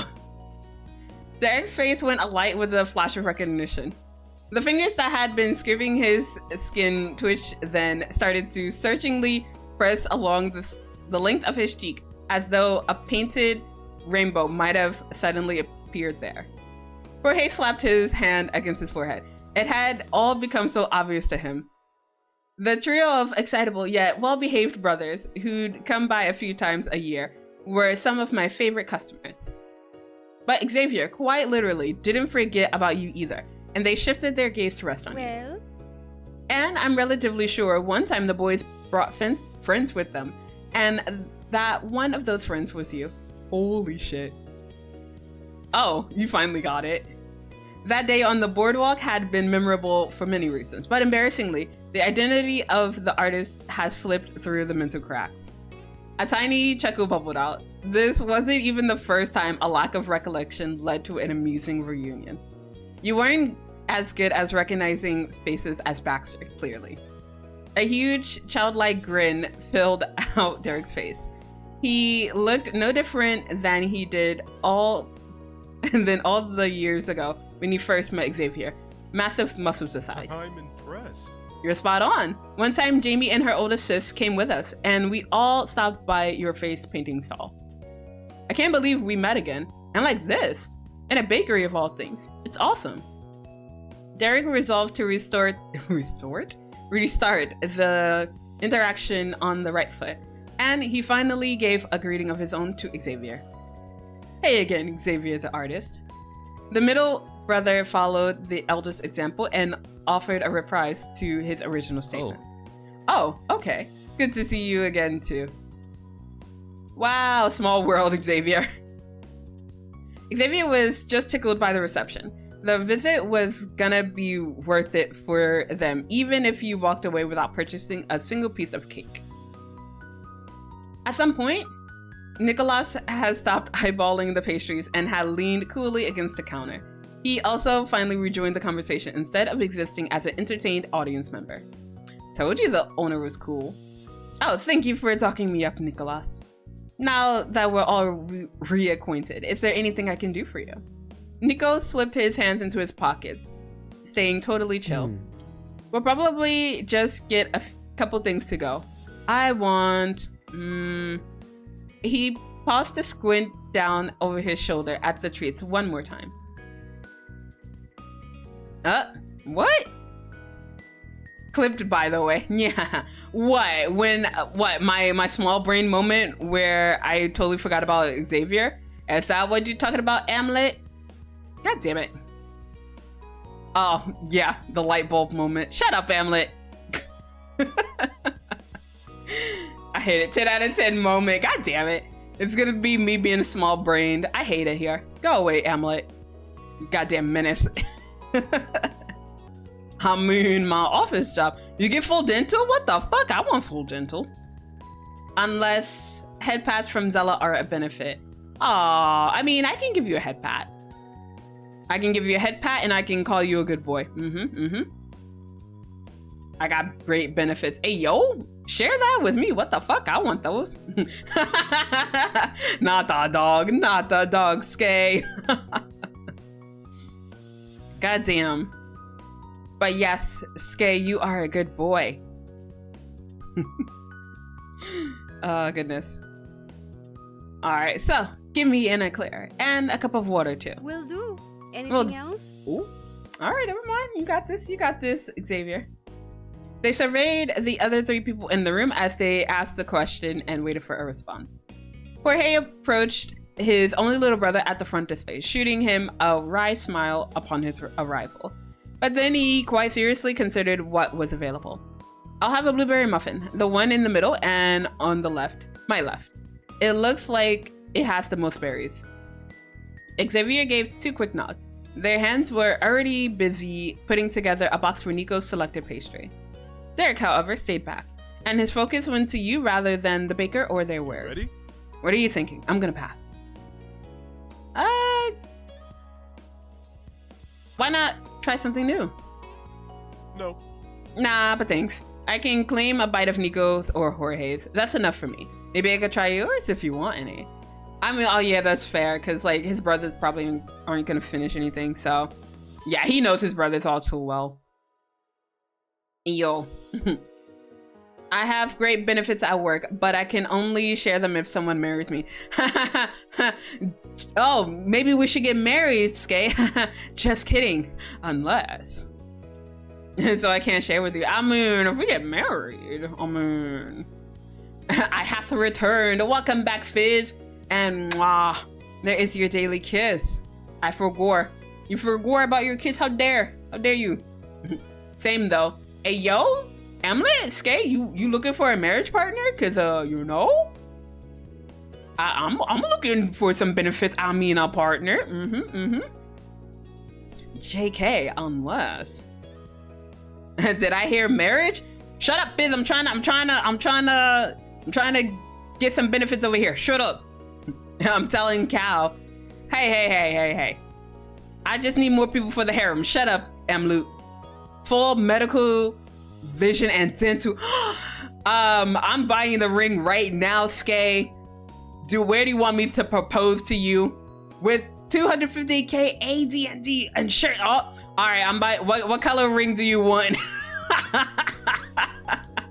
So if you're gonna take me out, I can be a housewife or husband. I mean, all right. Just tell me the color. Just tell me the color of the ring you want and where you want me to propose. I'll do it. I mean, I got massages, therapy, and all that shit too. Oof.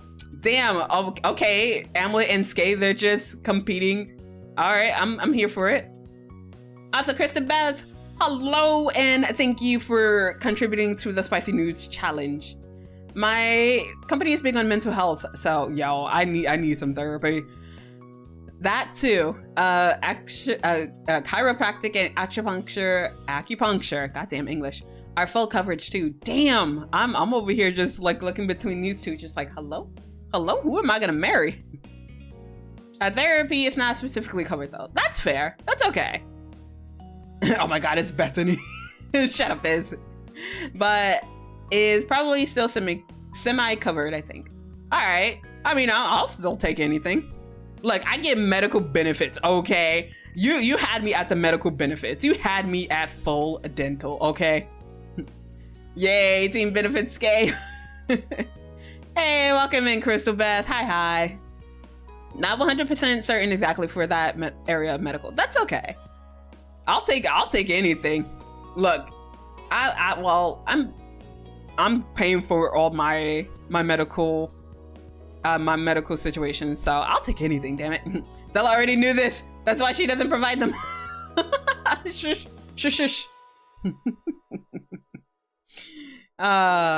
Day 562 of still waiting on those dental benefits from Zela. Look, I am thinking about giving you the dental, okay? You have to wait. You have to let me cook. Eventually. Goodness. Okay, so I'm not sure. I'll get a better look at them. Cool. You joined the other Suarez brothers and contemplated what, if any, treats to pick out for yourself. Up close, you noticed that there were tiny handwritten signs in front of the options. They declared what flavor each quaint confection was in pretty looping letters. The variety was somewhat limited, but those likely weren't the only things the bakery ever had available. They were simply what was made for that day. You decided you wanted... Can I get all of them? Can I get all of them? Damn! No, it's only one. Okay. Damn it. I was gonna say, let's get one of everything. Boat juice indeed. All right, so for those of you who are unfamiliar with what we're referring to, so in one of the moments in our life, we had an option to make juice while on like a boat, and we took the opportunity to make to add all of the ingredients listed. And so, yeah. So the boat juice came from me being an absolute gremlin and choosing every single option in that moment. And then Baxter, that asshole, he finished his drink and went back for a second, right? I don't know if he actually liked it, but I think he was just saying that just to be quirky. 3 times now, boat juice will come. After Gawk Gawk. Yeah, nah, he was going for that Gawk Gawk, I know. He only said he liked it because it was Gawk Gawk. All right, but since we can only choose one, I'm not a big fan of cake. I would prefer a pie, so I won't choose these options. I mean, chocolate cake is okay, but like everything else, I'm just like, I can do without. So it would probably be something on this end. So blueberry muffin, chocolate chip muffin, a brownie, or an eclair, or none of them. Muffins, I do like muffins. If I had to choose, maybe a brownie, because I do like brownies. Oh, with some ice cream. Oh, god damn. I want a brownie now. Someone make me a brownie. Oh my. Oh my. What? Oh my what? Oh my what? Oh my what? Hi, I'm new here. Shut up, Fizz. You're not new here. All right, let's do a brownie. You heard Derek come up behind you. You didn't have to look to guess that he was trying to figure out what had caught your eye. You eagerly pointed out the prize dessert. Nice. Looks good. Excuse me, Xavier. Can you add a brownie too? Absolutely. And that's everything? The 2 packed and prepped boxes were sitting side by side as Xavier reached behind them for a third. Should be. Nicolas and Jorge both gave a thumbs up to confirm that they were all taken care of. The answer had caused faint confusion from Xavier. So you're not getting what Derek is getting, Nico? That kind of teasing from someone other than another Suarez caught you entirely by surprise, but Nicolas was able to quip back with ease. Maybe I would have, but Derek isn't getting anything. You'd lose out on a sale if I copied that. Good point, you don't need to do that. Hey, why don't you be the one to pick out something for him instead? Sorry. No thanks. That's not how this works. It was worth a shot. They tried. They definitely tried. Whoa. It's a belly. Thank you for the follow. Thank you. Thank you. You make yourself comfortable. Let's see. Hold on. Let me catch up with chat. What are you guys saying? A brownie or a brownie? I was saying like a regular brownie, but if we're talking about like the brownies with the extra bits in it, I mean, I don't have the classifications on for Twitch.tv, so I cannot confirm or deny that we eat those kind of brownies. Amulet, I'm sorry. Plain brownie or one of those brownies mixed with a cookie? Ooh, why not both? Why not both? Skay, that sounds so good.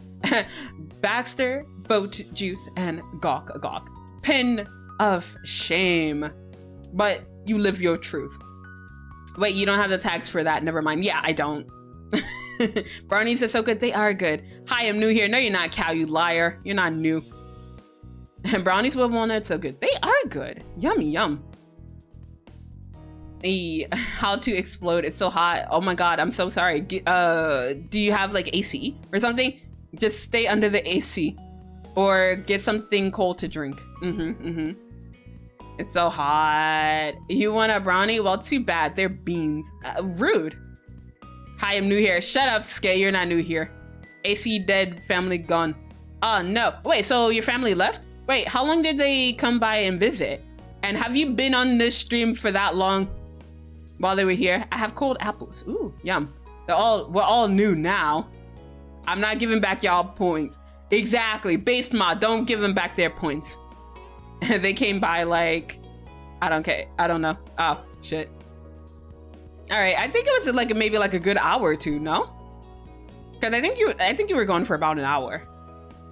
If everybody is new, nobody is. I know, right? They got a trip in mind. I was just on the way. Oh, okay. So you were just a stopover. Okay.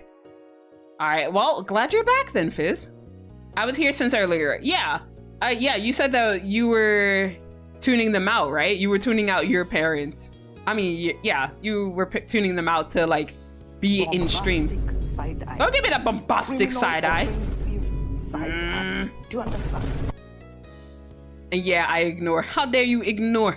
Don't ignore. All right, also, I know I went to the bathroom like 10 seconds ago, but I do have to go back to the bathroom again. I'm sorry. I'm sorry. I've been hydrating a lot, so I gotta go. I gotta go potty again. All right, so I'm gonna check up with chat, see what I missed. All right, let's see. Hamlet banned me. Why we banning people? Also, Hamlet, thank you for redeeming the karaoke redeem inflations of Virgin. Thank you. State your case, Fizz. Guilty for being such a homie. Nah, I don't think that's good evidence, Fizz. What you mean? That's not really a case. Denied. Based Hamlet, based mod. What? No balls. Damn, stop trying to goad yourself into getting banned. Shut up, Fizz. Hey. You can't even laugh right. Oh my god. Emily, you tried. I'm getting giggly. That's not good. Wait, why? Why are you getting giggly? Giggles are good, but why are you getting giggly? You get challenged as a mod and you cracked under pressure. Pull it together. You can't even type. Oh my god. Damn. Crucified just coming for everyone's scalp. Let's fucking go. You're right, Beth Senpai. I'm sorry. Hey, yo. What's with all the emotes? We stabbing people? How dare? Collection. The knives collection. The scary knives collection. I'm worried. So much violence. I know, right? Oh my god. For a second, I looked at OBS and I'm just like, yo, have I been muted this entire time? Like, what? But like, chat is moving. So I'm just like, okay, I know I'm not on mute. You will do better next time. Damn. All right, Crystal Beth, I see you. I love the violence emotes there. Oh my god, there's so many of them. Goodness gracious. Yeah, that's right. Cry about it, Amlet. Very violent. Such violence. It is 2 in the morning and sleep deprived. Try me. Ooh. Oh shit. Skay. Ooh. Ooh. All right, Skay. Where's my band? For real, mods ain't doing their job right. God damn it. All right. Well, Fizz fucked around and found out. All right. F in the chat for Fizz. Damn, right? Oh my god. All right, F. And look at the cute black fairy. Hey, Miguel. Welcome in. Welcome in. Oh, thank you for all the F's. If. All right. And thank you for contributing to the spicy news. Let's go. Let's go. But yeah, make yourself comfortable. And also ignore my mods if they, if they you know, time you out. Just ignore them. Let's see. Oh my god. Emma, stop typing Fizz out. Stop. He's already dead. I have oh my gosh. Ooh, ayo. I'm in yandere mode. All right, I have a question. How is your sleep paralysis demon and what's his name? What the fuck? What are you talking about? I don't have a sleep paralysis demon. At least not yet. Mwahaha. We will not be ignored. He was set to 10 minutes. Oh. Nah, just let him cook. Just let him cook for like 10 minutes. He fucked around and found out. Skay is not the one. Oh, goodness. Hey, thank you for contributing to the spicy nudes, wife. Thank you, thank you. All right, so let's continue reading, shall we? The two chuckled good-naturedly. Let me ring you up. Those were the magic words to draw Derek fully over to the front. Ow! Why are you throwing nuggets at me? Wife! I will find you, and I will take you out, wife.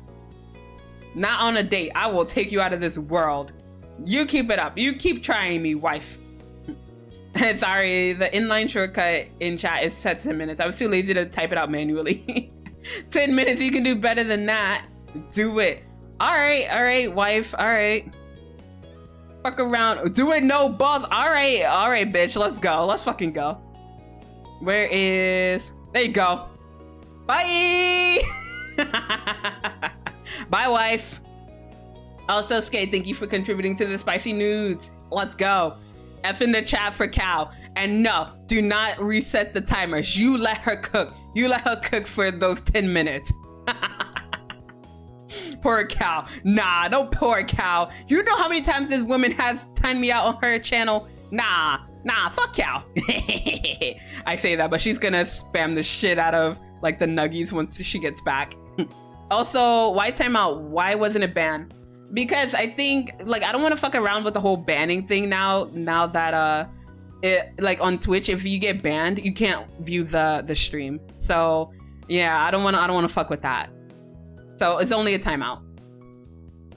We don't ban here unless you unless you rightfully earned it. Timeouts will do, but not a ban. Cal, I would fix it, but I can't disappoint Zela. No, I don't even apologize to Cal. Fuck Cal. She fucked around and she found out. So now she's stuck there for like 10 minutes. You sit there and you think about what you have said.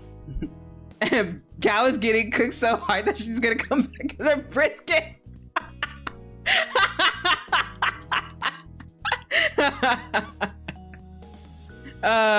No balls. I sacrificed for experiment.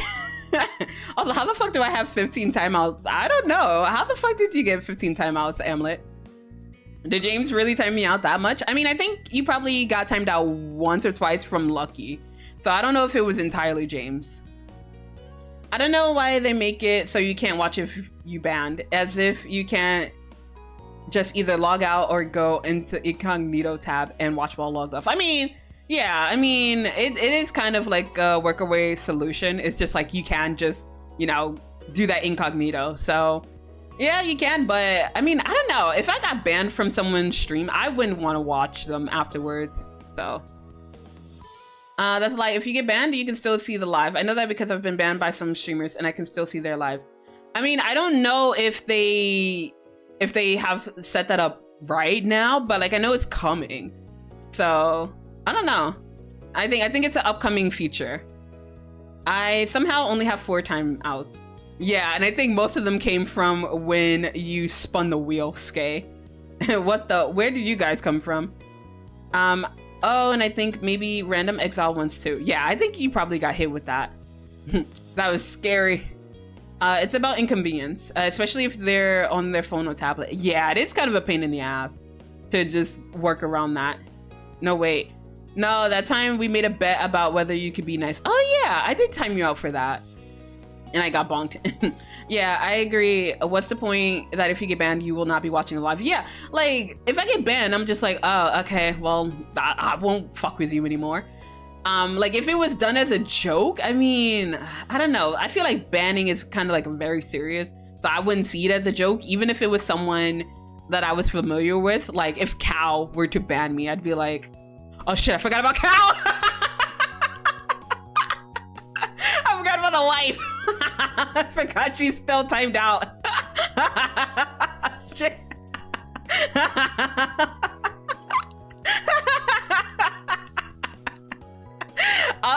Yeah, let me untime her out. But yeah, like if Cal were to ban me, I'd be like, all right, well, I guess I won't watch Cal's streams anymore. Shit, I forgot about Cal, but you go time out. Oh, goddamn. They're not really fun. You just can't get into it because they would never understand. We don't talk about that wheel anymore. No.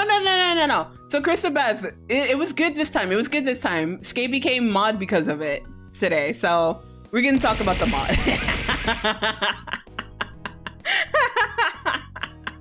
See, I called it. I told you she was gonna spam the nuggies at me.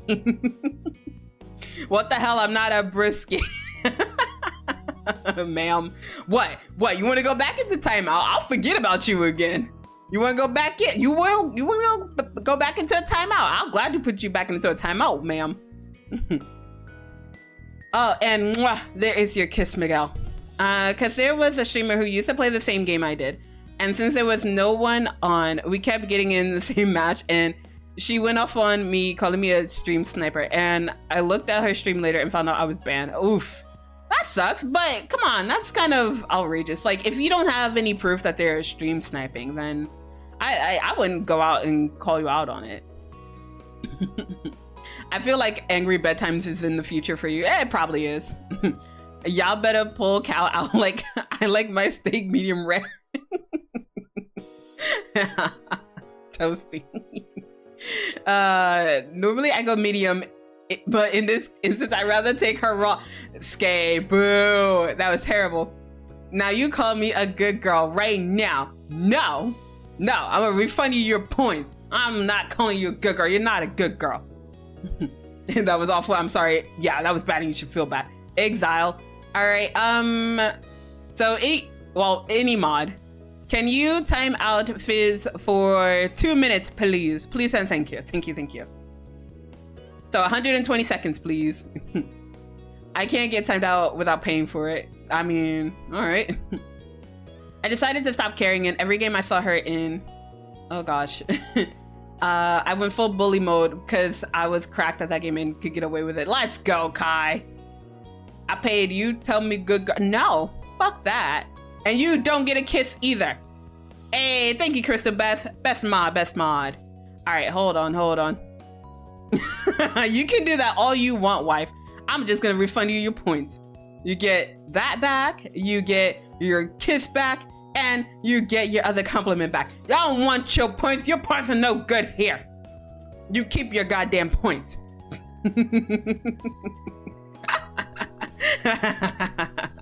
No, I'm not gonna do it. You haven't earned it. You're not a good girl. But you know who is a good girl? Amulet. Amulet is such a good girl. Sipping the tea. Yeah, you heard me. You're such a good girl. The Oprah meme. Everybody gets refunds. You get a refund and you get a refund. Exactly. Now I'm just gonna ignore the angry cow in my chat and I'm just gonna get back into reading. So those were the magic words to draw Derek fully over to the front. He came to the spot right across from the register. It didn't go unnoticed. Garrick? Ooh, you hear that? He was just like, nah. Cries in the corner. Oh no. Oh shit. Damn, Crystal Beth just, ooh. Damn. Perhaps Crystal Beth, nah, what the fuck? Zela, you just can't pull that out of nowhere. Why? I'm just being nice. Can't cry if no one sees it. Shit.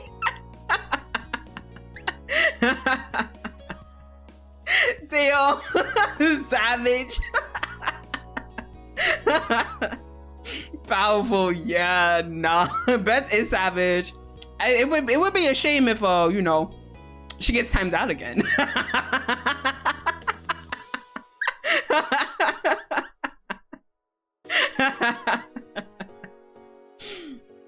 Oh, god damn it. Y'all, I'm gonna be sleeping on the couch. Out here eating this trap. Y'all, I'm just gonna be sleeping on the couch tonight.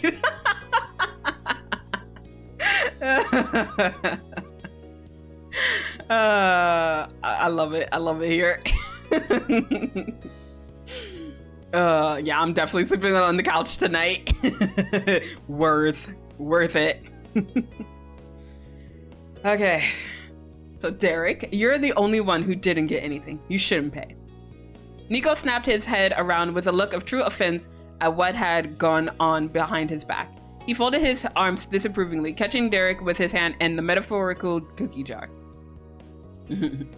Or rather, putting his own cookies in someone else's jar. What? Derek made a look of faux surprise that gave Xavier's response to Nicholas's non-mimic decision, making a run for its money. Ow! Ow! Don't throw biddies at me! How dare you? How dare? Revenge. No revenge. I'm being bullied, but yeah, that's how we show affection over here, Cal. You get bullied. And someone's crying. Ow! Stop throwing bits at me! God damn it. Wait, what? 301. Oh my god, just to be a smart ass. Skay. If someone's crying but no one is able to see it because they're timed out, are they really crying? Ooh, so true, Kai. Like, are you? I can't refund biddies. I can see what you did. I know. I could time her out again. Cause like, I don't think you can cheer if you've been timed out. So I could top her for the joke. Yeah, you better be joking. That's my wife. That's my wife you talking about. I will take you out, Skay. I'll take you out. I'll take you out of this world. What you mean? As much as I bully my wife, that's my wife. Only I could top her. I mean, what? Take me out, bet. Hamlet, shut up. All right, but let me get back to reading.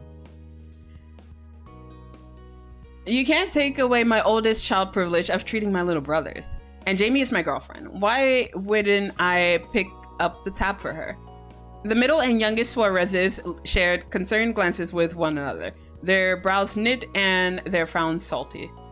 However, their brotherly nonverbal communication gradually softened their expressions. Their eyes carried the message they needed, and soon they were shrugging in acceptance. Derek gave a winning grin and pulled out his awaiting wallet. He was forever their big brother after all. I'll fight Skay on command. Fizz would do it though. Dang, sounds like Skay wants their mod privileges taken away. I know, right? Oh my goodness. Nah, you don't love me anymore, Zela. I love you, wife. It's just a little bully. It's just a little bully. Just a little bully. I'll give you kiss. I'll give you kiss for free. Mwah. You get kisses. No. What do you mean no? What do you mean no, wife? I love you. I love you so much. I love you so much. I will kill any man who even looks in your direction for you. How could you say I do not love you? I love you. So let's see. I'm still paying for me, even if you're covering them. Nah, I'll fight him for it. I'm gonna pull out my wallet and be like, no! Whatever works. No, I don't accept. All right, well, sleep with one eye open tonight, cow. Oh, all right. Don't let me get in your way. Oh, hell yeah. I pay for myself. Hey, let's go. The treats were paid for, and Xavier carefully passed over the crisp white boxes to their rightful owners. The shake logo was printed in, of course, pink ink across the top flaps. They also handed over a cup of water for Nicholas. Have a wonderful day. Thank you for your lovely patronage. Have a wonderful day. It looks like I can finally die. Damn, Homewrecker and Mod don't have to be mutually exclusive. So you will be eating those spicy nudes. Yeah, okay. Alright, bet. Bet, wife. I'm only 37% of the way there. What you mean? I don't think I'll be eating those nudes, ma'am. Derek, Jorge, and Nicolas each gave a cheery goodbye and began to walk out as a group. You gave a wave and turned to leave with them. Your group's first stop of the day was completed in a sweetly satisfying way. Hey, thank you for contributing to the spicy nudes, fizz. Thank you, thank you. Everyone got back into the car, same seats as before. No one had even put their seatbelts on before Jorge asked a very reasonable question. What are we doing now? Derek checked the back seat through the mirror. Yeah, what now, Nico? Nicolas crossed his arms behind his head, thoughtfully staring out the window. All eyes stayed on today's decision maker. He considered long and hard in the hot car about how to use his power. In the end, he went for his old default. The teen leaned all the way over and popped his head through the gap between the two front seats. He glanced back and forth between you and Derek with one fuzzy brow arched. What did people do when you were teens? Oh, man. What? Way to make us sound ancient. We're 23. Bruh, if 23 is ancient, bruh, I'm fucking decrepit. Like, what the fuck? 23 is not that old. God damn. Wait. So, I'm assuming most of us here are older than the age of 23. So, how does it feel to be a big boomer? Hey, yo, Failed Medic, thank you for the follow. Thank you. I too am decrepit. Yo, yeah, we're boomers now. Apparently, if you're over the age of 23, you're a boomer now. I'm sorry. I don't make the rules. My knees hurt. Yo, my back hurt. I'm tired of carrying this goddamn stream. My back hurts. Same. Didn't realize I hadn't followed yet. Oh, no, that's okay. Thank you for the follow. Thank you. Girl, I'm 21 and my dad and my kids' cousins treat me as a grandpa. Damn. Can't relate. Hey, don't bunk me. That's not the kind of bunk I want. I rely on coffee. That is such a mood. I rely on a lot of matcha while I'm here. 2 weeks until 26. Hey, yo, happy early birthday, by the way. But also, Skay, I'm older than you. Hello? Hey, yo, I'm okay with being older. But yes, happy early birthday. I don't know the next time I'll be able to see you, Skay, so maybe I could sing a happy birthday for you. But only if you approve. You are? Mommy? Sorry. No, not the mommy, sorry. Excuse me? Mommy? Sorry. Mommy? Sorry. God damn it, I was waiting for it. Mommy? Sorry. Mommy? I was waiting for it. Thank you. Advance happy birthday. Also, thank you for contributing to the spicy news. Thank you. Hey. But yeah, you just let me know if you want to hear terrible singing. And I will sing you a happy birthday. Let's see. We're not over the hill yet. I know, right? Darn kids these days. I know, right? Back in my day, we respected our elders. What is this bullshit? 0 delay. I love it. I'm here for a JS. Let's go. Also, welcome in. I will send you shrimp airdrop on your birthday. Hey, yo, wait. I didn't get that. What the fuck? Fizz, where's my shrimp airdrop? What the fuck? Zela singing? I mean, for a birthday, yeah, I'll do a birthday song. Thank you for contributing to, oh my god, to the karaoke redeem inflation subversion. Thank you. Oh my god, skate now. Sorry, please. All right, okay, fine. I will do a happy birthday song for you. Goddamn. Wait, how many redeems is that at this point? Skate, no. AARP will be sending out membership cards soon to everyone in this chat. Oh my god, no. Christopher, no. All right, so let me give Skay his happy birthday. Bro, shut up, Skay. I may have cooked it a little too spicy and it's very hot and humid. Oh no, rip. All right, so let me give Skay his happy birthday song. Damn, so many redeems. I know, right? I'm gonna have a field day counting how many karaoke redeem inflation subversions there are. 3? Oh, ooh, that was close. You almost got timed out. All right, but let me give this happy birthday song to you. Happy birthday to you. Happy birthday to you. Happy birthday, dear Skay. Happy birthday to you. Happy birthday. You are such a good boy. Swoons. Beautiful. Thank you. Thank you. Thank you. 12 redeems. Okay. I'll try to keep tabs on that for now. Hey, but happy early birthday. I hope you have a great birthday, Skay.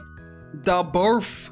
I mean, I could also do the black version of happy birthday to you, but nah, I think I would butcher that one more.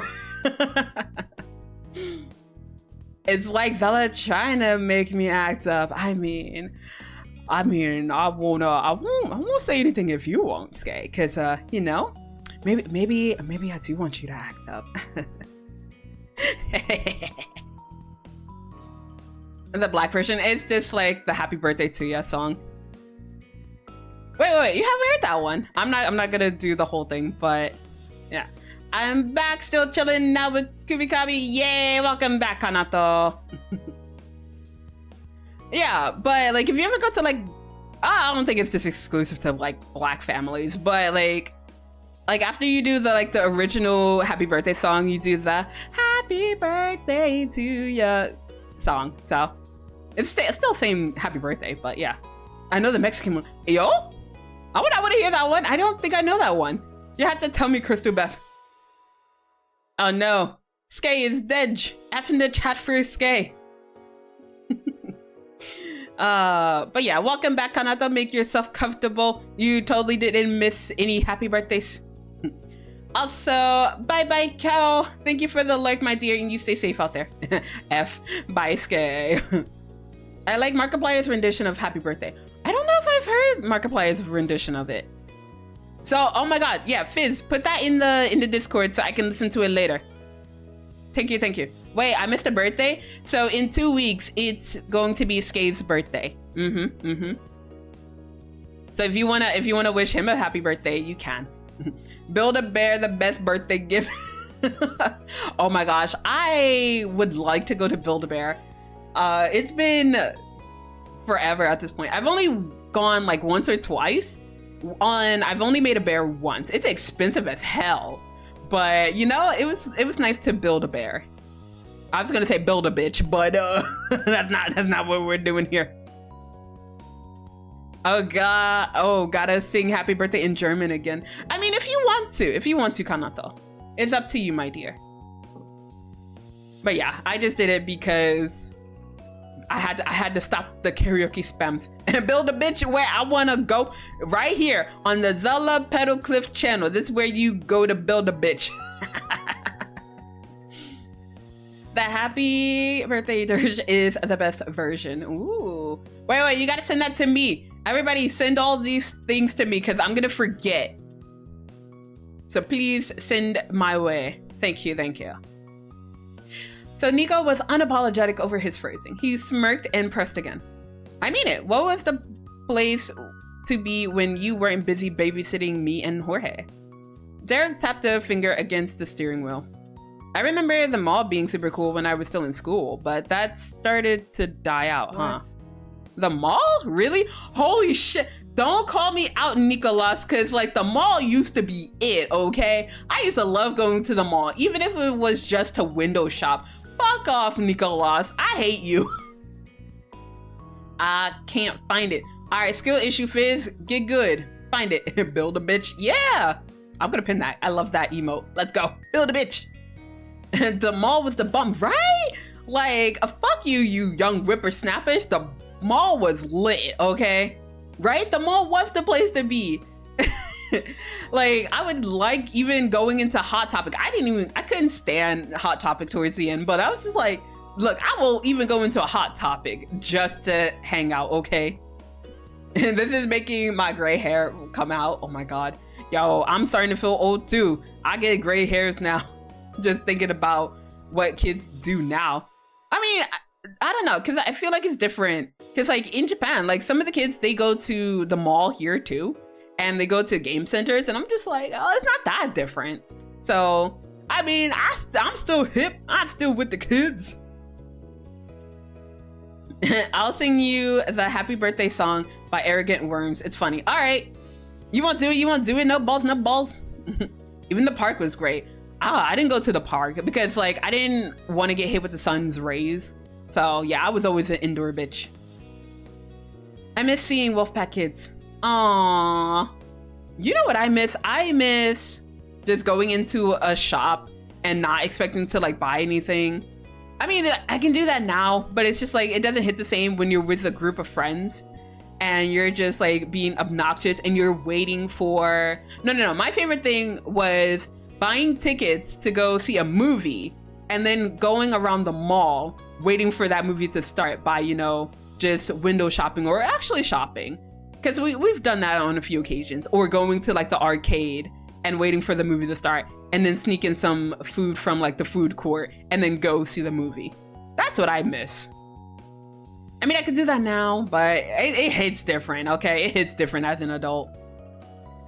Or better yet, freaking movie hopping. I miss movie hopping, bro. I wish I could movie hop. Oh, the arcade. Yeah, I miss the arcade. I mean, I can still go to the game center here, but again, it hits different. So, movie hopping. Movie hopping was great. Oh, okay. So to those of you who have gone movie hopping, how many movies did you get to see all at once? So my max was 3 because after like the 3rd movie, I was done. I was just like, okay, I'm tired. No more movies. But like the most I've looked were like maybe 1 or 2.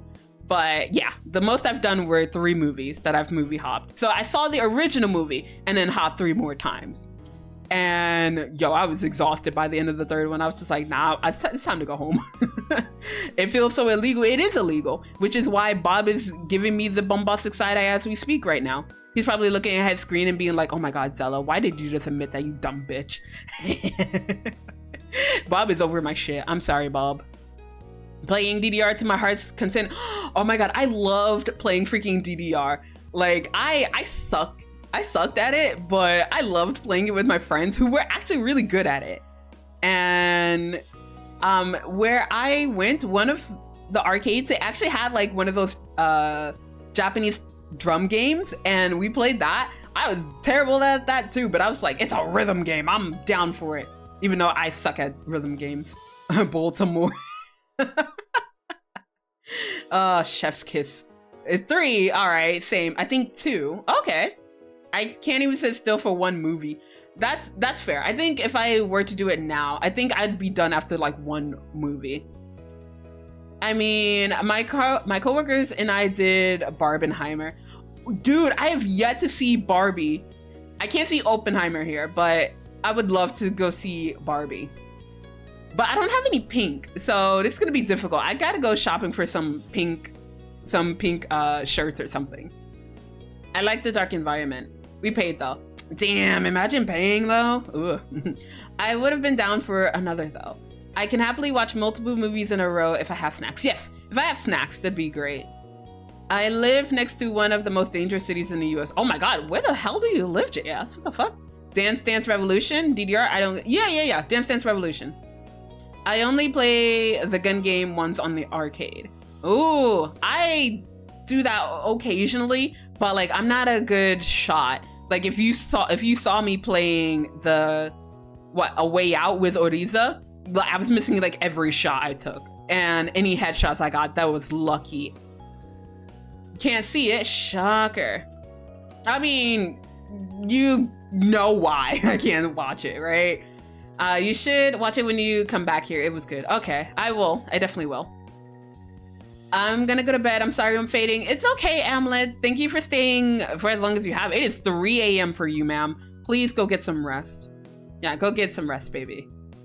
And yeah, I might still be on when you wake up. So yeah, don't worry about it, Amlet. Have a good night. Shocker. Shut up, Skay. Baltimore City. Oh shit, Baltimore. Let's go. Happy time zones, family. Have a good night. You live next to Baltimore City. Oh, okay. I see. Goob night amlert. It's also 3 a.m. for me. I'ma go rest. Okay, you go rest as well, Crystal Beth. Good night, my dear. Good night. I'm gonna crash. All right. Yeah, everyone in the Eastern Standard Time, go rest, go relax. It is 3 a.m. for you. Skay, you're stuck with me for another hour. Because I'm going to make sure you stay. I thought Baltimore was that Harry Potter villain. No, that's Voldemort. Shut up, Biz. I love you too, Crystal Beth. Good night. We're approaching 1 a.m. and I woke up at 4:30 p.m. Holy shit, Jesus Christ. I'm good to go. All right, Skay, it's you and me. Stuck with you. Oh no. Anyway, it's 3:43 a.m. I'm not gonna stop me. Oh, damn. All right. Well, I'm not responsible if you guys lose sleep. All right. I'm left out and my prop. Fizz who? No, I'm kidding. All right, but let's continue. Sparkles began to twinkle in Nicholas's eyes like a twilight sky. Jorge shrugged a single shoulder, buckling himself in for the ride. I've only ever gone there with Mom to get some new clothes. I don't remember it being better than any other store, but if that's what Nico wants to do, I don't mind. Nicholas launched himself backwards and bounced in his seat. He stayed still just long enough to lock his seatbelt into place. Them all it is. 2 more clicks followed as you and Derek put your seatbelts on. Derek pulled out and you were on the road once more. I'm not gonna be sus. I'm gonna read this properly. The drive was spent with Derek trying and failing to remember all the stores that used to be in the county mall. He listed several off, but he had no idea how many were still open in the year of 2021. Oh yeah, this is in 2021. Goddamn. And they don't have a mask on? Ugh, what is wrong with them? Or if they were even real store names, or he was mixing the words up. His little brothers reveled in the laugh-inducing, floundering explanation of the magical mall of his youth. They took bets on how many of the shops they'd actually see when they got there. Jorge guessed only about 3 of them would be there, if they ever existed. Nicholas declared that every single one would be there, even the ones that definitely sounded me, though. Derek, reasonable as always, went down the middle with his own recollection and guessed that you'd be able to find half of them there. Oh, just to be a petty bitch and be like, there's gonna be none of them. Nah, I'll agree with my boyfriend. That's the least I could do. I woke up in a panic too because I was supposed to be watching a movie with someone in VC at 5. Oh shit. Oh, like 5 p.m. Oh shit. It's Derek pulled out. Shut up, Fizz. Shut up. Great pullout. Shut up. Shut up, Fizz. Build a bitch first anniversary. Hey yo. I'm here for the build a bitch. Let's go.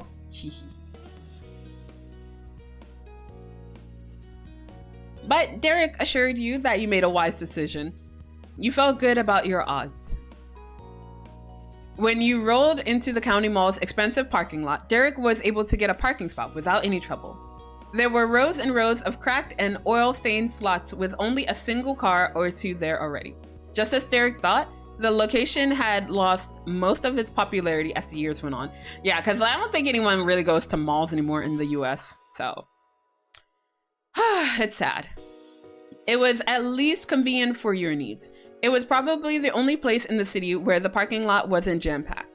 The four of you filed out of the car, crossed the lot, and passed through the towering front doors. The interior of the place had a slight uncanny feeling. Hey, yo! There's caca. I'm gonna be mature. I'm gonna be mature. A panic? In the disco? Shut up. Shut up, Biz. Yeah, I woke up 30 minutes before it. Fortunately, she had forgotten about it and didn't even get home until 6:30. Oh my god, did you at least get to go back to sleep for an hour or something? But unfortunately, she ended up bailing on the plan, so no movie time for me. Aw, I'll watch a movie with you, Skay. Just slide into my DMs and we can talk about movies we can watch. I'll watch a movie with you. White Marshmallow got Build-A-Bear. But for real, I want to go to Build-A-Bear. Let's go to Build-A-Bear. All right, let's stop stream. Let's go to Build-A-Bear workshop. We'll do. Yes, yes. Please, please do. Because I'm too much of a baby to reach out. You'd never stepped foot there before, and the massive scale paired with the total lack of people filling it made you feel as if you weren't supposed to be in that place. Well, here we are. Take it in. Wow. You wandered up and down the wide, mostly empty halls, pointing out stores Derek had named, or almost named, along the way. It was a game of I Spy.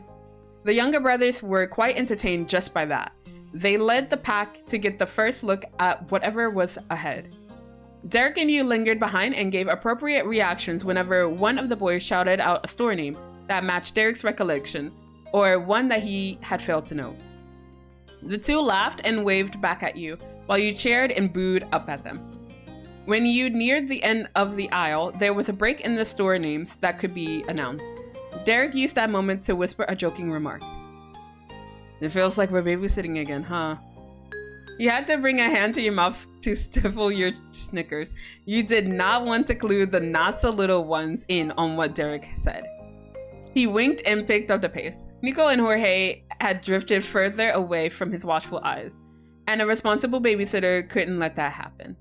Your group arrived at the crossroads of the mall, where three separate halls of stores converged in the middle. Damn. All right, what's happening over in chat? Why does Shut Up Fizz sound logical? Because it is. It is. If you don't mind getting jumped because White Marsh is in Baltimore. Oh, shit. I spy a tall, overly buff guy who needs to get some of that sussy wussy gawk gawk. Ayos? Excuse me? Kai? Hello? Bit of shame. Hello? I think that was your first sussy remark here. What the fuck? Hey, yo, no, Kai, you gotta go. We're corrupting you. We can't. You can't be here. Words for the reaction. What the fuck? Shit. God damn. God, I know, right? Right, Pat? I'm just like, huh? I caught off guard with that. Thank you for the head pat. Thank you. Holy shit. Feel better. Thank you. I'm over here just like, I'm speechless. What the fuck? Gotta get out before it's too late. Exactly, right? Get out of here. Save yourself.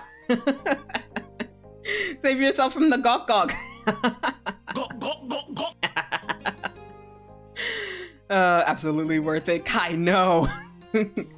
Look what they done to me. Run while you still can. What the fuck? You were always like this, Fizz. What the fuck you mean? Oh my god. I can't. I can't. I can't. A near-death experience? I don't think I've had one.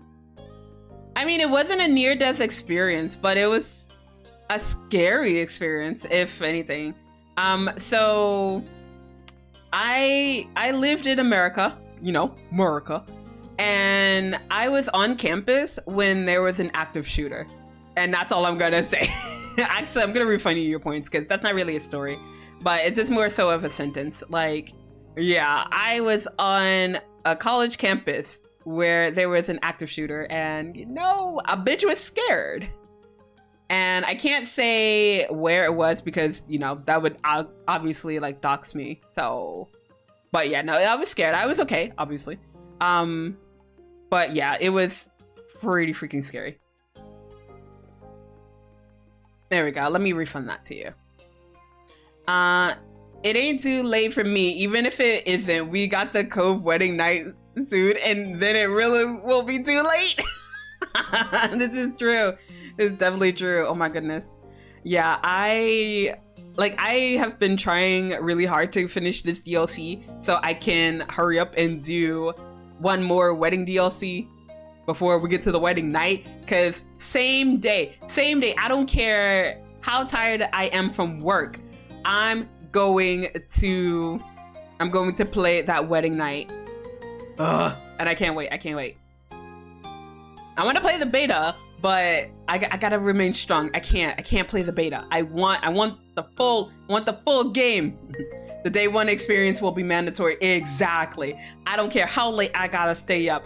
I'm gonna get that wedding night. Gawk, damn it. Or my name isn't Zela A. Petalcliff. Goodness. Okay. So, without the boisterousness of Nicolas and Jorge to fill the space, the sounds of footsteps echoed so much louder. Derek's expression twisted and drooped bittersweetly, looking at the space. Being here now, it's not the same.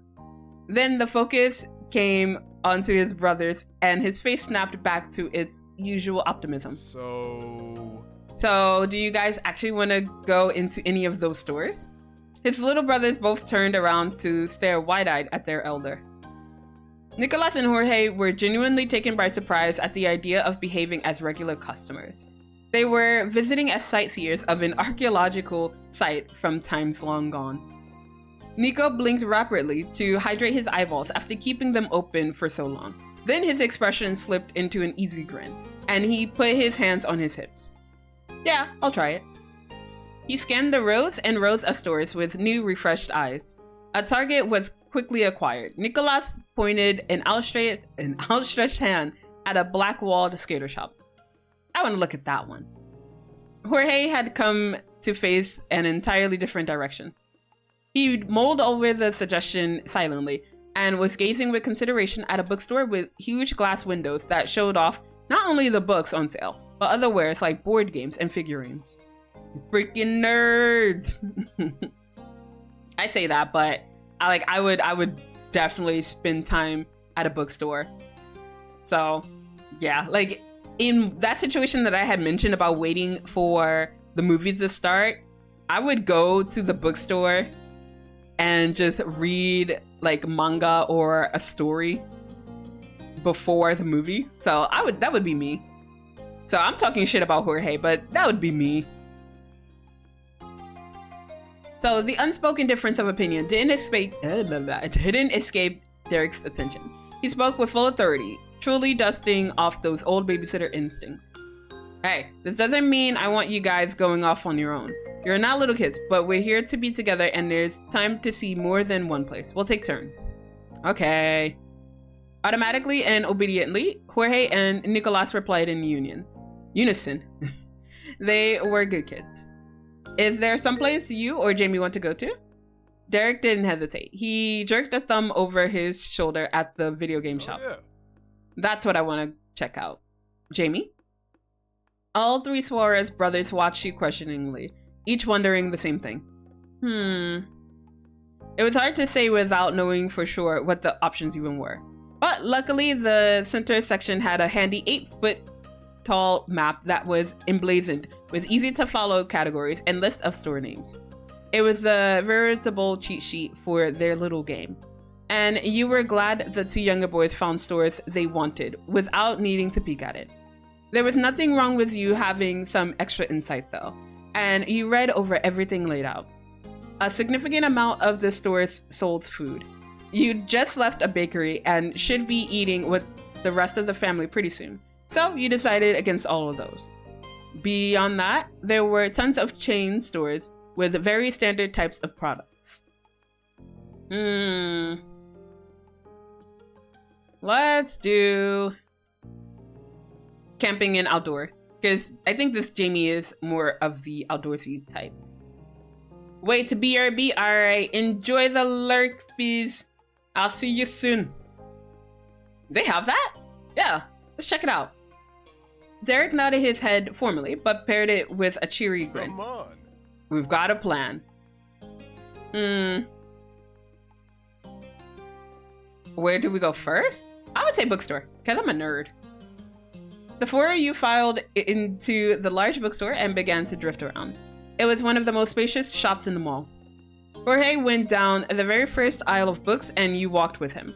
He was focused enough that he had to be searching for something, but there was no way to tell what was on his mind. Be nosy, be like, so, how is your love life? Nah, what's your major? I don't think you've mentioned it. Physics. Oh, that's wonderful. I know you're smart. Jorge's calm dissolved into a flash of color on his face. He had to sever eye contact with you. The books didn't hold Nico's or Derek's attention as long as Jorge's. While he remained in one section and considered each title on a shelf, his brother skipped along from row to row after giving only cursory glances to the specifics. With a bit of distance between himself and his family, Jorge took the opportunity to have a more private conversation with you personally. His quiet voice and being walled in by books made you feel as if you were in a library rather than a mall. I'm glad you chose to date Derek. Huh? Really? Okay. That floored you. It wasn't that you found it unbelievable, but you'd hoped only for support in you and Derek's decision, not active encouragement for it. And the fact that he didn't only think it, but was willing to admit it directly to you, you were going to need a minute. He peeked at you out of the corner of his eyes. He knew exactly the kind of emotional bomb he'd set off. I think a lot of kids imagine their favorite babysitter never going away, even when they grow up. But for me, it's not merely a concept, it's real. Aww. Yeah, nah, I'm gonna admit it, be like, look, you are the favorite. Like, if I had to choose between you and Nico, it would definitely be you, baby boy. Holy shit. But, yeah, Jorge, secretly, you were always my favorite kid to babysit. As long as Nico's not listening, like, it's fine, yeah, right? He simply returned to shopping, as happy as could be. You felt much lighter yourself. Jorge ended up finding a newly released thriller that sounded interesting. He purchased it, then went to find his siblings. Nicholas and Derek had holed up in the graphic novel and manga aisle. They looked up as you and Jorge approached. They grinned after seeing the bag under Jorge's arm. I'm finished. Thanks for coming with me. What now? I think Nico said skater shop. Your group crowded into Nicholas's store of choice. Choice of store. Aggressive rock music played within the graphic tee covered walls. Oh my god, they walked into like a Hot Topic. I can't. It was small and cramped, making it impossible for 4 people to navigate between the displays together. Derek and Jorge were filtered through the narrow spaces on one side of the shop, and you and Nicholas were on the other. The claustrophobic atmosphere didn't faze Nico. He lackadaisically surveyed the scene, stopping only when he came across a shelf of slip-on shoes. Nicholas lifted a checkered shoe off the rack and weighed it in his hands. By the intrigued rise of his brows, you got the impression you'd be in that spot for a while. Let's see. Yeah, have you gotten into skateboarding? Dude, I don't know. I don't really care. I don't care, Nico. Hot Topic ain't even like that anymore. They sell Funko Pops now. Oh yeah, that was like the beginning of the end. Like once they started selling Funko Pops and started being more like mainstream, it stopped being like a Hot Topic for me. I haven't been to a Hot Topic in, well, obviously years because I'm not in the States, but you know, I haven't been to a Hot Topic in decades at this point. Once I started getting like fed up with Hot Topic, I moved on to Spencer's. And I mean, Spencer's didn't even try to be like Hot Topic, but like I enjoyed going to Spencer's more than I did Hot Topic. And they got ruined by iTunes. Oof. That's such a mood. It's almost as if Funko Pops aren't popular and a veritable Hot Topic. But Hot Topic is Hot Topic. Don't sell Funko Pops there. And besides, you can get Funko Pops off of Amazon. Just support Jeff Bezos, everyone. Just get your Funko Pops from there. Oh my god, I don't know if you guys can hear it, but there's a cicada outside and they're really fucking loud and annoying. So I apologize in advance if you can hear the cicada. He snickered at the clearly out of touch grown-up he was talking to. No way, I don't live that life, but I appreciate the aesthetic. Oh. You laughingly hiccuped at the small response. That sounded like Nico. Nico's usual energy faded from him, and the shoe became a lead weight in his hands. It hung low at his side as he stared blankly at the wall. With a sigh, he mustered enough motivation to limply place the shoe back on the rack. Is everything all right? Listlessness chilled into defensiveness at your concern. Nicholas crossed his bare arms tightly against his chest. He wouldn't look at you. That was enough of a hint to realize this wasn't about the shoes. Yeah, he's still mad. I have returned once again. Welcome back, Fizz. Welcome, welcome. You can get Funko Pops anywhere that sells pop culture merchandise, and every time I see them, they're fully stocked as if no one ever bought any. I mean, I used to want to collect Funko Pops when I was in university, but like, as a poor college student, I couldn't really afford them. So I wanted the Funko Pops from Disney, but also I wanted some from like Mass Effect, because like I think my first Funko Pop was a Garrus Vakarian from Mass Effect, and I think I still have it. It's probably boxed up somewhere, but yeah, no, I never took it out of the box because I always thought the novelty in collecting the Funko Pops were to like keep them in the box. So yeah, I never took it out. Probably should have, but yeah, I never took it out. And then any other fandom that I was into at the time, I wanted a Funko Pop of it. But I never got that far because by the time I had the money to, you know, pay for those Funko Pops, I kind of grew out of collecting them. So it died before it started. Let's see. Hold on, let me catch up on chat. What am I missing? I saw a Jake animation of him screaming at a clock, and it's one of the funniest things I've ever seen today. It sent it in the Discord. All right, I will check it out later then, Fizz.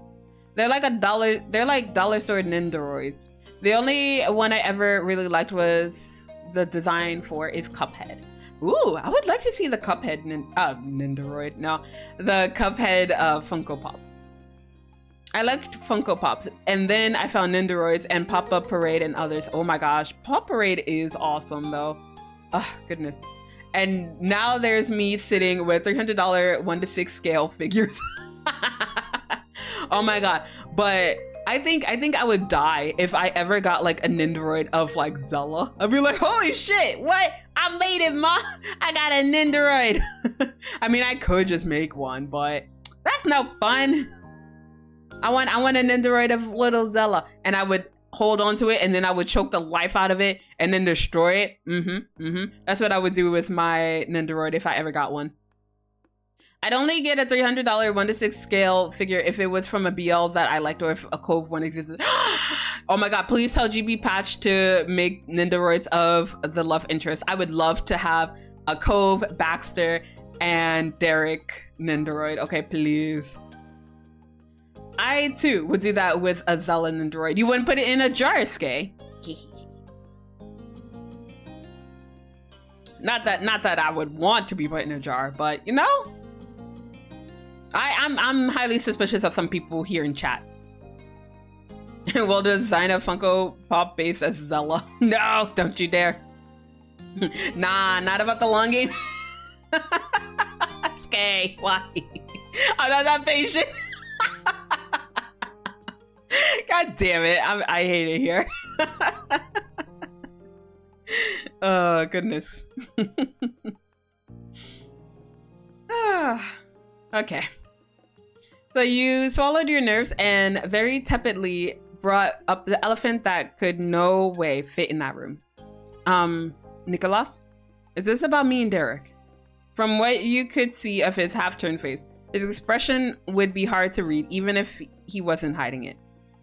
The expression was conflicted. Not quite anger, not quite sadness, not quite fear, and under all of it was a layer of guilt. You gave him space, knowing you already prodded enough. When he spoke, it was low. It was slow, unsure. He was processing what he was thinking as he was vocalizing it. I didn't want you to break my brother's heart since he obviously likes you. And I don't wish that Derek never met anybody who he liked. And I like you too. I thought we were friends, like you were friends with him. Dude, nothing's changing if I'm marrying your brother. All right, shut up. Just be good at 3D modeling and own a big 3D printer. Both of you two might have that money, Kai. I'm broke as fuck. I am a cringe VTuber on the internet. You think I have money? You know how much this model cost me? Actually, it didn't cost that much, but still, I ain't got no money. Oh my God, I can't believe the big stupid got ahead of me. And I went to look up Google and looked up what is our Nindroid? What? Fizz, please. Just have money, easy. I know, right? Damn, why didn't I think of that? You right, Kai. I just need to go get money. Imagine having money for a thing you want and not need. Oh my God, imagine though. But hey, Crispy, welcome in. Welcome. Yes, I typed it like that. God damn it. You over here having me short circuiting, trying to read that, Fizz. How dare you? The big stupid got to me. Yo, I'm about to have the big stupid getting to me. I keep reading your chats and I'm just like, huh? Oh my goodness. But Nicholas worked himself up more and more at confronting this part of his feelings. But his turmoil quickly fizzled out. I don't know. But I don't know. Now that you're really together, you're probably gonna stay together and I don't know. He dripped like a match that had a bucket of water dumped over it. I've never had a real girlfriend, and Derek could be going off to make his own family in who knows how soon. I mean, even if he did have a family, I think he would still spend time with you, Nico. Don't worry. The big stupid is very infectious. God dang it, Fizz. Get your big stupid away from me. Hoi, hope everybody's doing good. We're doing great. How's it hanging, Crispy? Change is so hard. Growing up is scary. Yeah. Right? I want to be a part of your group, not take Derek from it. This time your words softened his demeanor instead of sharpening it. He wasn't all better, but it was still a concern, but you could see hope and trust in his gaze. Even though it wasn't today, you felt confident that someday he would be truly happy about the shift in relationship dynamics that had occurred. Nicholas gestured with his hand for you to come as he turned away more. He walked back to the center of the tiny space. From there, it was easy for his older brothers to spot him. Derek and Jorge waded through the merchandise pressing in from all sides, almost knocking a few things over on the way. It was a rough place to be for a couple of large adult men.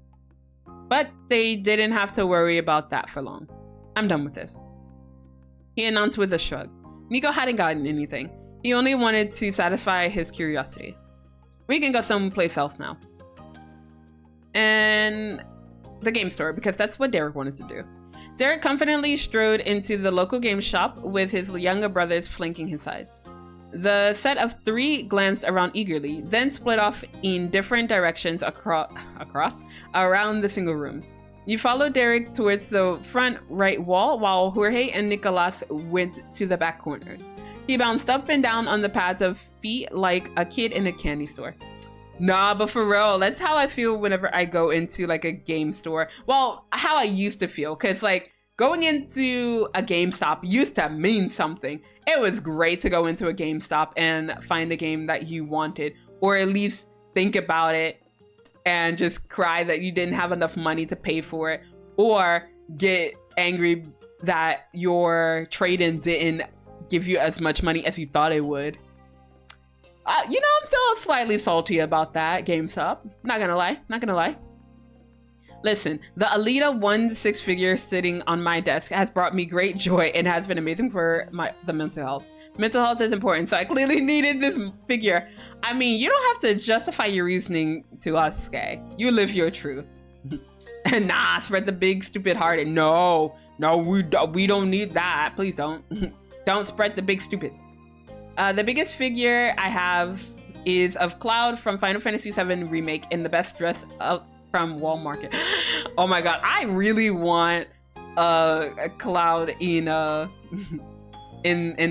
dress. Okay, that's what I need. I need to. You know what? I'm gonna start a GoFundMe. Have people pay for it for me. Be like, with your help and your contribution, I too could have a figure of Cloud wearing a dress from the Final Fantasy VII Remake. Buy an old building, lure in rich old people, and have about 50 of them donate 500k or $1 million each, and never paying back the money they invested, and run off to a third world country. Easy peasy money. Nah, that sounds like a lot of work, but two, why I gotta go to a third world country? I don't want to do all that. That sounds like a lot of work, Crispy. I like the idea though. Nice try.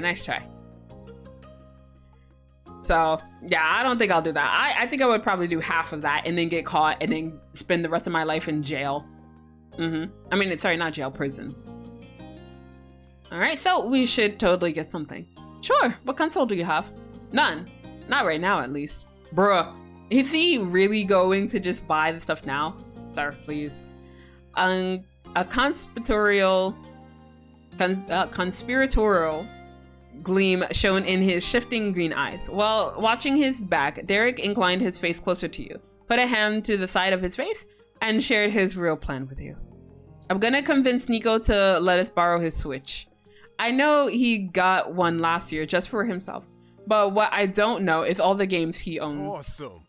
That's no longer a problem now. We can pick out whatever we want here. Something that we could play together. Oh, we'll need an extra controller too. He chattered along with poorly restrained excitement, smiling sweetly at you as he did. Derek could have gotten a digital download of a game instead, but there was no need to spoil the fun of picking it out in a real store. Ooh, okay. So question, chat, because I really want to know. Do you guys prefer getting digital copies of something or physical copies of something? I am still old school and I prefer getting the physical copy because of two reasons. One, because I'm a collecting, hoarding bitch and I love seeing like my games all stacked up so I can see my collection. And then two, I'm worried that they will pull like the game off of like whatever platform I'm buying it from and I won't have access to that game ever again. So that worries me a lot. So I would prefer to get the physical copy for those reasons. Let's see. Just have them donate the money and then wait for them to be unable to remember. I know. I currently have the power to send this. I think so. Oh, what? A link? Yeah. So for the context, here is the original listing for the figure. Buying it now, it costs quite a bit more. Oh shit. Let's see. How much is it? So the Alita Battle Angel figure, it's about $251. US? I mean, still a lot, but I mean, it's a good looking figure. I would get it. It looks like a good purchase, Skye. See, even Derek hates sharing Joy-Cons. Those things are hot garbage. Damn. Physical copies all the way. Let's go. I need to fill my bookshelf. I don't mind digital games, but I collect physical anime. I do intend on making my own physical copy of Our Life. Ooh, that'd be cool. I would like that. When it comes to, well, not anime, but manga, I prefer to collect it, but since I've moved here, I usually just switch to digital. So most of the manga that I've been reading have been digital. And I don't really care to read it like on a screen, but I didn't want to have to deal with the whole moving situation and moving all those books. So I already have like regular novels that I have to like, you know, ship out. I didn't want to do the same thing with manga. So I'm just like, okay, I'll wait until I move back to the States and then I'll continue buying manga. It's sold out, so only resellers now. Minimum of $300. Shit. Okay, never mind. I don't know if I wanted that bad scale. Manga takes up so much space. I know it does, but like I want to be one of those bitches who collects all these books, and it's just like, if someone's just like, I'm bored, suggest a manga to me or suggest a book to me. I want to be one of those bitches, be like, okay, do you want something spicy? Because I got this. Do you want something romantic? I got this. If you want some suspense in your life, you try this one out. That's what I want to do. Like, I want to do that whenever someone comes over to my house and they want to read something. So I kind of want to be like a manga cafe, but you know, without the actual cafe part. So maybe just more like a bookstore. Hey, thank you for redeeming Turnip the Cat. Thank you. But yeah, no, I would like to have more books. Let's see. There's always the obvious, a sports game. Let's see. A platformer would be nice for that. Let's see. Oh, wait. No. We have to do a racing game because that's what we played last time. So Derek, let's race. You did your best to mimic the bold inflection of Derek's father. You got a good laugh. Perfect. Let's race. The only paperback I have, it's a few volumes of Gravitation, Trigun Maximum Evangelion, and a handful of the Sassy Doujinshi.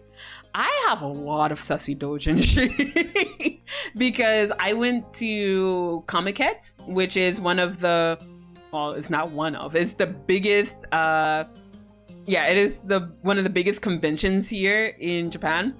And I bought a lot of Sassy Doujinshi. And because like the best way, it's gonna sound really weird, but the best way to strike a conversation is when you buy some Sassy Doujinshi and you talk about your favorite pairing. So yeah, I've done that like a few times here, and like even though like my communication skills are hot garbage, like you can still just feel the enthusiasm. You can understand through Sassy Doujinshi, okay? I was talking to like 2 different sellers about Persona and Tiger and Bunny, and those were the best conversations I had, even though we couldn't understand each other fully. So I think it's good to always have it. Doing good. Yeah, it's late. Yeah, it's pretty late for you, MB. I was playing Overwatch with friends. Nice. Did you win? Are you winning, son? I mean, were you winning, son? I just wanted to say hi and hope you have a good day. I will. Hopefully you have a good night, MB. It's 2 a.m. Oh shit. All right. Yeah, go to bed, MB. True. I had an hour conversation at the Yaoi booth at Anime Central. Ooh. Okay, but Kai, I don't know if it's still around. I don't know if they'll ever bring it back. I don't know if it still exists, but I've always wanted to go. But have you heard of YaoiCon? that anime convention, it's strictly 18 plus. You have to be 18 plus to go to that one. But yeah, have you seen that? Have you been to that convention? I've always wanted to go, but I don't know if it still exists anymore. I think they have like a Bishonen convention now, but I don't know if it's still going because, you know, COVID fuck everything up. So I don't know if it's still around. It was a great time. Yes. I would love to have a conversation about that stuff. Actually, I kind of did. Like, I had a tier list with Latte about like some select like BL and GL that we were reading, and it was nice. I think I posted on my Twitter like the tier list. Well, I think I retweeted the tier list because I think Latte.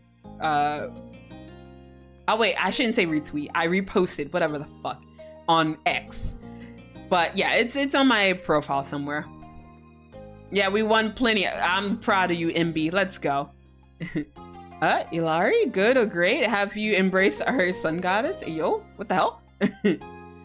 I have heard of it. It's gone now. Aw, man! Damn, I was always wanted to go. So like when I had first heard of it, I was 18. I was like obviously able to go, but my friend's sister wanted to go, but she was 17, so we couldn't go. And so we were like, okay, we'll just wait the year. And then by the time the year came, I was starting to plan to come to Japan. And I was just like, well, I can't go until like, you know, I get comfortable. I will come back and go with you. And that didn't happen. So, Oh, the Overwatch's newest character. Oh, I see. See, I need to watch more people play Overwatch because I'm just over here like, who is this? I'm not much for pairings, but I recently found Matcha Blossom interesting. Matcha Blossom, what? Huh? Wait, hold up. Is this something I can, you know what? I'm just gonna look it up anyway. Oh, yeah, okay. First thing that pops up is just like, yeah, you want an actual drink? And I'm like, no, not that Matcha Blossom. Ah, from Skate the Affinity. Ah, okay. I see. I don't think I had that on my list, but I've seen that series pop up a few times, so maybe I should put it on the list. But yeah, like for pairings, I don't know. I haven't really done a lot of shipping since, I don't know, since after a graduation from like university.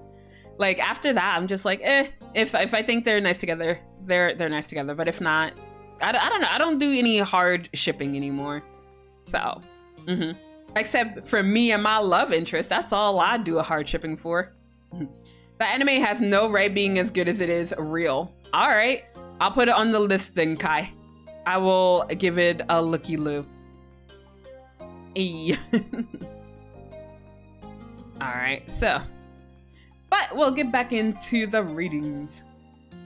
The two of you worked as a team to scour through the library of Switch games for the right genre with multiplayer compatibility. A few contenders appeared, and you had a mini group huddle to come to a final decision. Derek held the case high like the prize it was and marched towards the register. You plucked the refurbished controller off the wall and followed after him. Derek clapped the case against the counter with as much gumption as someone playing a winning hand in cards. He chuckled at his own dramatics when you had to awkwardly slide the controller he'd forgotten alongside the game. Thanks, Jamie. You're welcome. Nicholas couldn't go too long without checking in on his big brother's activity. He spotted the two of you at the register. Seeing it was a game for the Switch, he nodded happily. The teen was blissfully unaware of Derek's true intentions with buying that for that console. Derek played it cool and paid for the game and controller. He didn't even look at his little brother until the deal was done and he secured the bag. Then Derek flipped around confidently. Nice work. Mission accomplished. Let's hit the next stop. And finally, my choice, the camping place. Let's go. Heyo. Baby girl, is that Daddy? Hi, Daddy. Hi. How are you, Hiro? Let me give you a shouty outy. Yeah, I think my mods are all dead, so I will give you a shouty outy. I just woke up. The only hard shipping we do now is us plus any combination of Cove, Baxter, and Derek. Just any combination? I mean, the sandwich is included, right? Because you know I'm okay with a sandwich. Some people out there may also include step 4 Jeremy or Cliff, but the main three are pretty much unanimous. Ew, Jeremy. but daddy Holden though. Goddamn. I can't read minds. All right, well, get good. Come back once you can read minds, Skay. Also, I DM'd you the new character so that you can understand. Let me give that a looky-loo. Let's see. Oh, mommy? Sorry, mommy. Goddamn. I think it's time that, I start playing some Overwatch. Definitely need to play some Overwatch. Yeah. Just because, I need to get into the pew-pews. Just be psychic, buy mind vision goggles. Exactly. Right? Easy, Skay. Oh, goodness. Oh, yeah, lol. They look good. All right. So, we're going on the 6 hour. So I'm gonna take another break. I'm gonna go potty and do a full body stretch because you know a bitch can't be just shrimping here. So we're gonna take a 2 to 3 minute break, everybody.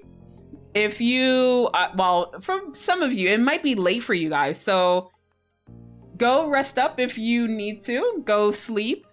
Go stretch. Go get some food. Go get some water. Go take a potty break. And hey, oh wait, you were at work. How was work? How was work, Hotaru? Wait, did I stream the entire time you were at work, my son? Holy shit. Because if so, damn. Re-debut is in 3 weeks. I've been up late working. Oh my goodness, Obsidian, please. Like, re-debut is nice and all, but don't do it to the detriment of your health, my dear. Hydrate and stretch. All right, I got you, Pan. But is this a say-so stretch or is this a sussy stretch, my dear? The new motto is sickening though. I kind of want to see it, but you know, I'll be nice. I'll wait 3 weeks. Finally, the meeting is over. Hey, welcome back. Holy shit, I have been streaming the entire time you've been at work. Oof. Sorry. But also not sorry. And what do you think, baby girl? Fuck. Saucy. two saucy stretches. God damn it, guys. Yo. Now I'm gonna send you a sneaky peek. All right. Thank you. I appreciate it. Bruh, you looking real sussy over there. What do you mean I haven't even been saucy yet? I didn't even do my stretches. What do you mean? But all right, let me get in my stretches. It's probably gonna be a really long stretch because I got 2. So we're gonna extend the saucy stretch, okay? All right, so let's get a stretch going, guys.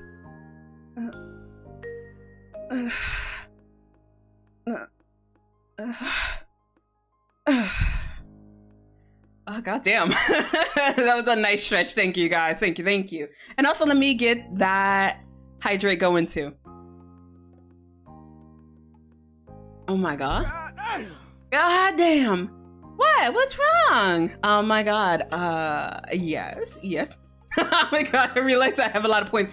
Hotaru, don't you dare. Don't you fucking do it. Uh-oh. What do you mean, uh-oh? What you mean, uh-oh? Oh. Yeah, no, that's fine. Thank you, Hotaru. Thank you for contributing to the spicy news. Thank you. But now, let me just sip on my tea. Yeah, going on in 6 hours. Like, I need a lot of hot tea. I can end the stream. Holy shit, you wanna? I mean, go for it. I'm good all day, my son. If you want to end the stream, go ahead and end the stream. I will probably end up playing Raft in the Discord, so that's up to you. I was not prepared for the stretch. Damn. Wait, you wanted a saucy stretch? What you mean you were not prepared? Everyone redeemed stretch. Let's make it longer. Shut up, Pan. No. Because I swear, if I have to extend that shit, I'm just gonna have to end up putting 18 plus in my goddamn panel. I was not prepared. Well, that sounds like a you problem, Skay. Not the dog. Nah, I may save the points. It's up to you. It's up to you, my son. Whatever you decide, it's okay. Mommy is still okay with that. Stretch. What? No. All right, so Hotaru, your stretches, because you are my son, are say-so. So you get a regular stretch, my son. There we go. Thank you. Appreciate it. What? You thought mommy was gonna do a sussy stretch for you? No, the family stretches are say-so. Nice try. Just spam stretch, go full torture rack. Fuck off, guy. Don't give them any ideas. No banjos. Family stretch redeems are say-so. They're automatically say-so. Shut up, Pan. Wait, actually, Pan, did we figure out what our family tree looks like? Because I don't even know at this point. What is our family tree? I mean, you don't know if I'm say-so or not. I don't care. Well, you're my son. My kids are not say so. I know you guys aren't, but you know what? That's okay, because, you know, mommy ain't going full banjos and doing sussy stretches for you. Not yet. I'll draw it. God damn it. So what you're saying is that I should stop trying to wife you up so I don't get forced into say-so stretches. I see. No. For the people in the harem and then my spouses, no. They get the choice. It's just my children, they don't get the choice. God damn it. But no, you can still wife me up so I can get that dental. Yeah, don't worry about that, Skay. I'll do all the say-so and non-say-so stretches for you. I mean, if you wife me up, you can also get an aura for free. There's a harem, huh? Yes! Exclamation harem. You'll find out. Nah, all good, mom. Just want to release some stress. Aw. You should also relieve some stress as well, Hotaru. Whether it's playing some video games or, you know, even sleeping if you need to relieve some stress. But yes, these are the lovely people in my harem currently. So yes, there is a harem. Look at all my wives and girlfriend. Shut up, Stream Elements. Stop calling me out. I'm gonna get back into reading because I feel personally attacked by Stream Elements right now. So let's get back into reading. You checked over the offerings available. Most of it was stuff you could get anywhere else, but there were some decent sales going on. You were able to pick out one thing you wanted to buy. The Suarez brothers gave approving thumbs ups on your selection. They stuck beside you as you checked out and finished up your turn. Okay. We had some good stops, but it's getting late. We gotta go home now. Nicholas genially accepted the end of the trip.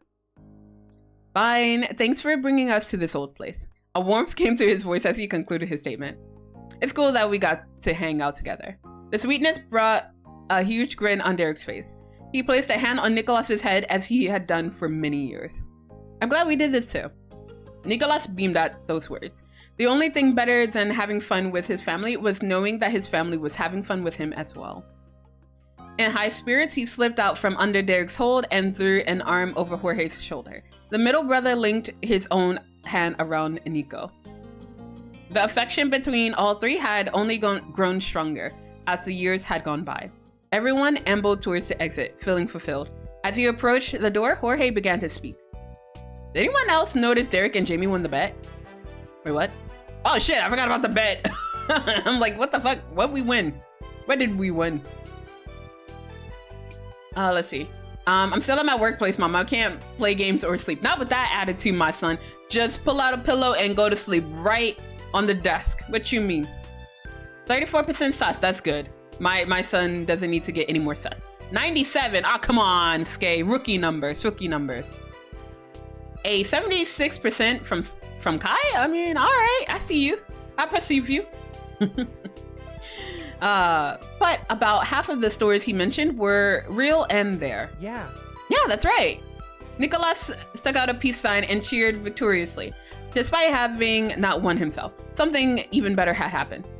Obviously, if Derek wasn't right about all the stores he talked about, then he'd be right about how many stores he'd be right about. Derek shook his head with a laugh and the exaggerated description from his biggest fan. Thanks for believing in me. Always, bro. Hey, it wasn't just him, I guess that too. This isn't about you, Jamie. Let's see. Derek's right all the time. Oh wait, hold on. Let me check chat. Okay. So if Elias is my stepbro and you're my stream auntie and he is your son, then that means I'd have to be the daughter of your ex's new lover who would have to be your sibling. What the? Yo, my brain just short-circuited after trying to understand that. I'm so sorry. I got the big stupid as Fizz said in stream. Huh? Dumb it down for me, Pan. It's been slightly going down ever since that sussy wussy pen. Damn, I think you put all your sussiness into that comment, Kai. An 8, oh my god, so close to getting timed out. The faint sound of banjos can be heard in the distance. Wait, Mom, how high is the sus percent? The highest it can go is to 500. So for the sus counter, it's 500. For the chaos, I believe it's 100. So if you want to do exclamation chaos, you can see how chaotic the stream is. Also, thank you for Amulet, who is currently sleeping, who made that command. But yeah, up to 500. 95%. Yeah, sounds about right. Sounds about right. Let's go. All right. Oh, a 19. Oh, so close, Skay. You almost got the critical hit. Damn, you tried. That's why I copied his answer. Nice call. Come on, I'm not that good. Sounding humble was a struggle with how giddy all the praise made him. Oh my God. See, he likes praise too. Who doesn't like a good praise? Do you guys want to be praised? All right, so we're gonna do an exclusive sale, an exclusive offer. If you do the, I don't know. If you, I was about to say, if you can do the mystery, you know what? I'll bring it up for free. All right, who wants to do a spin? If you want a spin, I will give it to you for free. Anything negative happens, I will null it for you. Any takers, any takers. I mean, Skay already got the best thing around, so I don't think you want to. Spin for me. All right, I got you. But why did you do a compliment? I could just spin for you regardless. That looks to be in the middle, so let me spin again for you. Let's do another spin. What do we get? What do we get? Timeout. Well, I'm not gonna time you out. You're a mod, and reinstating mods is annoying. So, yeah. Shit, that scared the crap out of me. All right, Hotaru, you get a spin. What do you get, my son? What do you get? Spin again? All right. All right, let's try this again. Let's try it again. Oh, wait, I can't spell spin with 2 N's. Let's see. What do we get? Ayo! All right. You get a one-liner, my son. You get to have your mom say anything that, well, hopefully that doesn't make me uncomfortable, but you get one-liner. It could be mostly anything you say. Well, request of me to say. So congratulations. Once more, just to see what happens. All right, I got this for you, Skay. Let's see. Let's see. Ayo, raid? I mean, I don't know how long I'll be streaming for, but yeah, sure. If you wanna suggest someone to raid, then yeah. I feel like I'll be going for another 6 hours, so yeah, keep that in mind. Can you say that you love or you're proud of me? I can do that with regardless of the spin, my son. Of course I can say that. Oh. So Hotaru, I love you. You are a very good boy and I'm proud of you. You work very hard. Aww. But yeah, you don't need a spin for that. You can just ask. Nobody is online anymore. Yeah, so yeah, that's why I was just like, I don't know who you could suggest like 6 hours from now. And you're already VIP on mod, so I can't give that to you again. Because I don't think I can double up with the VIP and mod. You just hit raid again. All right. Any last calls? Any more takers on the wheel of misfortune? Because if so, wait, actually, you know what? I want to spin for myself. Let's see what I get. Let's see. What do I get? What do I get? What do I get? A spin again? God damn it. Spin. Again? God damn it. What the hell? Ayo. All right, Pen, you get a one-liner. What is it? What you want me to say? I just want to make it fair. That's why I redeemed. No, you don't ever have to ask, Hotaru. You can just pop in and say, Mom, can you say this? Like, of course, I'll do it for my kids for free. You don't have to redeem. All right, also, speaking of redeem, let me refund you your points back because, yeah, you don't need to pay for that. I'll give that to you for free. There you go. Wait, I missed what you said. What? Too much ADD. No. I said, Pen, you got a one-liner. Give me a one-liner, ma'am. As long as it's not too, like, you know, too bad. I could say some stuff, but I don't want to go too crazy. Nothing that'll get me taken off of Twitch, okay? If it's TOS friendly, damn it. I'm not trying to get taken off of Twitch.tv because I don't have a backup, okay? Save it for the DMs. Exactly. Save it for the DMs. That's where all the good stuff are. Thank you, Mom. No worries, Hotaru. Yeah, just ask Mom. Oh God. I feel like I'm gonna get clipped after saying this, but all right, let's go. Those Baxter buns. Hey, yo, let's go.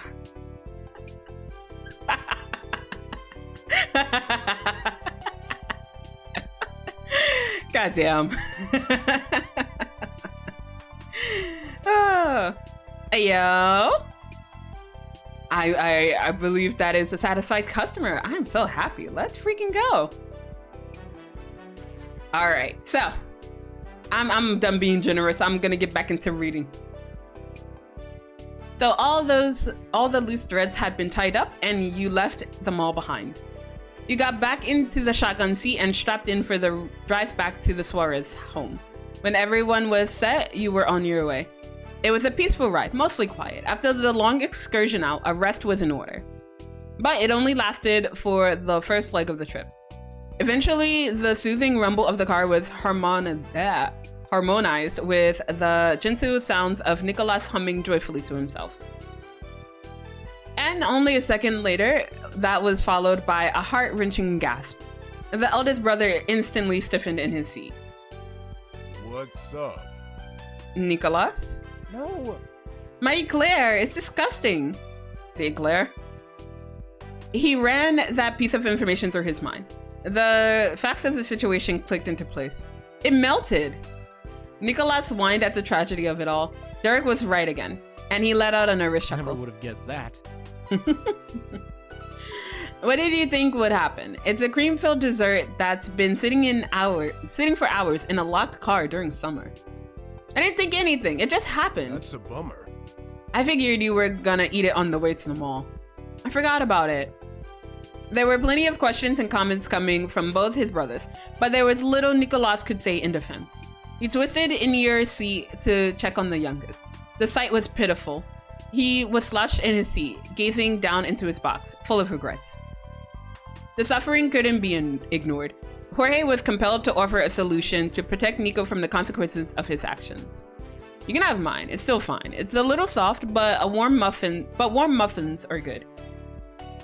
Nicholas tucked his knees up and gripped the box more tightly. A new dessert, sadly, couldn't undo what'd been done. I don't want that. I ruined mine. It's inedible. The solemnness brewing in the backseat was cracked by a bold declaration from the very front. I doubt that. Pass it over. That snapped Nicholas to attention. He was boggled by his brother. It wasn't hard to imagine why. Derek didn't enjoy treats on a normal day, and that one in particular was in a sorry state.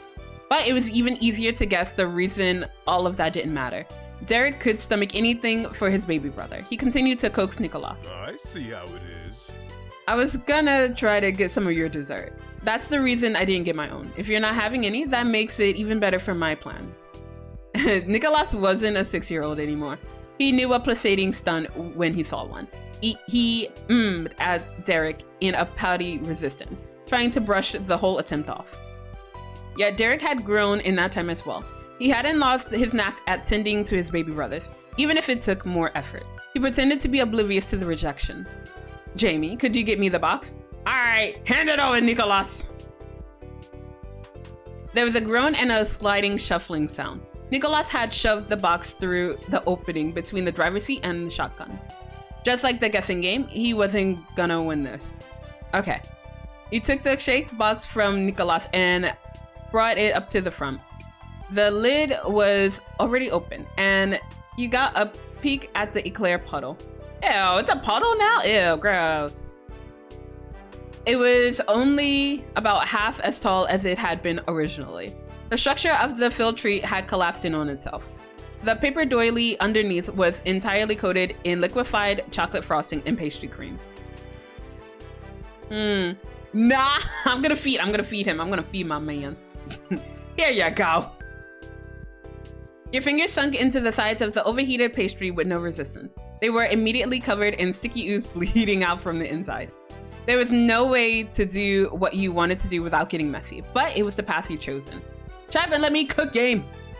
You made your best attempt to avoid having the car suffer the same fate as your hands as you inched the eclair towards Derek's head. Whoa. The unexpected confection floating in Derek's peripheral caught him entirely off guard.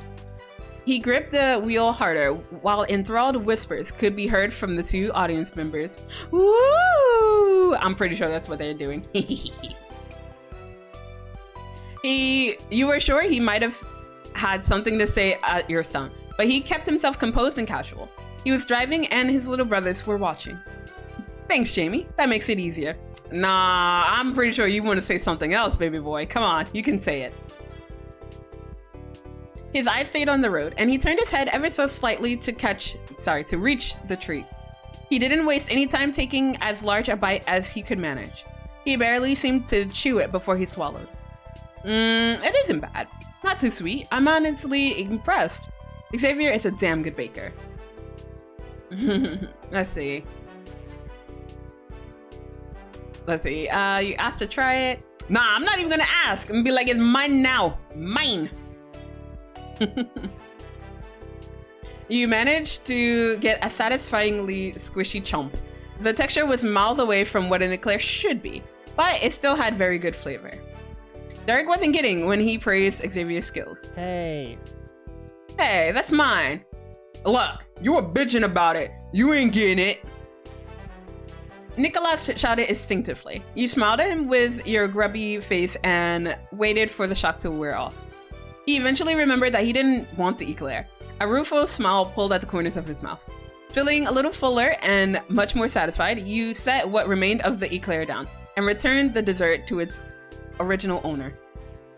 He poked at the remnants inside. After all that, he couldn't help himself and scooped some of the mushy mess out and gave it an exploratory taste. Nico grimaced as soon as it hit his tongue, and he let out a heavy sigh when he swallowed it down. It's pretty gross. As true as that was, there was a breathy chuckle threaded into his words. Not so long ago, he'd been as droopy as the eclair itself. Now he was starting to perk up.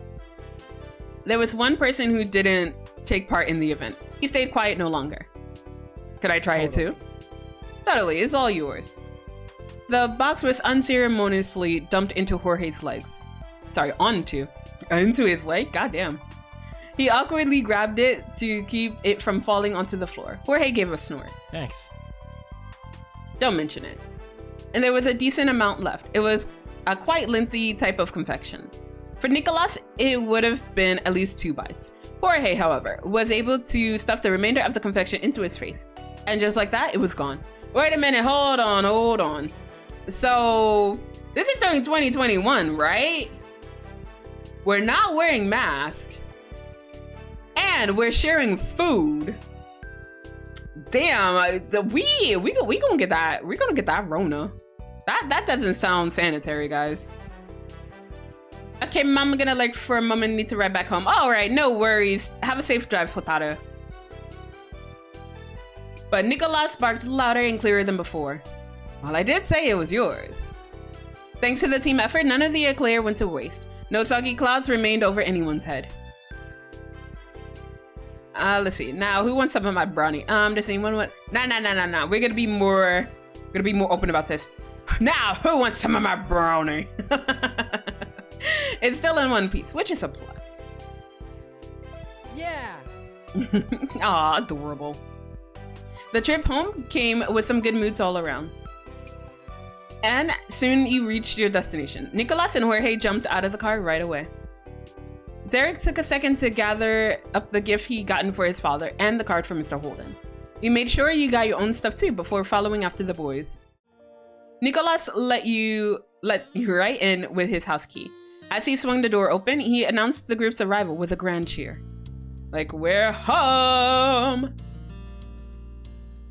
We're back. Welcome home. His mother and father returned the call with a familiar greeting of their own. They'd been taking it easy on the couch with the TV, but it was promptly shut off with a click of the remote. Their children were entertainment enough. You, Derek, and Jorge stood around in the front of the living room. Suarez, child number 3, skipped ahead, going all the way around the back of the couch. Nicolas draped himself over his dad's shoulders and snuggled up to him from behind. Aww, it's adorable. I hate it. Happy Father's Day. Mr. Suarez reached up to clasp Nico's arms warmly. Wonderful. Thank you, my wonderful son. The well wishes were echoed by the other 2 brothers in unison. Happy Father's Day, Dad. Thank you as well.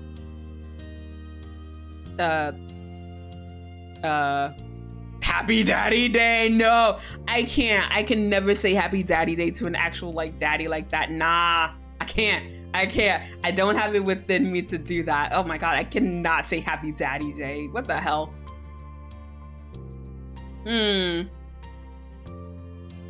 Happy Father's Day. You couldn't deny that joining in on the merry making yourself was awkward. The comforting smile on Mrs. Suarez's face helped smooth over your nerves. Thank you very much. The man of the hour struggled to get off the cushion with a heavy cape still hanging over him. Oh yeah, Nico. Happy Daddy Day. No, we're not doing that. Sky, no Happy Daddy Day. You? Nah. Wait, who am I calling Daddy? Am I calling you Daddy? Do you want to be called Daddy? What the fuck? Cause like I don't know. Cause I don't get Daddy vibes from you, Skay. I mean, if you request it, I guess. But yeah, no, I don't get Daddy vibes from you. But Hero though, that Daddy though.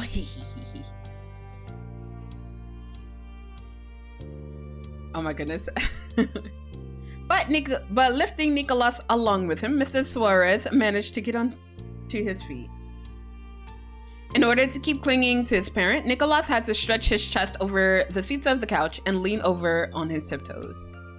That was all well and good with Mr. Suarez. He opened his arms wide to invite even more hangers to join in. The incredibly inconvenient positioning was no holdup for his children. Derek and Jorge shuffled in between the coffee table and their dad, carefully arranging themselves around each other and Nico.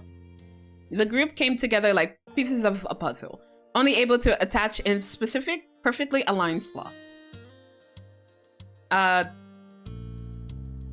I'm gonna wait after his family is done and be like, yeah, like, you're gonna be my father-in-law soon, but I feel like this hug should just be like immediate family first. So, I'll wait. Mr. Suarez relished it being embraced from all sides. You could hear a muffled, rumbling laugh come from the mass of Suarez men. Mrs. Suarez had a front row seat to the love fest. She couldn't possibly move from her spot on the couch with her 2 largest sons blocking the way. Their mom sat tight and even managed to squeeze in one hand to rub her husband's lower back. All the love in the world being poured over Mr. Suarez had him flushed with pride. He spoke to his lovely family with as much affection for them as they had for him. What a day. Aww. I'm so grateful to have you all here. No problem. Glad to be here. Yeah, glad to be here. Nico chirped, a self-aware mimic of his big brother. What they said. What they said times 2. That comment was the cherry on the silly sundae. The brothers snickered along with you. The bonding moment came to a sudden and abrupt end as Nicolas's grip finally slipped from his dad's neck. He collapsed like a broken bridge and swung face forward into the backrest of the couch with a puffing gasp. His long hair spilled over everywhere. Jesus Christ. Oops. Oops, are you fine, Nicolas? Mr. Suarez craned his head over his shoulder to peer down at where his youngest child landed.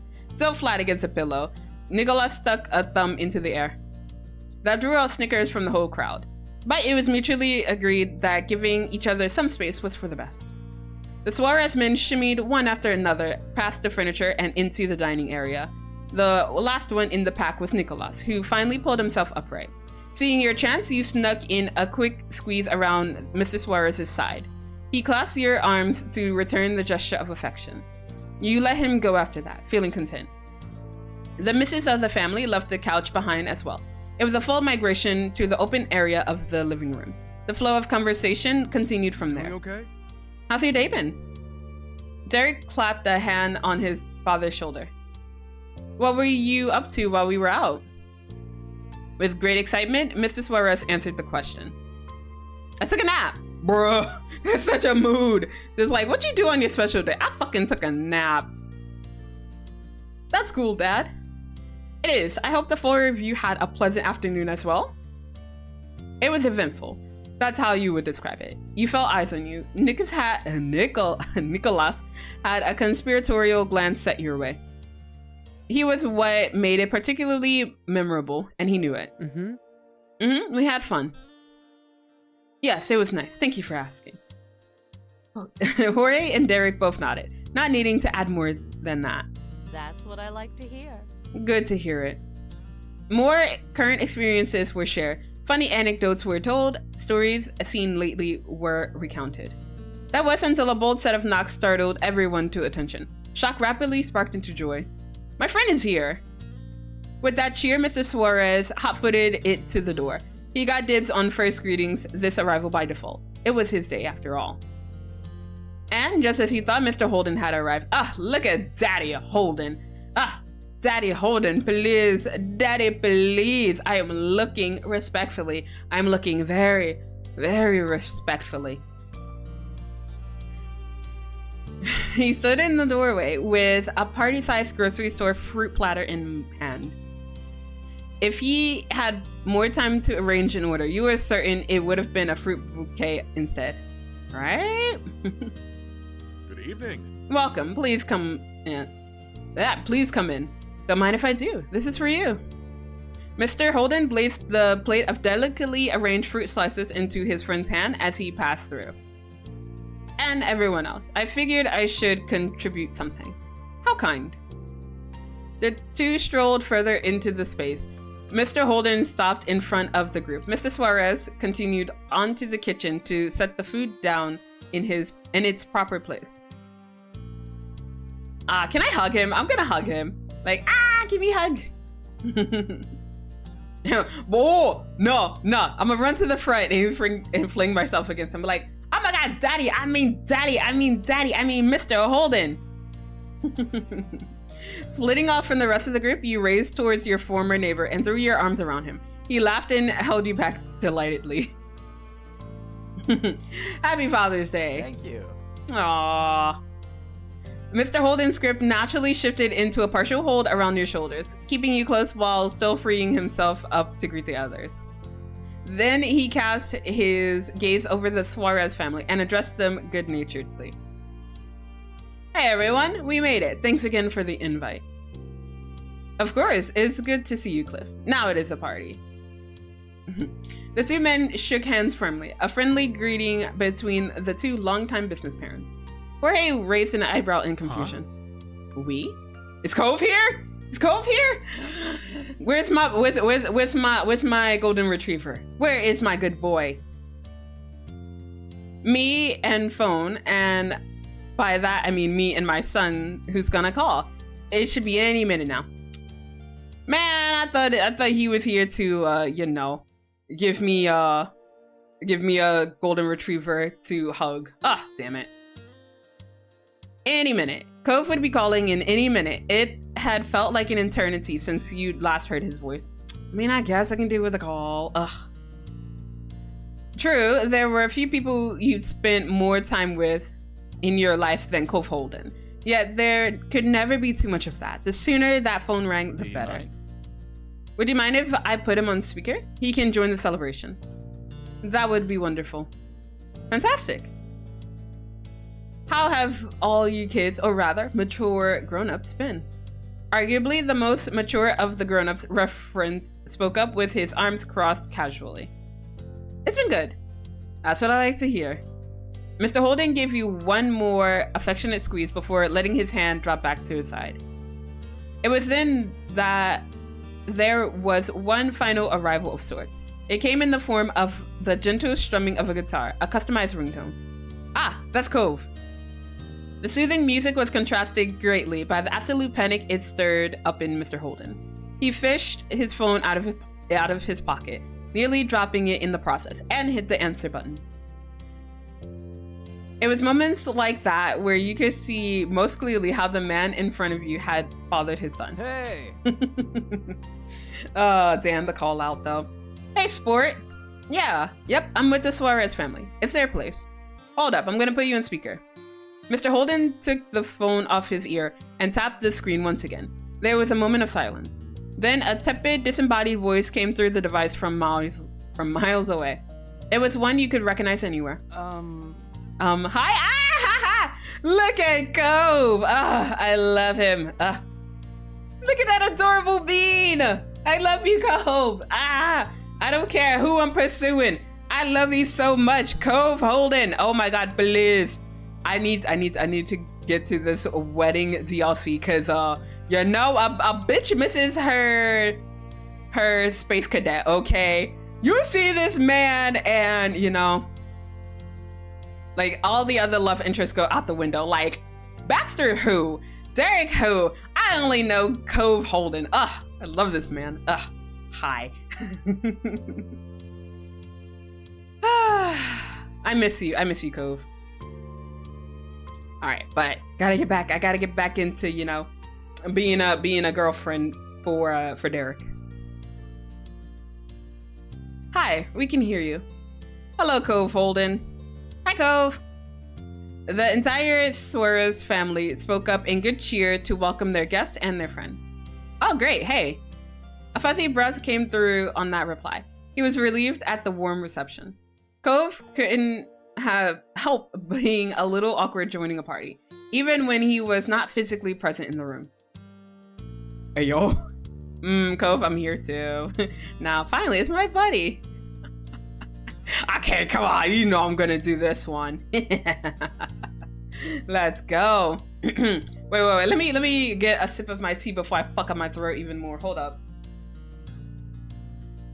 Okay, let's go. I missed you, Cove Holden! I miss this boy. I hate him. I love him so much. Cove! All trace of nerves and hesitation in Cove fizzled into nothing under the powerful rays of his own self-created sunshine. He's such a fucking sunshine. I love him. Cove, in every fucking playthrough, when I try to pursue someone else, you just show up and you ruin the chances that the other love interests have. Can you not? I'm trying to be a girlfriend / fiance to Derek, please. I hate him. He's so adorable. Hey Jamie, thanks for keeping my dad company. She's a great kid. Yeah, I think so too. Oh, look at my little sunshine. I hate him. This isn't about you, Cove. Come on, get out of here. His words were as soft and pure as afternoon clouds. You didn't even know how to reply to such open affection, but you were grateful for it. And for the fact that you didn't need to speak for Cove to know your appreciation. You would get it. You flatter me, Holden boys. So, happy Father's Day to both of you. Thanks. It is a happy Father's Day. It took a minute, but Mr. Holden eventually remembered that you don't have to hold the phone when it's on speaker. Good job. He placed it down on the counter for safekeeping and to give others more room to gather around. With a clear clap of his hands, of her hands, Mrs. Suarez called the group to attention. Her eyes were squinted up from her smile-raised cheeks. So? Before it gets any later, how about we give Dad his gifts? Mr. Suarez had distracted himself with the fruit platter Mr. Holden provided, but the promise of new presents drew him back out into the main space of the room. Yes. Yes, I'd like my gifts now. At least be subtle about it, Mr. Suarez. Let's do it. I'll be right back. I hid my gifts in Nico's room. Yeah. Oh, sure, we can wait. But not long. That was tacked on to Derek's statement good-humoredly, though not entirely as a joke. Don't Ooh. worry. I got it. Jorge flippantly gestured a hand over his shoulder, dismissing his dad's impatience. But the speed he walked at was brisker than a normal indoor pace. Derek's hand automatically came to rest over his pocket. He patted the box and card safely tucked inside. The sight spurred you into double-checking your own stuff. All was well and ready to go. Why Jorge had to stick the gift inside someone else's bedroom became all too obvious when he re-entered the hall. Two free-form bouquets of beautiful flowers were spilling over the hands grass around them. Ooh. It was a fitting choice, as a thrilled smile bloomed on one of the recipients' faces. The middle Suarez son twisted his arms closer to himself. A few petals brushed against his cheek. Sorry, I couldn't get this into a bag, so here it is. There's enough for Dad and Mr. Holden. Are you sure? What? Me too? Yeah, you too.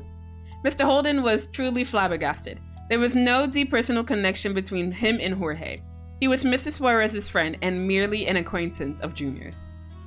Splitting the gift to share was far more consideration than Mr. Holden could have foreseen. He very obviously didn't know Jorge. His problem-solving and thoughtfulness didn't surprise you at all. That is beautiful and very kind. Thank you, Junior. Nice work. Smart thinking. As Derek chuckled, Jorge shook his head. I got lucky. You can go. Okay, first, Mr. Holden, this is for you. It was the card you seen him get that morning. Derek passed it over to the man it was always meant for. Wow, another gift? That's a thoughtful family. It's nice. You guys are nice to think of my dad. Oh shit, COVID's still on the line? I mean, yeah, we didn't hang up, so I guess, okay. Derek ran his freshly freed hand through his short hair. He had a lovely smile on his face. It's no problem, bro. I also got lucky. And this is for you, Dad. Derek brought out the sleek package and brought it out for the taking. Mrs. Suarez plucked it up gladly. He tucked the bouquet under one elbow while pulling off the top of his new present. A tie! I will use this often. Thank you, Derek. You're welcome. You're welcome, Dad. Mrs. Suarez rubbed Derek's back, watching her husband admire the accessory.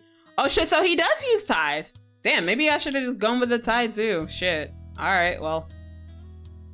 Next time, buddy. Mrs. Suarez rubbed Derek's back, watching her husband admire the accessory. I already read it, but it's so nice I'm gonna read it twice. That will look great on the new shirt I got him. She winked knowingly and headed off the questions that statement might bring. I let him open that one earlier, so he didn't have to wait all day before presents happened. No wonder he'd been so well behaved. He'd been preemptively mollified. Mr. Suarez whistled innocently, shuffling around the tie in the box. Thank you. Thank you again, my loving wife. He was fully basking in revelry.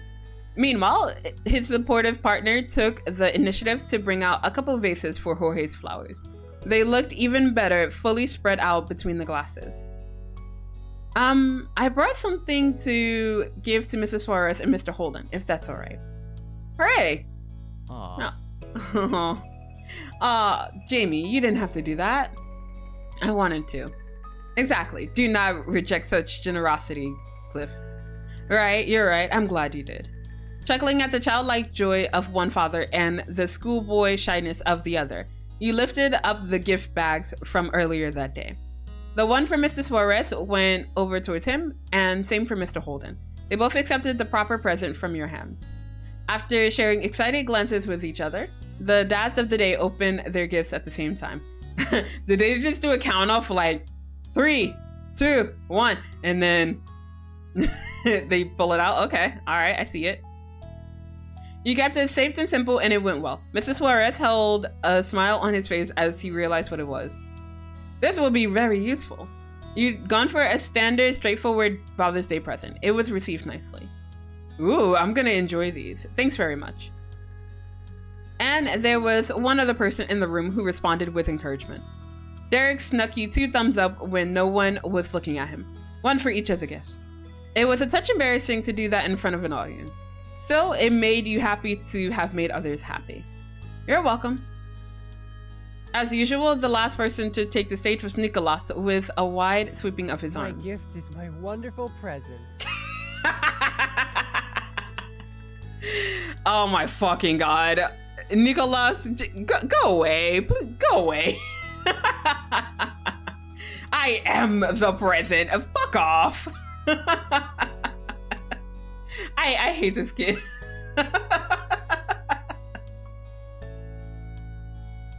I can't. Of course. And it is wonderful indeed. It was no joke. Mr. Suarez looked upon Nico warmly. The temptation to baby the baby of the family was too strong. From the sidelines, the three other members of the family exchanged shrugs and wry smiles. Sorry that I couldn't even be there. Don't apologize. Being able to talk to you is more than enough, bud. His father's absolute assurance brought a tenderness to Cove's voice. Thanks, Dad. The Suarez family did know on Nico, but all of them combined didn't beat the spoiling Cove Holden guy as the light of Mr. Holden's life. Aww. After the highest point of excitement with the gift giving, the casual get-together wound down even more. You and the trio of brothers were flanked around Mr. Holden's phone like a team huddle. Each person leaned against the counter, resting on their arms, but turns were taken on whose face was stretched out at the center of the circle and closest to the phone. The actual conversation mostly consisted of contributions from you, Derek, and Cove. The two younger brothers were focused on listening, trying to catch new bits and pieces about the person on the other end of the line. It was a friend of Derek's who they rarely had direct interactions with. In their minds, the green-haired man named Cove was an enigma. Reminiscing with your pals in front of an audience was an interesting experience, but that only counted for the children in the room. The parents were busy with their own activities. Mrs. Suarez had reclaimed her comfortable spot on the couch. There was a book in her hands. Her second gift of the day was not behaving like her kids and giving Mr. Suarez space to talk to his friend without scrutinization. The pair of fathers sat together at the dinner table. It was close enough to your group that occasionally a word or phrase cheerily bellowed in the background penetrated the line and pushed into your awareness. Mr. Suarez and Mr. Holden were shooting the breeze about life, love, and work. I thought it was going to be like a live, love, laugh kind of situation, but that's not how it is. Hello, Zela. Hello, Hadro. How are you? Welcome in. Welcome.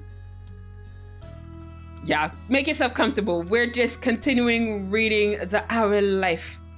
So as far as you could tell from the vague, half-considered idea you had about it.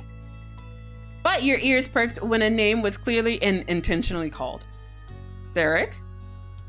Derek's head lifted over the crowd, pushing upward with his hands against the tabletop. You made the same motion, finding the interruption as attention-getting as your own name would have been. A grinning Mr. Suarez was the sight that greeted you. He was scheming something. That much was obvious. Derek? The gears were working in his head on why he was being summoned, and just him. No answer looked to come to his eyes. Realizing he was keeping his expectant father waiting, he dropped back down to be almost level with the phone. I've got to go for a second, Cove. Talk to the bros. Tell them about Nevada. They've never been. Okay. Good, thanks. Hope you are too. I'm doing alright. How's your day been? I've just been over here just, simping over... I was simping mostly over Derek, but then Cove just had to show his face. So, I'm debating whether or not I'm being loyal to someone right now. But yeah, how's your day been? Nevada. Derek slipped past his little siblings. The two waved him off without looking away from the screen. He took wide strides to enter the invitation. You remained slouched against the counter edge, your back turned to the table, but your focus on outside stimulation had flipped. It was the conversation happening at the table that you were conscious of. The words bubbling from the phone faded far in the backdrop. What's up? We have a lunch event tomorrow. Right, I remember something like that was happening soon. It's not your party. You're invited to just show up? How good that you know so much already. You see, Mr. Holden does not prefer to attend such networking gatherings. Mhm. It's true.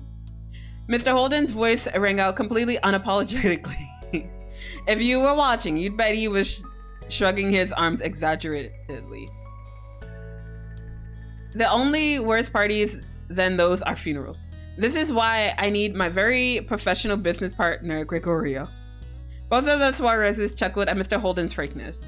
Hearing just the sound of it made you realize how similar Derek's laugh was to his dad's. It was so much deeper than it used to be. Yes, usually it is a given that I would be the one to attend. Although, there is now another option. I could have my responsible son attend as our representative. Hold up. Why are we volunteering your son? Why don't you do it? God damn it. You didn't have to peek over your shoulder to see the amazed expression on Derek's face. You can picture it perfectly. That's an idea. I'm on board. It suddenly felt like it was Derek's birthday rather than Father's Day. You can still remember when Derek helping his dad with his business as an equal was just a far-off imagination, a fanciful thought for someday. And now you were present when it became a reality. It had sent Derek off into the clouds temporarily, but it wasn't a dream or a joke. It was an actual situation he was present in. Derek gathered his thoughts and gave it a grounded response. Sorry, I can't. I've got plans tomorrow. Oh shit! He rejected? Oh, he turned down his dad? Oh, hey, oh, what the? Oh. Damn, I didn't think I'd see the day. All right, let's go. That's understandable. Derek Suarez is in demand by all who know him. Not by everyone. Derek snickered shyly, and it seemed the exchange was already reaching its conclusion. You knew what that superseding plan of Derek's was, going to the water park with you. Aww. But for real, like, I think it made me happy. Like, hey, yo, you turning down, being a good son just to be with me? I'm okay. I'm here for it. The time you were going to spend together was important to him, and he respected you enough not to drop the ball when something else came along. With complete confidence, Derek jumped back into the conversation he had momentarily left behind for you. So, as I was saying, thanks for understanding. I'll make it up to you next time. that is all right. It is all well. You're already so successful and talented. I need to work hard to keep up. Ah, shit, so that means he still has to go to that event. Sorry. After years of hard work, Derek had earned so much praise from his dad. Yet he didn't accept it with beaming pride or even downplay it with lighthearted helpfulness. He simply rejected it. Hardly. Something had changed. He wasn't a small teenager who could only guess what it meant to be an adult and believe what he was told. Derek had grown. He had lived experiences that words could be compared to. What he felt he'd done did not match with what his father was describing. But you had to wonder why. There wasn't anyone you thought was more deserving of the terms talented and successful. No good reason came to mind. Despite Derek never looking more mature, Mr. Suarez smiled comfortingly like he did when his son was still young. It wasn't a gesture lost on Derek. He once again showed that he was not a child. It was Father's Day, not the moment to worry his dad. He winked, smirked, and managed to smooth over the minor bump. You're still way ahead of me. And that was the end of that. Later in the evening, a hearty homemade dinner was served as the final event of the occasion. The fruit platter had a place on the table as a side dish. It was thoroughly enjoyed. But eventually, Jorge stood up from his chair. He explained he needed to start heading back to his dorm. Mr. Holden had to agree. He had an even longer trip home ahead of him. He collected his goodbye. Damn. He collected his phone and patiently allowed Cove to give a long drawn-out goodbye before the device was finally put away. It only made sense for you and Derek to take your own leave too. The permanent occupants of the house, Nicolas, Mrs. Suarez, and Mrs. Suarez, thanked everyone for coming. One last set of Father's Day well wishes were given, farewells were exchanged, and then it was time to go your separate ways. Derek pointedly pushed ahead and opened the door for Jorge, Mr. Holden, and you. He didn't move a muscle until you all passed. He won that round. His parents and youngest brother stood by in the living room the entire time. Derek called out over his shoulder with the last note of the day's gathering. Talk to you later. Hell of a day, everybody. Thanks for letting us be here.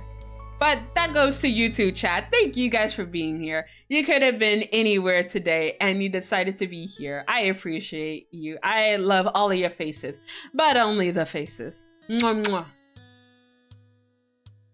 Then he followed you and shut the door behind him. All right, well, time to go. As soon as you both climbed into the comfortable seats of Derek's car, he was ready for a new adventure. What's the plan now? We've got what's left of the day to ourselves. I'm not sure. You intended to really consider the question, but not a single thought had a chance to fully form before Derek had sent disconnected mental threads, flying with a shout. Oh, shoot. What's wrong? His head knocked against the back of the seat, and he slid lower in defeat. This sucks.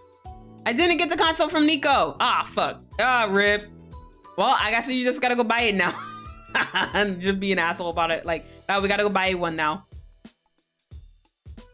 That's what we could have done, obviously. We already set everything up. Almost everything. Derek offered an apologetic grin. It was a sweet enough face to make your painfully pounding heart ease up after such a start.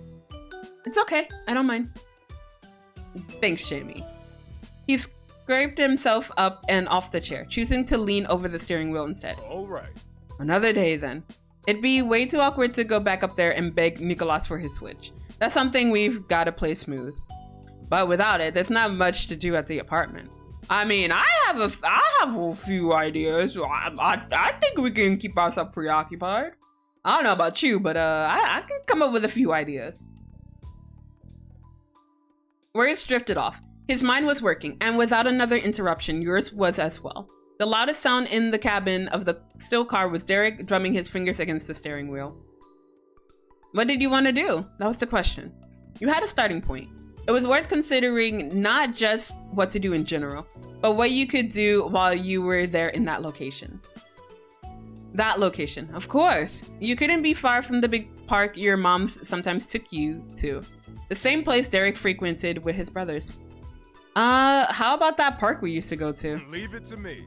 Totally, that'd be perfect. And I know exactly how to get there. Buckle in. He didn't have to tell you twice. You snapped the seatbelt into place for a ride. Anticipation stirred in the air and the car switched to life. Then Derek pulled out onto the street. The park was even closer than you'd guess, because mere minutes after you'd come up with the plan, it had been executed. And luckily, there were a few free spots in the lot. Parking at the park was no trouble. Derek did a hop, skip, and jump out the door, around the back, and bent inside the popped open trunk. He rummaged around for a minute before slamming it shut. You joined him outside and spotted immediately what the mini pit stop was for. He locked his car with the clicker in one hand, but tucked under the other was a well-worn soccer ball. Everything was ready. Ah, he's still the same. He's still the same lovable athlete. I love it. You and Derek leisurely wandered down the path towards the heart of the park. When you officially arrived at your destination, the sun was barely peeking over the horizon. It wasn't dark quite yet, but shadows were threatening to fully embrace the scene any minute. Scattered clumps of strangers enjoyed the summer evening all around the perfectly trimmed field of grass. Parents with their children, groups of teens, elderly pairs. People of all stages of life were there to share in the similar yet entirely unique experiences. Derek stood by your side. You could hear him inhale deeply through his nose. He took in the sight contentedly. You glanced away from the wide expanse in front of you to face Derek. He smiled the moment your eyes met. The ball was shifting from one hand to the other. Want to kick this around? I'd like that. Awesome. Cool. The two of you claimed a far corner of the grass for your own purposes. No one was likely to interrupt you or be hit by a misfired ball there. But imagine though, be like, all right, bet. And then like, not purposefully, but like being an absolute asshole and just like spike it somewhere. I just hit someone in the back of the head. But like if that were to happen, I'd be like, scatter and just run away. I will not take responsibility. I'm gonna run away from my problems. You know, like a certain Baxter we know, but yeah. You know, hypothetically, only hypothetically speaking. So Derek let the soccer ball fall to the ground with a slight bounce. He warmed up by juggling it side to side between his legs, popping it up on the top of one foot and letting it drop off again. Working the ball over that way was second nature to him. Derek might not have even intentionally decided to do it. It was purely habit. But then he rolled the ball your way with the top of his shoes. You put more distance between him and you before kicking the ball across the field to return it to the sender. He caught it effortlessly under his heel. The game was on. Back and forth, back and forth. An easy rhythm developed between you and him. There wasn't anyone in the world you can sync with better than Derek. Thanks for not canceling our plans with the water park. I know, right? Like, thank you. Oh my god. Don't worry about that. I wouldn't miss him for anything. I knew you didn't doubt that for a second. The day grew later, and the park slowly emptied of other people. In the quiet of twilight, the smacking sounds of soccer ball against feet echoed loudly. One catch of Derek's was especially impressive. He stopped the ball without looking, his fond green eyes squarely on your face. But the longer you played, the more the light in his features dimmed. It had been a gradual decline, now that you noticed it. However, it was impossible to ignore now. Oh no, what's wrong? What's wrong, Derek? I'm gonna give you a bear hug if you don't tell me what's wrong. He weakly passed the ball over to you, and it was going to stop short. You had to jog closer to him to even get it.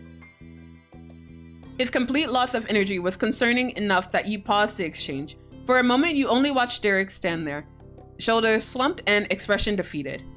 You felt grateful for the excuse to be nearer to him, given by the slow kick, because he spoke distantly to himself. It would have been impossible to hear from the full length that used to be between you, and you still had to strain your ears to not miss his words. I can't believe how long it's been. I'm here with you, in my old park. So much is like it was before, but it's not the same. Why can't I feel this the way I used to about it? Aww, poor thing. He mentioned a similar sentiment at the mall, and when you visited Sunset Bird too. Derek pushed it off each time before. That thought had continued to eat away at him, despite how much he'd avoided confronting it. Let's see. Derek, what happened? I know something bothered you. You pointedly sent the soccer ball over again, putting the ball literally and metaphorically in Derek's court. He pressed the ball under his heel and stared at you just as hard. Oh shit. Distant lamps flickered on around the park. The darkness in Derek's features was contrasted even more strongly when lit up from behind. It was much later than you realized it was. You know my life story, most of it at least. I wanted to be good at sports, and I tried. In high school and college, I put my all into it. After that, there's not a lot of ways you can go further with it. You can coach or teach, or aim to go pro. I had that chance. I could have tried out to make playing an actual career. Really? That was incredible. And it left you completely stunned. Sorry, entirely stunned. In all the calls you had, and during the entire time you'd been here with him, he'd never hinted at anything like that. That's right. He owned up to the admission with deeply furrowed brows and a self-directed sneer. Oh, baby. Maybe I would have made it in the minor leagues, maybe even the majors. Maybe I would have face planted, but I didn't get far enough to find out because I quit. Yo, hold up, why you quit? What the fuck? I'm confused. Why'd you quit, sir? You would have been good at it. He twisted away from you with a pained shout. Derek struck the soccer ball off towards nowhere with all his strength. It shot into the distance, vanishing completely in the inky skyline before you ever saw it start to show. Derek stared at where the old ball from his much younger days had gone, even though it was truly and thoroughly gone. I gave up and left, and that's it. Have you been okay while you were away? I missed that catch. Nah, now's not the time to be all jokey, Jamie. I don't think he needs to hear that shit. Well, not if we're fetching the ball. No. Nah, I'm just gonna ask straight up, like, why? Why did you? Because it didn't matter. You got an answer. A hollow and distant reply that reminded you not all of the Derek you knew. His empty hand squeezed into iron ball fist, solid and all too heavy to hold up. I did love sports. I think I did. Sometimes I'm not sure I can remember. Oh, baby. What I do know is that I had something to prove. If I ever stopped, it felt like I'd be giving up. I'd be a quitter and a failure who couldn't cut it. And I could never arrive either. There was always another goal in the distance that I hadn't reached. I still hadn't reached, so I had to keep going. Derek's eyes were hazy. His chest rose and fell at an unsteady pace. He still hadn't stopped looking out at the dark, expecting and getting nothing from it. Downgrading my playing to nothing more than a hobby would have been the same as not playing at all. Wasted effort, wasted potential. What a shame. That's what people would think. That's what I thought. Oh, babe. Derek, you need like 10 hugs, please. I know it's true. All I did was develop those skills. If I don't use them, then what was the point of trying so hard? For a second time, a long hidden anger crackled. He had faced you in his fury. But again, Derek let it settle back to somberness before continuing to address you. But like I said, what does that mean? Where could that go other than doing it forever? How did it take me this long to realize something that obvious? I was going to have to do it forever. It would have been fine if I had actually wanted to spend my whole life and all of my time perfecting my passing skills. But no, I'm not that smart. From the start, it was a means to an end. I'd be good at sports and then I'd feel worth something. And then I could really live my life. Missing time with friends and family, the crazy hours I'd been waiting for when that would finally stop. It never did and never would unless I stopped it. You can see the results of my hard work and great planning right in front of you. Oh. Every time he groans and stuff, I'm just like, baby, you need like 10 hugs. I'm here for you. I went home as the guy who couldn't make it. I got my life back and I don't feel the tiniest bit better. It might be worse than when I was more thick-headed and could tell myself I was really doing something. Being here hasn't turned back the clock. I can't look forward to what life could be when I'm grown up. I'm just an adult who wasted so much of my life already because I had a chip on my shoulder. And I'm so pissed off. His face fell into his hands. That was where the story of Derek stopped. Aww. What the fuck? No. Yeah, no, it was kind of frustrating to hear himself speak so badly of himself. I'm like, no, you've done great things. I am so proud of you. You had to clench your teeth to make yourself even look at him like that. Get a grip, you're doing fine. Nah, I don't think he needs to hear all that shit. What the hell? Derek, your standards are absurd. He's gonna get pissed at me. We're gonna break off this engagement because he's mad. His face snapped up with instant bitter defensiveness. What? Oh. Who the fuck? You don't know what you're talking about. I spent years and years pushing everything that actually mattered to the side for something I just threw away because I never really wanted it. How the hell is not being happy about that too high a standard? Derek glowered after his latest rant, but you glared right back like, no, we can fucking go. Let's go. Come on. I got all night. I got all night for this, Derek. Let's fucking go. Can't you just listen to me? Derek let out a steadying breath and relaxed the lines of his taut shoulders. He wasn't happy, but you had his attention. You flooded the opening with a torrent of bottled up emotions. It's infuriating to watch you make yourself miserable over and over again. You've always been that way. You do nothing wrong and say it's not good enough anyway. You put everyone else first and suffer in silence. You don't have to. I don't want you to. I can't let you keep believing being you is a waste. You should enjoy every day you have coming. I'll be here to remind you of that and make sure it happens. Finally, small smiles began to settle on both of your faces once again. The gloom wasn't insurmountable. Nothing was when you and Derek were together. You were a team. It was evident in the way he looked at you. Aw. Facing the darkness around him left Derek lost, but fears and reservations faded when he had you to lean on. And it was the same for you with him. I can't say no to that. Ah! Not me being weak. Ugh. Man, how am I supposed to say no to that? You're the best person I know. Of course I am. He stood tall in front of you, with a smile perked on just one side. Not because he couldn't make it whole this time. He was smirking. Okay, I'm about to tell you something that will not be a surprise.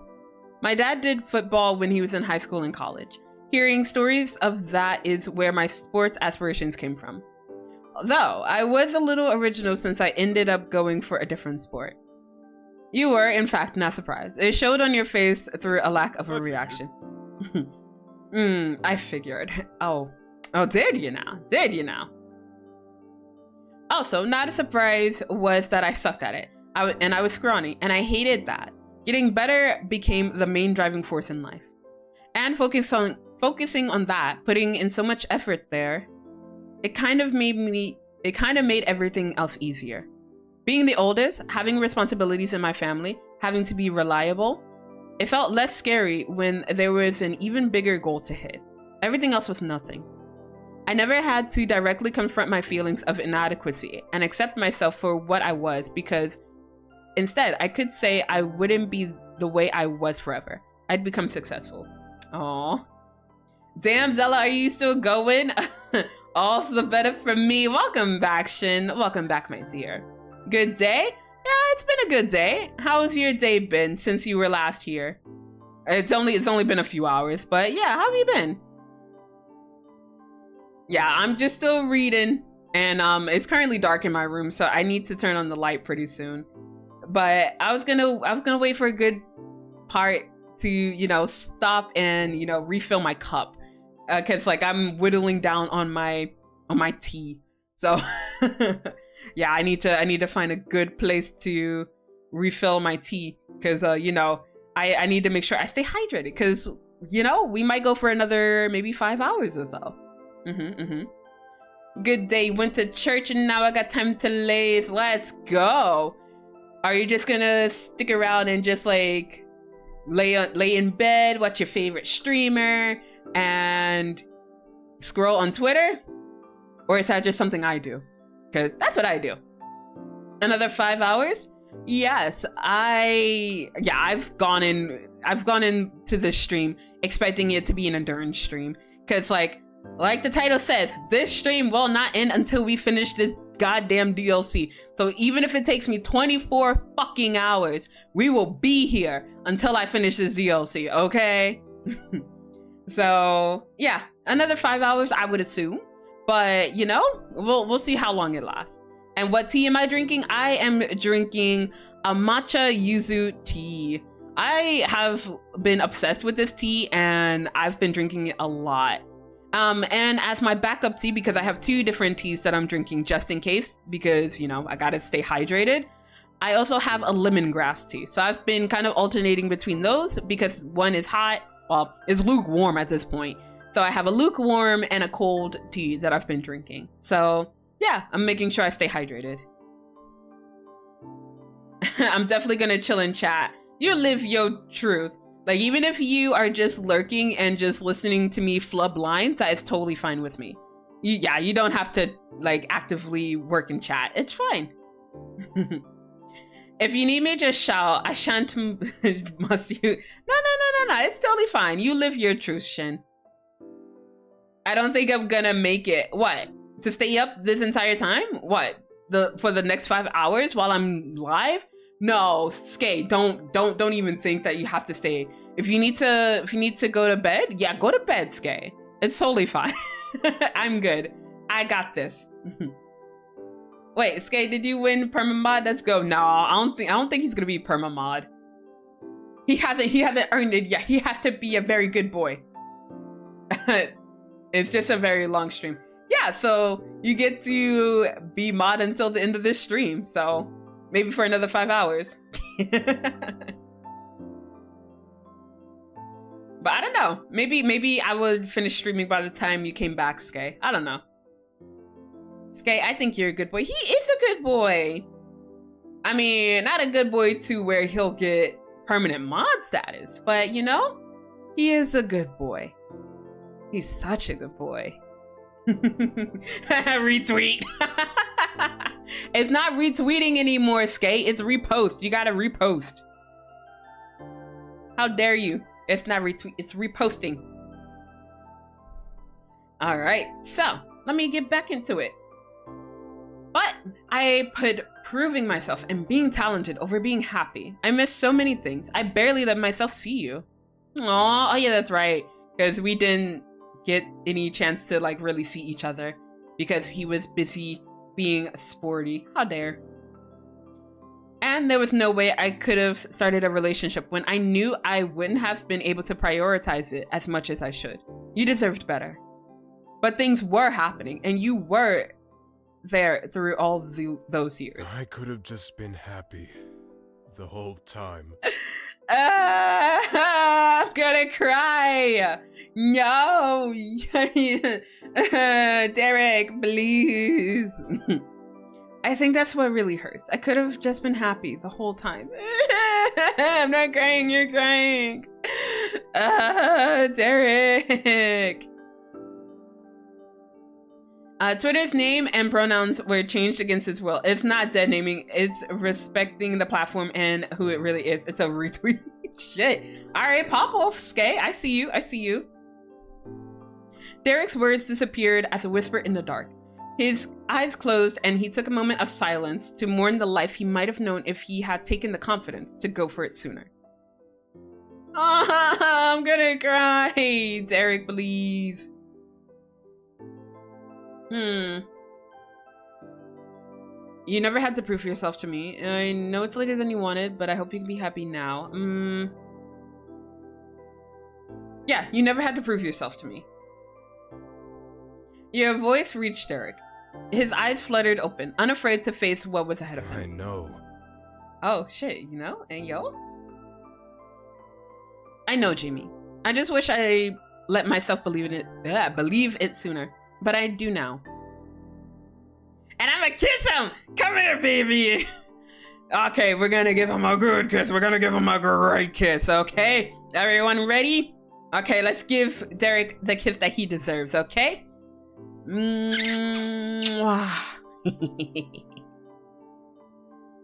After everything, you felt Derek could definitely use a gentle touch. You wanted to make sure he knew you were there. He pressed his lips against yours as soon as you brought your arms around his neck. Damn, he already knew. He was just like, all right, this girl going in for the kiss. I'm gonna give her the kiss as well. His body was welcoming and solid against yours. Yo. All right. You hoped your presence was as reassuring to him as it was to you. Let's see.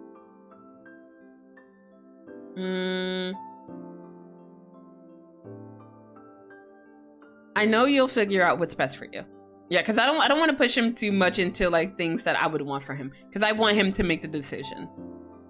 If you think so, then it's got to be true. I'll figure it out. But either way, it's still about the journey, not the destination and all that. On the happiest note possible, Derek released his hold on you to ruffle his hair. Thank you. Aww. Thanks, Jamie. It's cool being able to talk to you about things. I feel so much better. Derek's face was so hopeful and gentle and wonderful. This is why we've got that deal, right? To make sure we've both got support. Looks like it's working out. Derek lightly clasped his hands together, stretched them apart, and pressed them lightly against each other again. He was clapping along to a song only he could hear. One thing that was certainly shared between you was a warmth over your cheeks. And then, seemingly out of nowhere, Derek let out a bellowing groan. The massive release of air looked to physically deflate his body. Derek's torso dropped lower and lower until he could have touched his toes. He was expectedly flexible. Ayo? Flexible king? Sir? Okay. All right, I will use this information for the good. Yeah, definitely for the greater good. Nothing too sus, nothing, you know, involving pegging him. Yeah, I would definitely use this information for the good. Okay. Oh, man. I'm gonna have to go get that ball now. You laughed instantly. Partially at the revelation and partially at the dramatic sulk it had been said with. You still bit in half. He stuck his hands against his hip and twisted his head up so that you could see him wink. Wink. It was a gift. I'm not gonna abandon it here. I'll go with you. We tackle life's problems together. Aww. Also, thank you for the head pat. Thank you.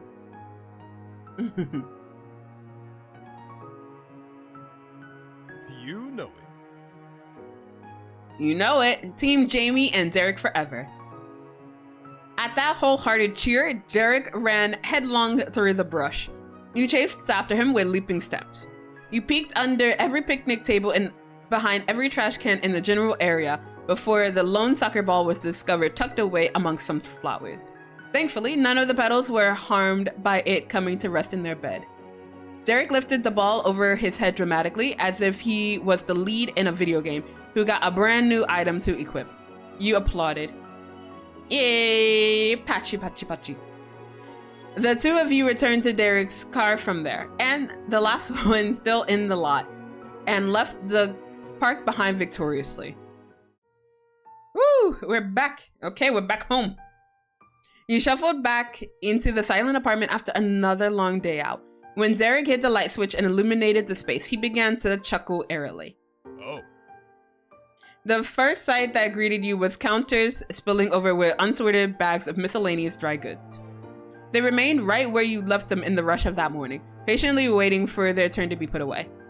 Even though you saw Derek put them there with your own eyes, their existence had entirely faded from your mind. Be like, oh yeah, we did go shopping today. Oops. All you'd been imagining when stepping through the door was a free and clear path to your room in the apartment, and the cozy bed that was included. Your thoughts were spoken aloud, though not by you. Oops. I forgot about those. Shit, me too. He scratched the top of his head like he was staring at a blackboard covered in algebra. But he cleared away the initial bewilderment with a firm clap of his hands. Derek kept them clasped together while glancing at you. You can go get ready for bed. I'll put them away real quick. I'm gonna feel uneasy trying to sleep if I know this still isn't done.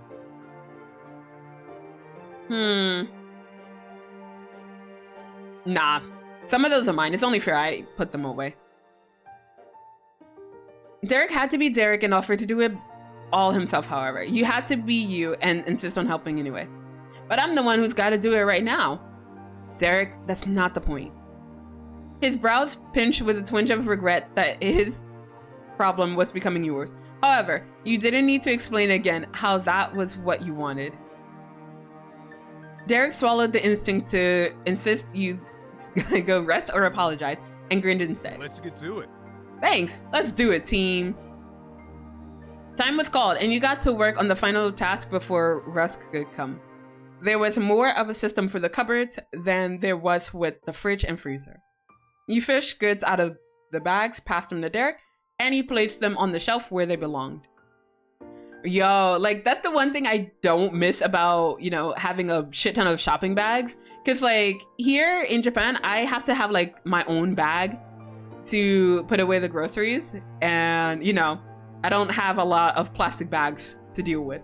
I never really enjoyed, like, taking the groceries out of the bags and then putting them away. That was such a pain in the butt. So now all I do is just take it out of one collective bag, maybe two if I went crazy with shopping, and then just put it all away. So I'm okay with that. As he rearranged his serviceable spice to make room for more goods, Derek explained his thought process. You preferred having breakfast stuff in one cupboard at the far end of the kitchen, seasoning and baked goods together in another, the shelf closest to the stovetop, and everything else in the middle. When you'd gotten the layout, you switched to putting items away directly instead of playing a support role. With your combined efforts, it only took a few minutes. After the plastic bags had all been stuffed into in the space under the sink, you heightened, smacking both of your hands. Sorry, heightened, smacking both of your hands against Derek's for a job well done. English hard. What is English? Having a partner to tackle the small things was just as nice as having someone you could count on for life's bigger struggles.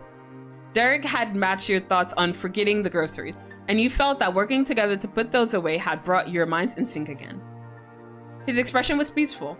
A weight had been lifted off his broad shoulders, both from the perfectly orderly kitchen and company he had within it. Derek waved a hand in an arch that was as wide as the smile on his face. Night. No, I was about to say night, Jamie. I'm Jamie. Good night, Derek. Good night, Derek. As you passed you, can I smack him on the butt? Can I smack him on the butt? No, I don't think there's the option to smack him on the butt. Damn it. Let's see. I'm gonna give him a quick kiss. Mwah. It was a sweet, affectionate touch. The heat of his skin was still enough to keep you cozy inside and out. You needed that to get through the inevitable separation. Aww. We're needy. We're just like, no, I need you. I need you. That left Derek frozen in place, watching you go so dreamily that perhaps he'd already fallen asleep while standing there. Yo? Okay. Your quality time with Derek was put on a temporary pause to prepare for bed and collapse into your sheets. But in a blink, the sun had risen once more. You repeated the process of getting ready, though with the goal of being ready to face the day rather than conclude it. And you made sure you dressed appropriately for what you'd be facing. There were long drives ahead. From there, you went into the living room. The perfectly clean counters were a welcome sight after your efforts the night before. Hey, we have like a clean counter. Let's go. Those last moments of the previous day had gone by so fast, and you fell asleep so immediately. It honestly felt like a 10-minute timeout had been called rather than several hours passing. But Derek's warm greeting was still welcome to your ears. Morning. Morning, it's a brand new day, a fresh start, and we're already set to make the most of it. His resolve from the park hadn't been lost under the light of a new day. Rather, the Derek from that dark moment seemed a lifetime away from the man in front of you now. Oh my god, like the stark contrast. Like, yo, who was that dark Derek? I don't know who that man was. Good morning. We'll do our best. Right. How'd you sleep? It was another good night. I slept soundly. Awesome. Aw. But how about you, man? Wait, how did you guys sleep? Did you sleep well, chat? Hopefully you guys did. You guys deserve enough rest. His eyes darted towards the tidy kitchen where plenty of supplies were tucked away. And then his gaze returned to you. To use? Before our big day, we gotta have breakfast. Can't be running on empty. Yeah, I'll get something. Derek's meal consisted of scrambled eggs and a side of cinnamon steel-cut oats cooked in almond milk. You prepared some eggs with simple accompaniments. Plates, bowls, cups, and utensils were set at the table, and the two of you sat yourselves down in chairs. I want breakfast now. Dude, I just want food. I just want to eat food. I want food now. I barely slept, but it was sufficiently rejuvenating. Did you sleep well? Did I sleep well last night? I slept okay. I think I passed out around maybe 2, 3 a.m. and then I woke up at 7 this morning. So yeah, I got about 4 to 5 hours of sleep. But I mean, it was okay. It wasn't too bad. I need food and sleep. Go to sleep, Skay. It is really late for you now. So it is 6 a.m. Eastern. So it's like 3 a.m. Go to bed. Go to bed, Skay. Don't make me ban you. I will ban you. Go get some sleep. Go get your tea. Shit, I've been hydrating this entire time. So like every few lines that I've been reading, I've been taking small sips. So don't worry, I've been drinking. We've now hit 3 a.m. Go to bed, Skay. It's okay. Go get some sleep. A stretch? Is this a say-so stretch or is this a sussy stretch, my dear? You have to let me know. So you notice Derek focused on a single part of his food at a time. He didn't start working through the oatmeal until the eggs were entirely gone. Oh, there's only one valid option. Well, you gotta let me know. I gotta know. Between bites, Derek chatted idly about your plans. So? The sus one? All right, I got you. Hold on, let me also get a hydration in. All right, so let's get that stretch in. All right, everybody, this goes for you as well. Let's stretch, okay?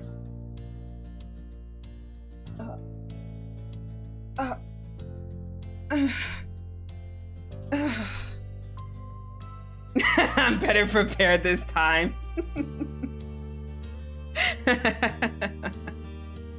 Let's go.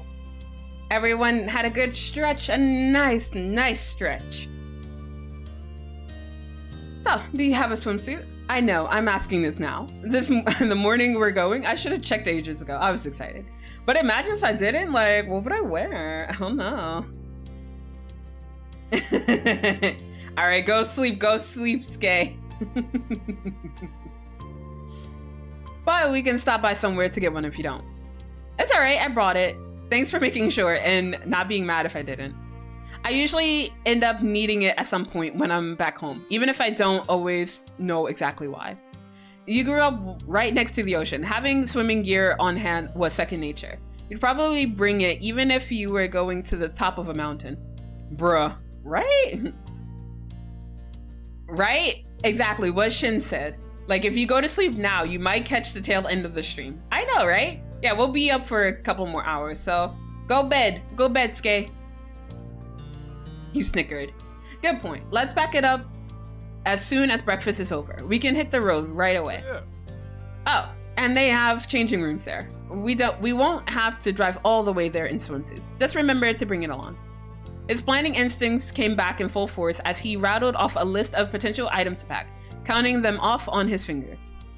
Water, the swimsuit, a towel, a change of clothes, sunscreen, cover-ups, maybe.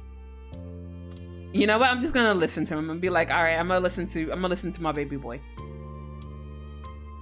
Derek made even basic listicles fun, and every possibility should be covered with someone like him on your side. Derek grew more and more eager as he spoke. He stopped briefly to polish off his oatmeal and down a bottle of sports drink. You followed his lead and made quick work of your breakfast. What do you even see in Derek? But did you see those arms though? It's the arms, Shin. Those arms, wait, let's scroll back. You see these arms? I will bring it up every single time. We are here to get choked and to open pickle jars, okay? That is why we are pursuing Derek, okay? Get it in your memory. Unlikely. I tend to sleep through the majority of the weekend because it's when I recover from work. Okay, that's such a mood. I kind of do that too. I probably won't wake up until like 14 hours from now. Jesus, fuck. Oh my God. Well, just catch the VOD, okay? It's okay. Don't worry. But both of you cleared off your own dishes. From there, you went straight back to your rooms to gather the new supplies you needed. Yeah, arms aren't the be-all and all. Shush! Let my mans cook. He's also a gentleman, okay? Leave me alone. Sweet dreams, Skay. Yeah, go get some rest, Skay, please. You had a carry-on size bag as part of your luggage that you could use for the day trip. It had been emptied out already for your stay at Derek's. The first thing you packed was your swimsuit. It was a bikini. Let's go. And let's see. I remembered my towel. And I was sure to bring some sunglasses. And you know what? And a hat. And I think that's all I'll bring. Oh, I kind of want to bring a shawl as well, but no. We'll just say the water bottle as the last piece. I'm not gonna say he's a dime a dozen. We'll let him cook. Good. You let my man's cook. And I hope to be pleasantly surprised. So what I've heard from Pan and Amulet is like the spicy scenes or they're chef's kiss. Yeah. I've been told it's even better than like anything in the Baxter DLC. So we'll see. Maybe this man will leave us, you know, wanting. Just wanting. So I couldn't wait to see what Derek would be in. Whatever it would be a sight to behold. A few more bits and bobs were slipped into the pack before you zipped it up. You mentally ran over the contents, going through an imaginary checklist for all the important supplies. When you felt certain you had everything you need, you slung the bag over your shoulders and regrouped with Derek in the living room. His gym bag was under his right arm. Derek attempted to give you a thumbs up without letting it slip out. This is gonna be good. Yeah. Derek clutched his bag in his hands shyly in order to position it protectively in front of his chest. He kept his tone relaxed. Well. Hey, are we on a date now? Or does that not start until we made it to the park? I mean, the day starts right this second. Go. Awesome. I couldn't take the suspense. Aw, he's so adorable. I love this man.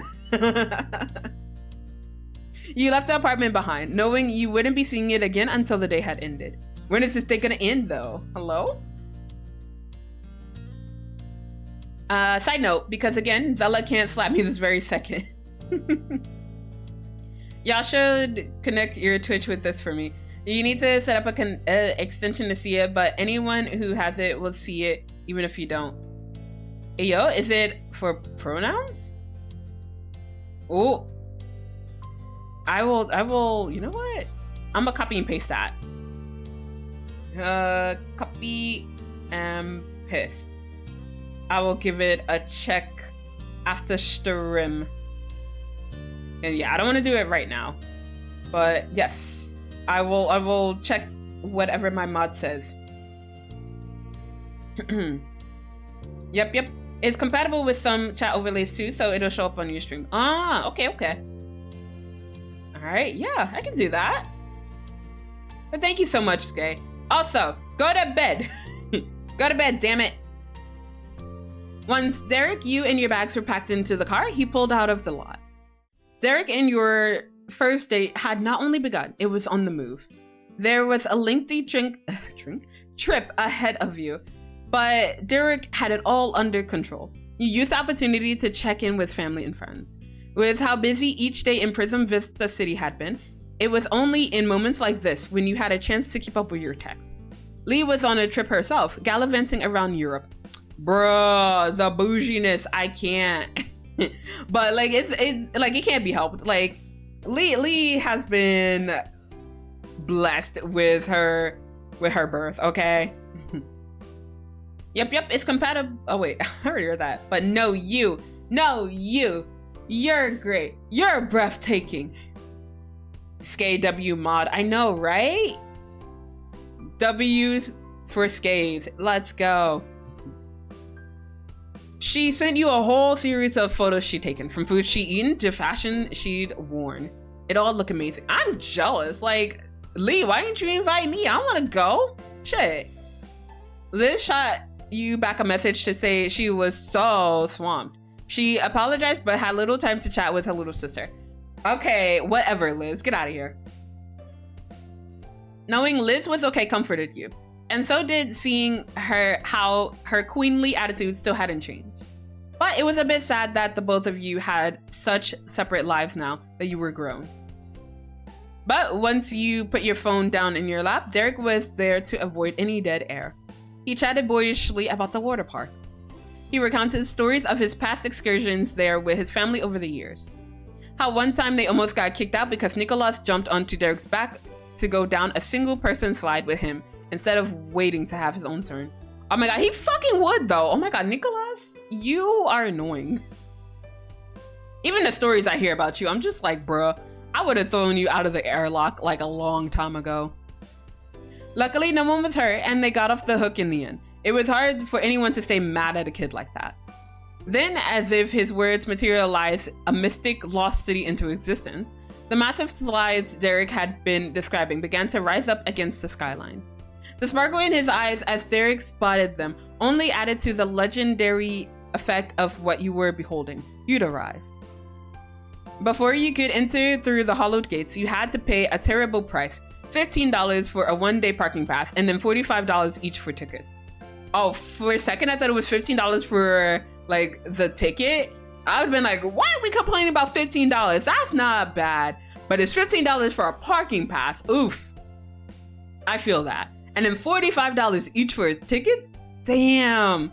That's a lot of money. I mean, it's still not as bad as, you know, going to an amusement park now. Because, you know, it's way worse. But yeah, that's still a lot of money. You know what I could do with $45? I mean, technically $60 because we had to pay for a parking pass. You know how many chicken nuggets I could have bought? I could have bought a lot of chicken nuggets for that. It was worth the cost, according to Derek, and the exchange was made.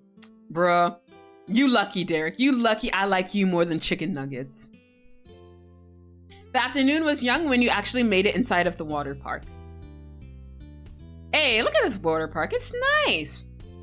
It was a dazzling playground with rides curving and looping through the air, taller than the palm trees, lazily fluttering in the breeze.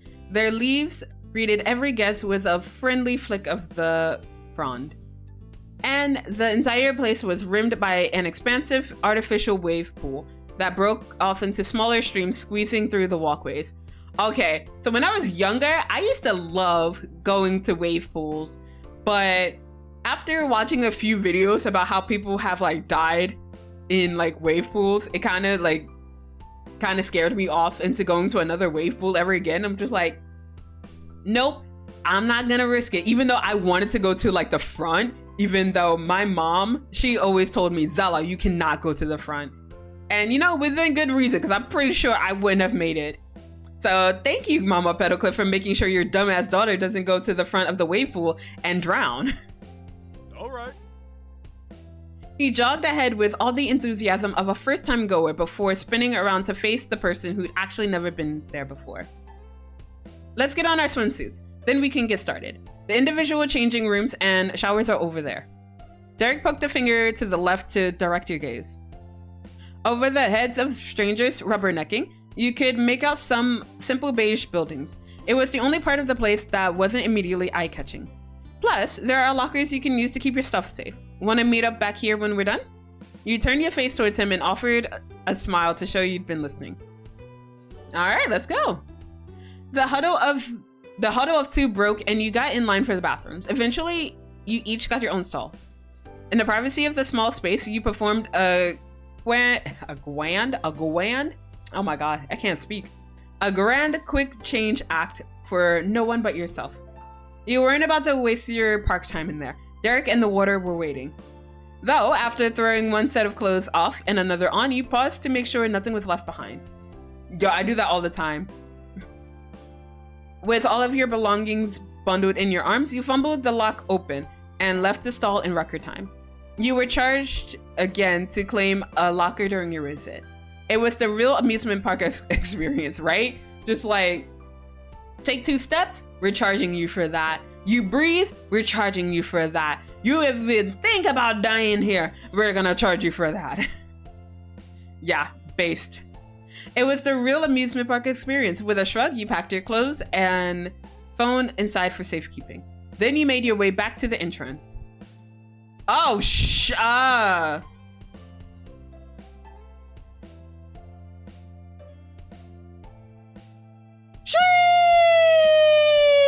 Oh my god, sir, please. God damn. Yeah, you looking alright. I'm liking the view. Just a little bit. I'm looking very respectfully. Definitely respectfully. God damn, sir. Whew, it's a good thing we decided to go to the water park, because you know, No, I can't. I'm not gonna say it. I'm not gonna say it. I'm just gonna shut the fuck up. I'm gonna just keep reading. Through the crowds of the other guests, you continued forward until you spotted Derek standing with his now bare feet at the edge of the pool. Water bubbled over his... Why you bonking me? What? I'm just living my truth. Come on. You see him and you don't think that this was worth, spending 2 minutes like fawning over him? Come on. You see this? This is a work of art. You really asking? Shut up, Shin. But come on, look at him. Ah, god damn. Sheesh. So water bubbled over his toes when the waves came in.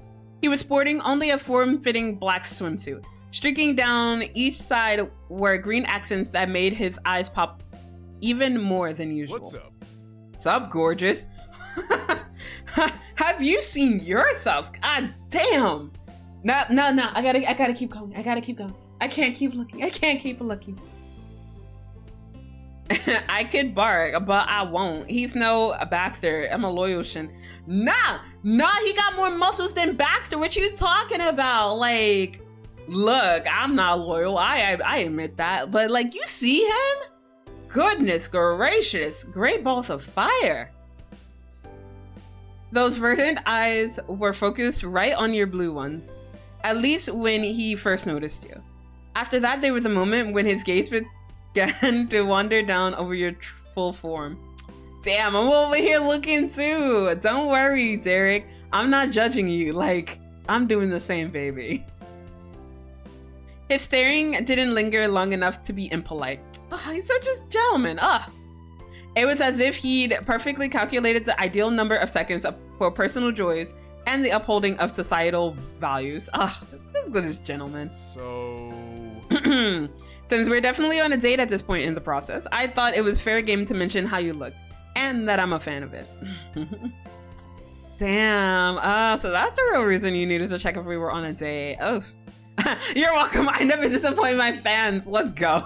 I'm gonna be a bougie bitch. Let's go. The line was spoken as he shifted into a koi pose, like, let's go. I took a whole nap and wake up in your stream. You're still streaming. Hello, mother. Hello, Boyd. Hello, my daughter. Welcome back. Good morning. Ohayo gozaimasu. Hydrate. All right, I got you. I mean, I've been hydrating this entire time, but thank you so much. Thank you. But Boyd, you see this man? Come on, you look at him and you don't think he's a whole ass snack? Come on. We are looking very, very respectfully. Have we been able to get choked by Derek yet? Not yet. We're trying, baby girl. But how was your sleep? What did you dream of, my dear? Man, you give too much. I'm not worthy. Chuckling bashfully, Derek ruffled his hair. You couldn't tell if he was mussing it up unconsciously or attempting to fix the direction of the spikiness after having to pull his hoodie over his head. Either way, you were very much aware of Derek being right there next to you. Oh, yeah, I'm a fan of your swimsuit too. Just a swimsuit. You know what? No, we're gonna be completely blunt about it, but like, you're really ripped. And with that, you had officially made Derek's day. He beamed wider than a championship winner's victory photo. Thank you. Oh, Come on. you are welcome. You are so welcome, sir. His snacks are nice, but today ain't a cheat day. Nah, every day is a cheat day when you have Derek in front of you. Okay, Shin. I dreamed of you. Ew, Boyd, gross. And Shin too. God damn it, shut up, Boyd. And Shin, what now? Also, Cal has changed my name to Shinning. Wait, what? Like in Discord? Is that what you mean? Because if so, damn, that was fast. Oh wait, are you talking about just in general? Oh, okay. Pokemon Shinning, not Shining, but Shinning. Okay. Where should we get started? I want to do anything and everything. There's no way to lose. You recollected the main attractions Derek had filled you in on during the ride. With the surety of an authority on the topic, even though you'd never stepped foot in here before, you told Derek where you hoped to start. You know, let's go down some slides. Hell yeah.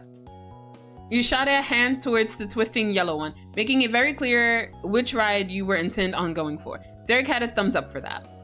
Good choice. The two of you raced across the park and came to an abrupt stop at the long, clustered group of people who all had the same idea as you. Amusement park lines at peak summer visiting hours were no joke. Oh god, don't tell me we were there for like hours on end waiting.